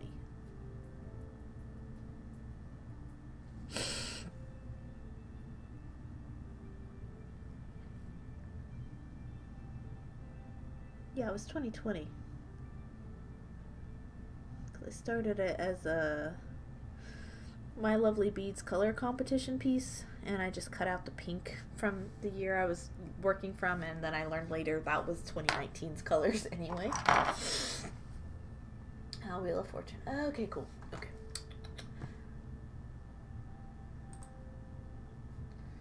Let's find a piece so you guys know what I'm working towards. And like you may have known that I don't repeat designs very often, but I repeat good ones, and this is a good one. So that shape that I'm making is this. And yeah. I wish I could put a hole all the way through this. It would be so helpful to do for that. And if not, you know, I could end up doing this some other way. But that's what I'm making. I could likely embed a jump ring or something. Embed a bead in the tip. I don't know, that wouldn't hurt. I'm just playing around. So I could put a bead in the tip here and in here so that it could attach to stuff, which would be a good call. Is back. Hello, Prince. I'm showing off the necklace that I intend to make with the piece I'm making. It's this dude. But with maroon hammers instead. The color palette would be different. Cool. Yeah. No, RLB owns this one. RLB fell in love with this one and bought it last crafty day in. My intention is to pick one of these hammers. This is a maroon colored one. I actually don't know which color goes with which notes, or if they're from different pianos. I don't know how piano hammers actually work. So like this one would be on this side and the other one would be on the other side, and it would make the wings. Crafty Day In is amazing. Yes. Did anybody like do the command for Crafty? Because I didn't do the command, and yet the bot knew what we were talking about. This is creepy. Who did it? I don't have a timer set for a Crafty Day In. Do I have a timer set? Is the bot still on? Well, yeah, it's always on, but like... I don't think I had it set, though. The timer for it?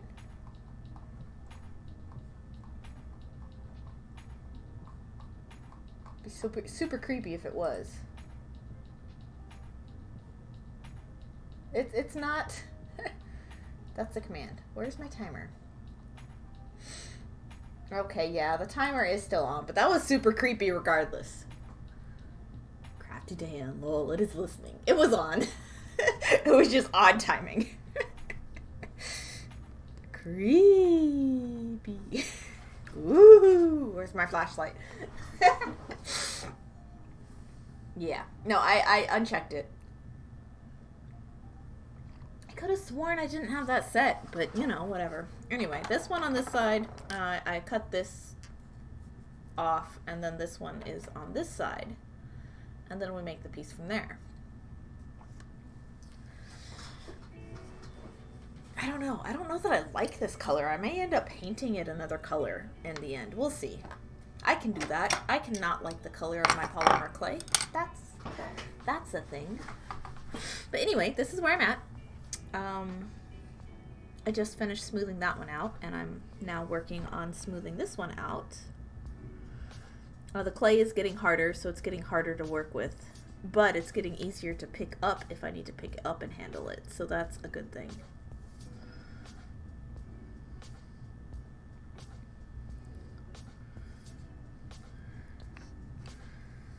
Like I said, I've not worked with polymer much in my life, so I don't really know exactly how long I have before it starts getting difficult. I know it doesn't cure fully until you bake it, but I'm learning. Alright, so what we're all doing, we're all learning. Okay, got excited though. You're setting up a spring crafting day handle. It's a nice element. Oh, it'll be here sooner than you think.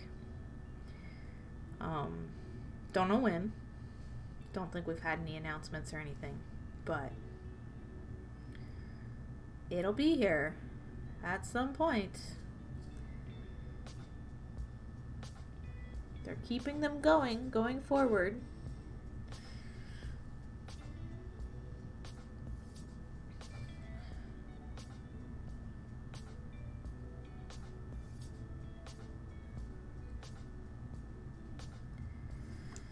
Last year we had one around March or April. I'm trying to remember.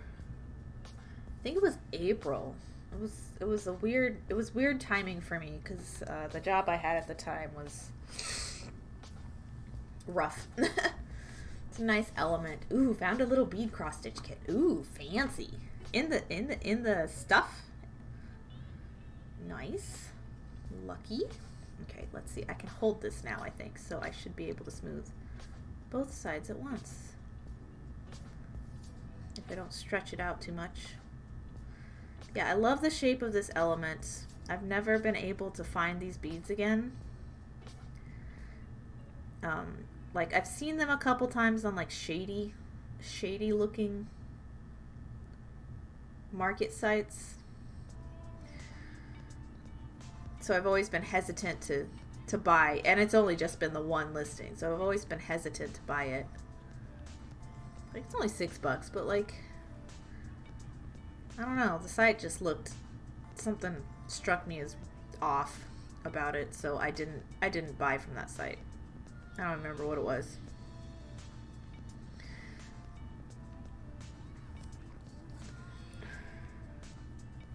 There we go.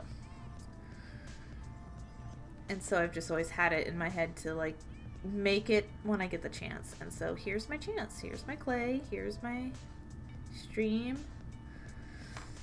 Pressuring me into working with clay, so I might as well get out the thing I've been putting off, right? Right. That's how this works. Finish the things you started, or finish the things you plan on making. Yep, 2 little angel ornaments. Oh, that's cute.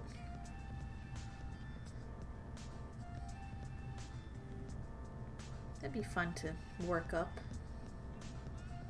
Maybe. I don't know, I haven't done anything angel related in a long time.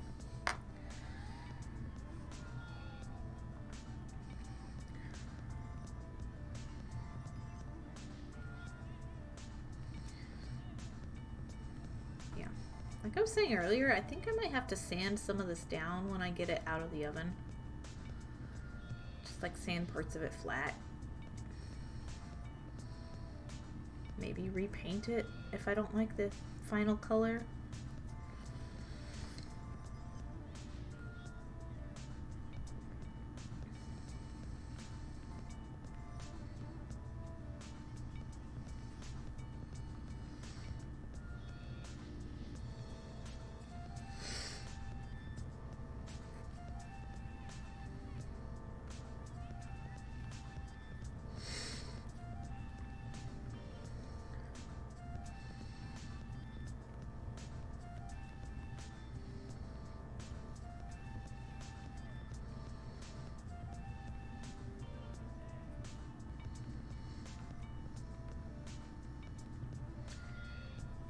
Gonna have to eventually stop streaming so I can go bake these. I'd like to get that done tonight so that I can do whatever I'm gonna do with them.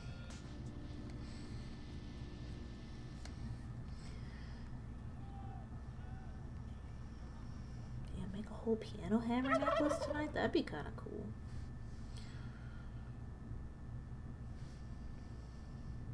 Ooh, I have a triangle. Sorry for the distraction. Lurk, thank you, Callie. Copyright 1990. Oh, goodness. I have a triangle. I have a triangle. I have a triangle. I have a triangle. You guys are like, what does that mean? It means I can make a triangle for the bottom of my PC thingy. Look it. Doop. Pop. Triangle. Which is the original pattern. Is boop, boop. The triangle pointy bit for the bottom. Ah, dang, you can't see. Okay. Da da da. Like that. Ta-da. Ta-da. Came with short bead needles. Ooh, fancy. Short beading needles are kind of a rarity these days. Well, just in general, they're not as common.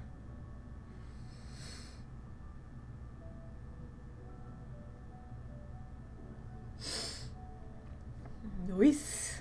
Yes. It's a lovely pattern. I love it so much. It might be better just to bake these and then file down all the edges. That's what I'm tempted to do. It's like use the aggressive tools. The gentle handling of the clay is not my thing. I want to use the sharp, aggressive tools. The abrasive tools versus the smoothing tools. Am I weird? Yes. Yes, I am weird. Don't answer that.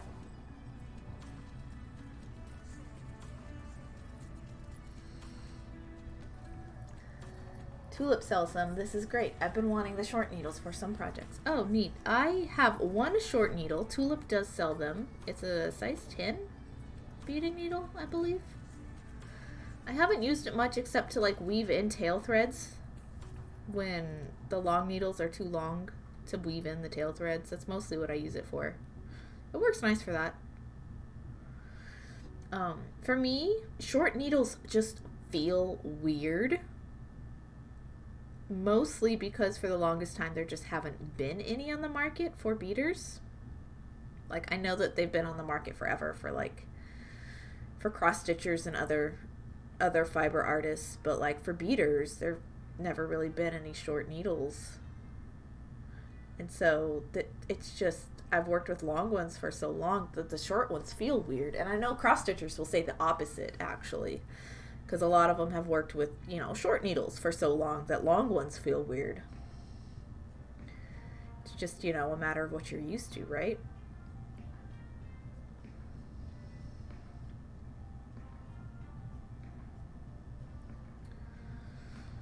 Yeah, I wish I knew where my tile was so I could bake these on it.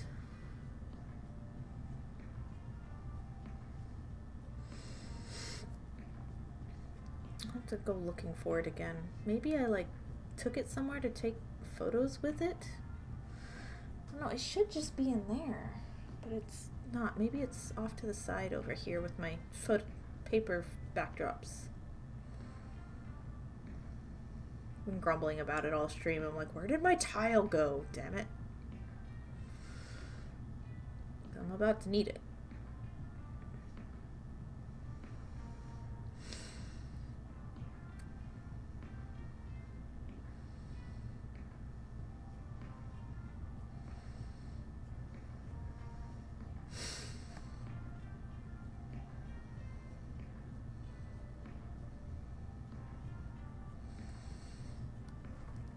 Seems they were there in 1990. All right.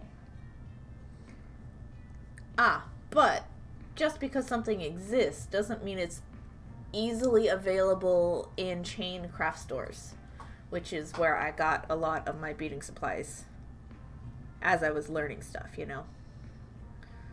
So just because something exists doesn't mean it's easily accessible to the general population. Yikes, the stitch grid is paper. Going to have to treat it before I stitch them. Ooh. Oh, wow.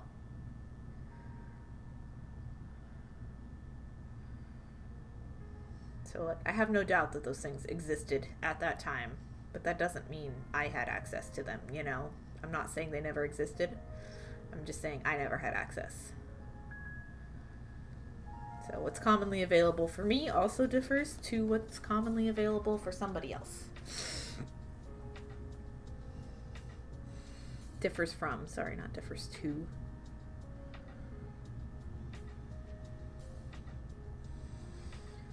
Now, most craft stuff like that you'd have to get through mail magazines, which I didn't have access to. Much. Like, Fire Mountain was actually a mail magazine when I started using it. It was not it was just starting to have like an online presence. But it wasn't as big of an online presence until later years for me. It was mail order for me from the start. Which I ordered it through the mail because, you know, I saw the advertisements in the Beading magazines. And I'm like, what is this? It says free catalog. Oh, dang. Which way is which? Oh, come here. Piano hammer. Reference. Thank you. This way and then this way. Okay. Ooh.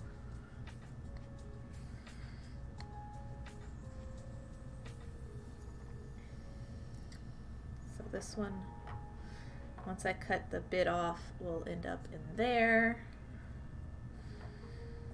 Like so. And then the pointy bead comes down, pointy like. That should do it. Super nice. Maybe add some sort of paint to the clay. I don't know. We'll see. I'm gonna leave that alone. Here's the other piece I was working on. I'm actually gonna fill in the cracks of this shell with some little tiny flecks of the clay, so it is more like that kintsugi. So I'm just gonna smush it in to the cracks.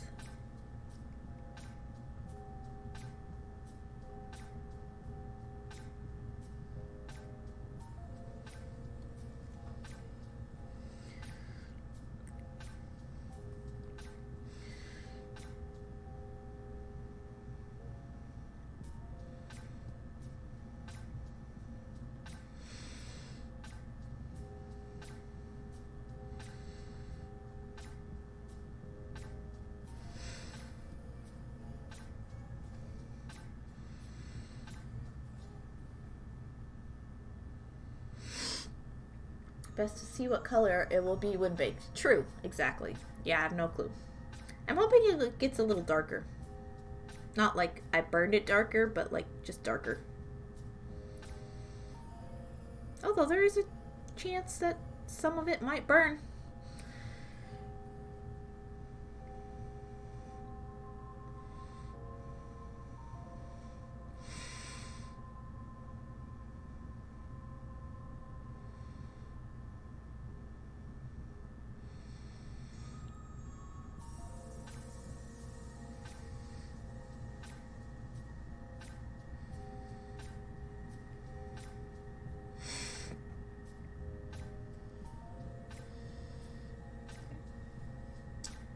Shimmery.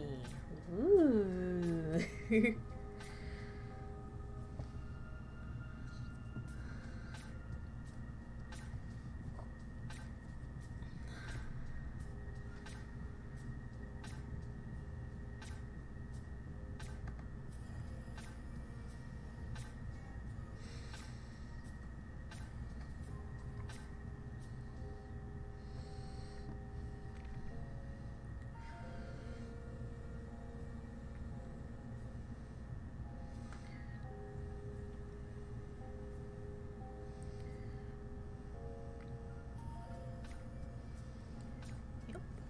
Found a favorite tool. I haven't used anything else other than this one for this.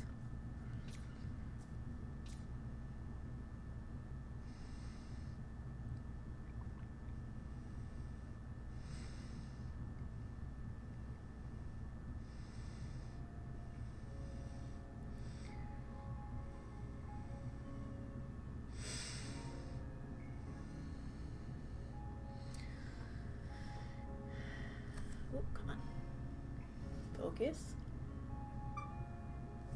My hands feel so weird now, like after being covered in clay for a couple hours now.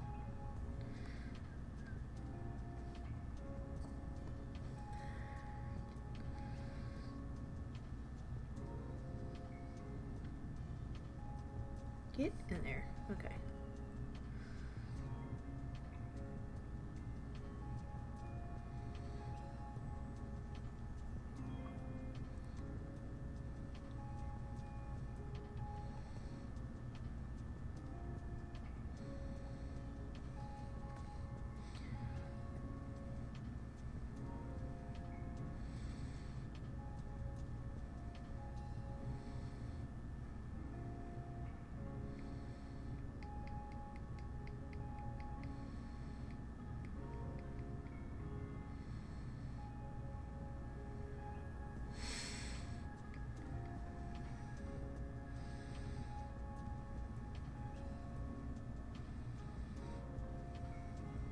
Go. I think I got it. All the pieces secured in there, it looks like.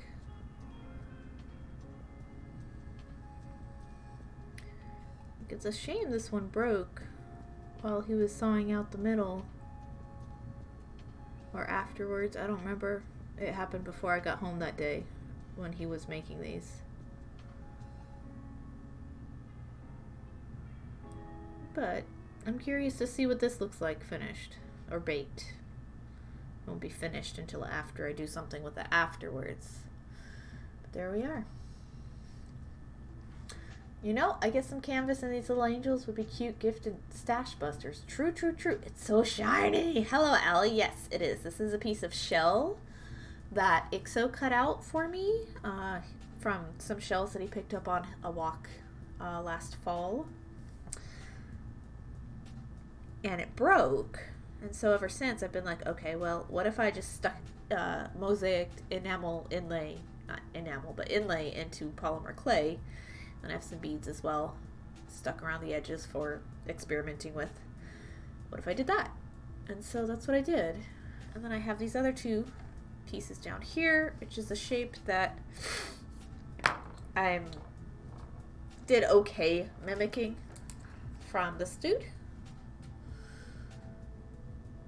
Trying to recreate that shape, but I don't have any more of these beads, and I can't buy them either because they don't exist anymore. So those two combined with piano hammer, which is just compressed felt, and my triangular bead here at the bottom make a nice centerpiece. I've done piano hammer pieces many times before. I'm thinking, what if I embedded some jump rings into the edges here? Where are my jump rings? This one would be copper colored because that's the color of findings I have right now. Whoops, that's 2. I need 4.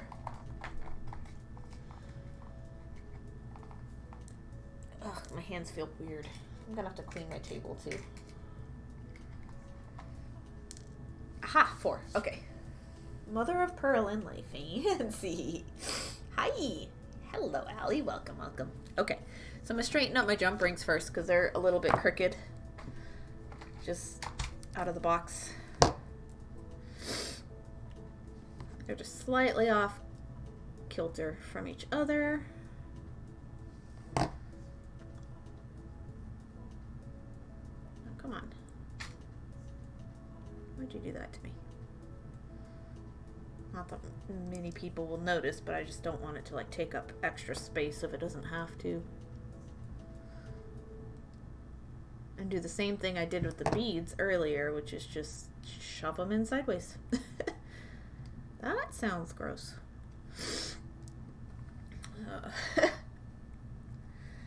Ugh.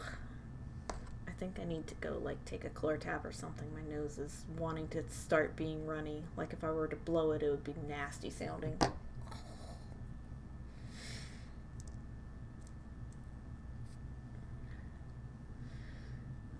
Because I don't really have a good way to make a hole, and I'm not actually familiar with how to make polymer clay beads. I haven't looked that up.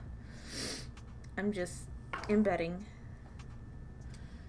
jump rings in the edges here. No, stay. I tried to let go and it just came right back out.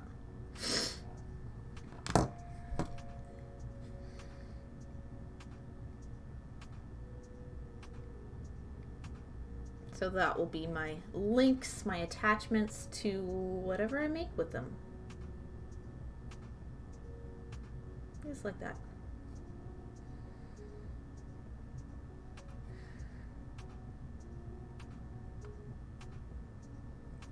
And since, you know, copper has a little bit higher of a melting point than my oven, I'll be fine.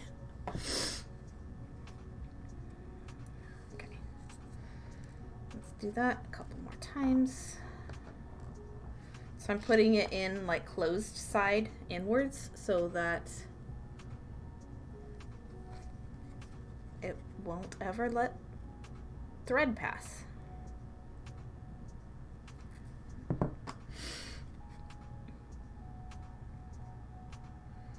Guys, I have no clue what I'm doing. I'm just experimenting and playing and having fun. So if you think that I know what I'm doing, it's a lie. Just a disclaimer. I haven't played with clay in a while, so yeah, I'm just experimenting and having fun.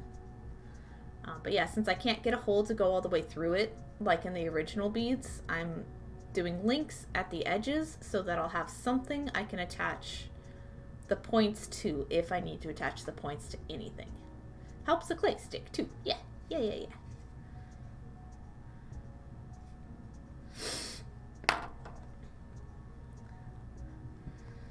So, yeah, I don't know. Like, these are practice shape for me. And if they work, I might do them a little thicker next time. Honestly. I want to see how sturdy these are once they get out of the oven to work with. So I'll try to make a piano hammer necklace.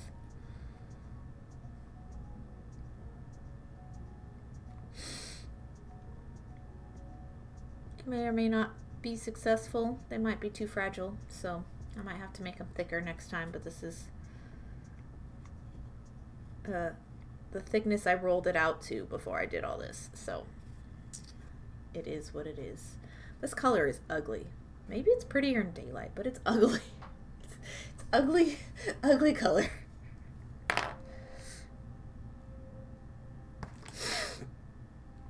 Sorry for the sniffles again. It's just that time of year for me. Allergies are pretty bad. Didn't used to have allergies. I'm so mad.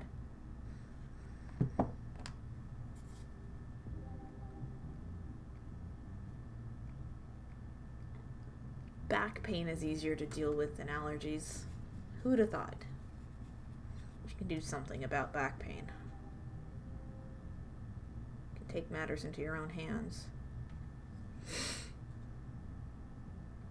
That's a sentence I said today. There we go. We have our copper links. Just jump rings. Stuck right in. And then I have a little bit of clay left still. Should I try to do something with it? What other weird things can I mess around with? First time chat. AZR118. Hi, what do you live for? That's an odd question. Hello. BRB, need tea. Alright.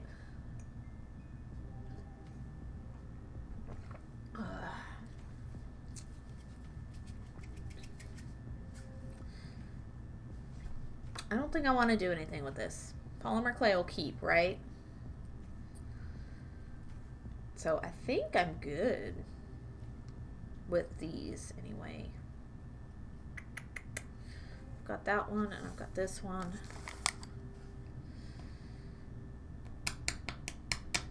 That color is ugly. I thought it was gonna be prettier than this and it's just ugly. I don't know what I'm doing now.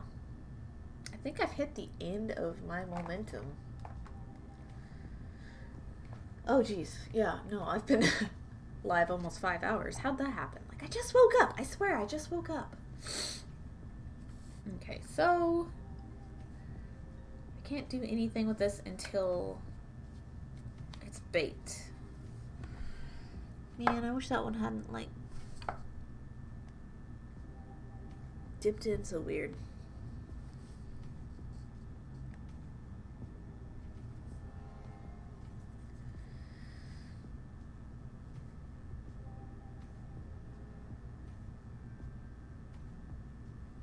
That side's so much prettier.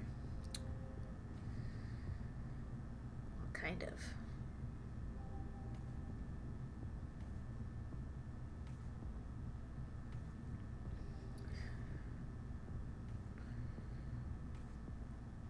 This negative space is not as nice as that one is. Yeah, I don't know why. This one I liked better when I got it started, but I don't like it as much now. It's alright. That's kind of a hazard you run when you have handmade things. Okay. So there's those and this. Put these away. I'm at least gonna put stuff up for now, unless, you know, maybe I see something that would be interesting with clay. I don't think I could bake resin in the oven though, but that'd be cool to as the backing. I think I just need to paint the back.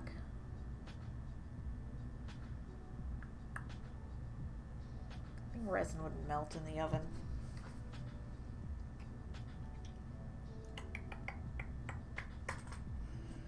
That's why glass is a good option.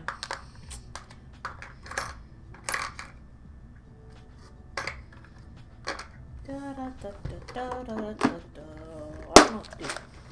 I don't see anything else I want to do with clay right now. These were testers. I could do more later another time, I guess. I don't know.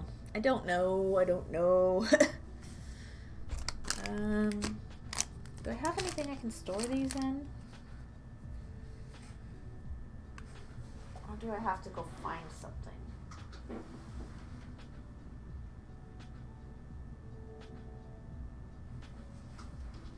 Maybe I can put them in plastic baggies inside of something else so that the air doesn't get to them. Yeah, that'll work.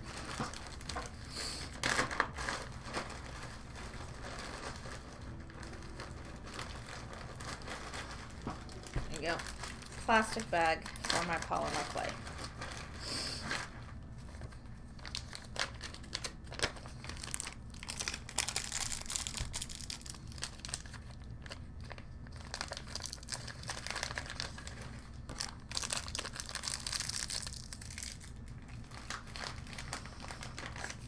Blocks, and I'll put the used bit in a bit inside of something else. I don't know.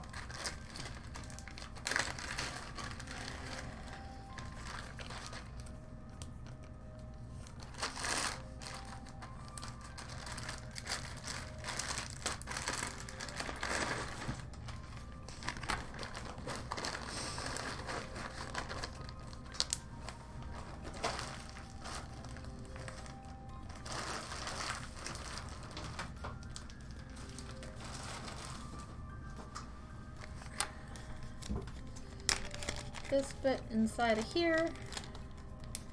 I should keep it airtight. These can hide all inside of here. More airtight.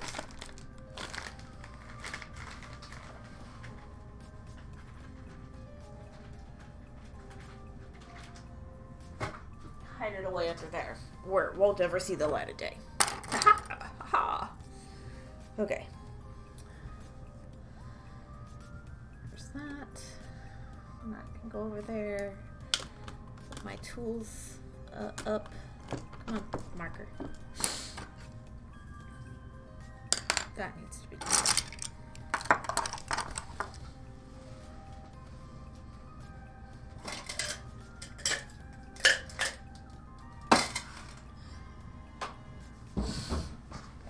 Did we have a good time today, guys? I made some stuff. I got 2 stream finishes, and I got partway done on 2 other projects. One I did not intend to finish or start today. Where was this? Is this holding something? I don't even know. Beads for this go over here. But yeah, we finished our starfish necklace earlier, as well as assembled the food bracelet. Food triangles bracelet. Food pyramids hat. That's silly. Okay, I'm gonna put that magazine under this bead mat. Okay, no I'm not.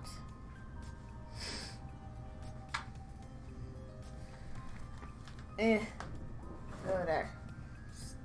Stuff it. Nope.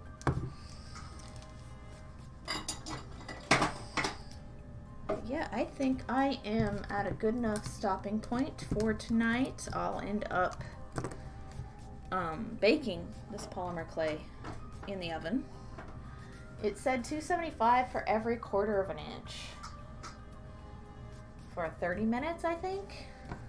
So I'll give it 30 minutes, take it out, give it a look, see what happens. Hope it's not too burnt by that point. Although, you know, I'd be interested to see what burnt polymer clay looks like. It's been a minute. I once met a guy at a craft show who he made fairies out of polymer clay, like really dainty fairies, and they were just posed all pretty and stuff. And I remember looking at one that had burnt feet. She had burnt feet, and she was posed above like some fire, some flames, right? You know, and I asked him to tell me about it, and he told me that he had baked her, but her feet were too dainty and small, you know, and he had misjudged and burnt her feet. And so instead of like remaking it or fixing it, he just went ahead and changed the whole sculpture and had her dancing above flames so that it looked like it was intentional. I thought that was super cool. That was like super, super cool. Alright, I'm gonna get my rubbing alcohol back out and re-clean my desk because it's all weird. My hands all feel weird. You got your tea, Prince? What kind did you get? I'm finishing up my chai tea from earlier, actually.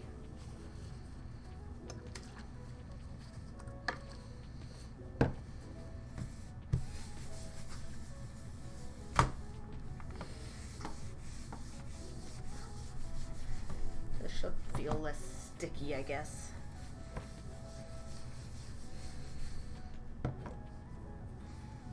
Organic raspberry. Ooh, fancy. Do I have raspberry tea? I have the Celestial Seasonings like herbal pack, so I might have something like raspberry zinger. Is that one of them? I'm trying to remember. It's been so long since I've had the herbal pack, but I have that Celestial. It's K-Cup. Oh yeah, because you have a Keurig. Right. There we go.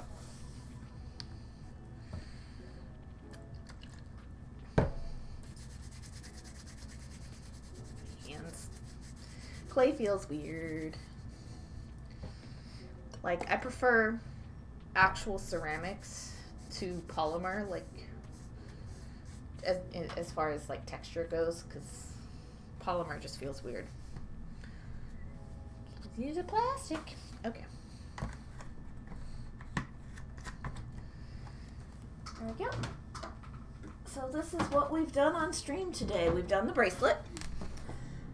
Ta-da! We assembled the food triangles. Woo! We made our starfish into a necklace with coordinating colors, which I really like this. This is my favorite one that we did today. And then we made our weird winky shapes and this pearl inlay bit. Here, let me move them this way. The pearl inlay bit. And so we'll have another piano hammer in a few days. Love natural clays, but you kill them for those. Yeah, you do. Yeah, I like the natural clay a lot better than the polymer. As far as texture, like, I love getting my hands muddy and dirty. Like, I grew up in the country, so yeah. I love playing in the mud. Always have. And so, yeah. That clay is much more fun to play with than this, but this was an interesting, neat experiment as well. We'll see what happens. And, we'll find somebody to raid. How about it, huh? Okay, let's find our correct tabs. Who's live? If we know anybody who's live. Ooh, so can I make it beating in games? Maybe.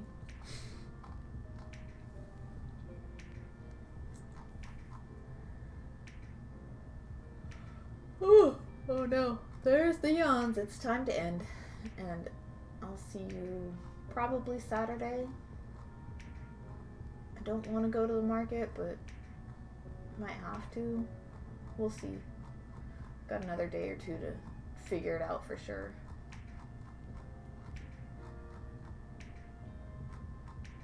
Yeah. Alright. So Kana, VM. She should be beating. She usually does. And she is. Let's go find another beater, guys. And I will see you when I see you. If not Saturday, next Tuesday for sure. Yeah. Beat you later. I'm gonna get that raid started and see you over there, okay? Bye-bye.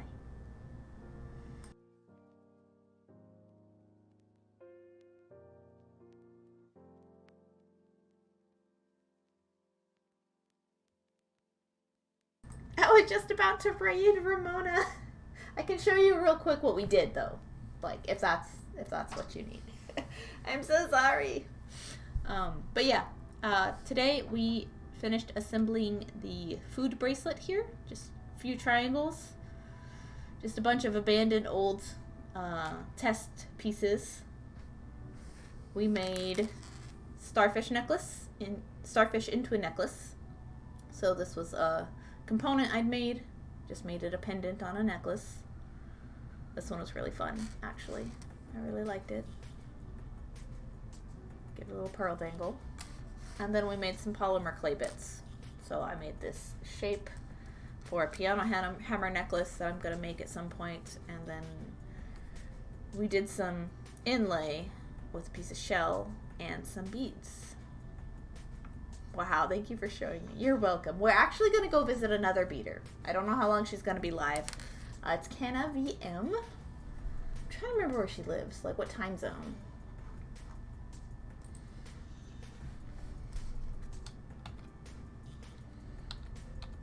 There it is. Okay. Make sure I spell it right. But yeah, let's take a raid to a new beater. If you guys haven't met her yet, let's give her lots of love. I'm trying to remember if she's affiliate yet or not. She's new to streaming fairly. Since about like the fall or so. And I'll bead you later and I'll see you over there. Thanks for coming in, Ramona, even if it was last minute. Thanks for the hellos. See you later.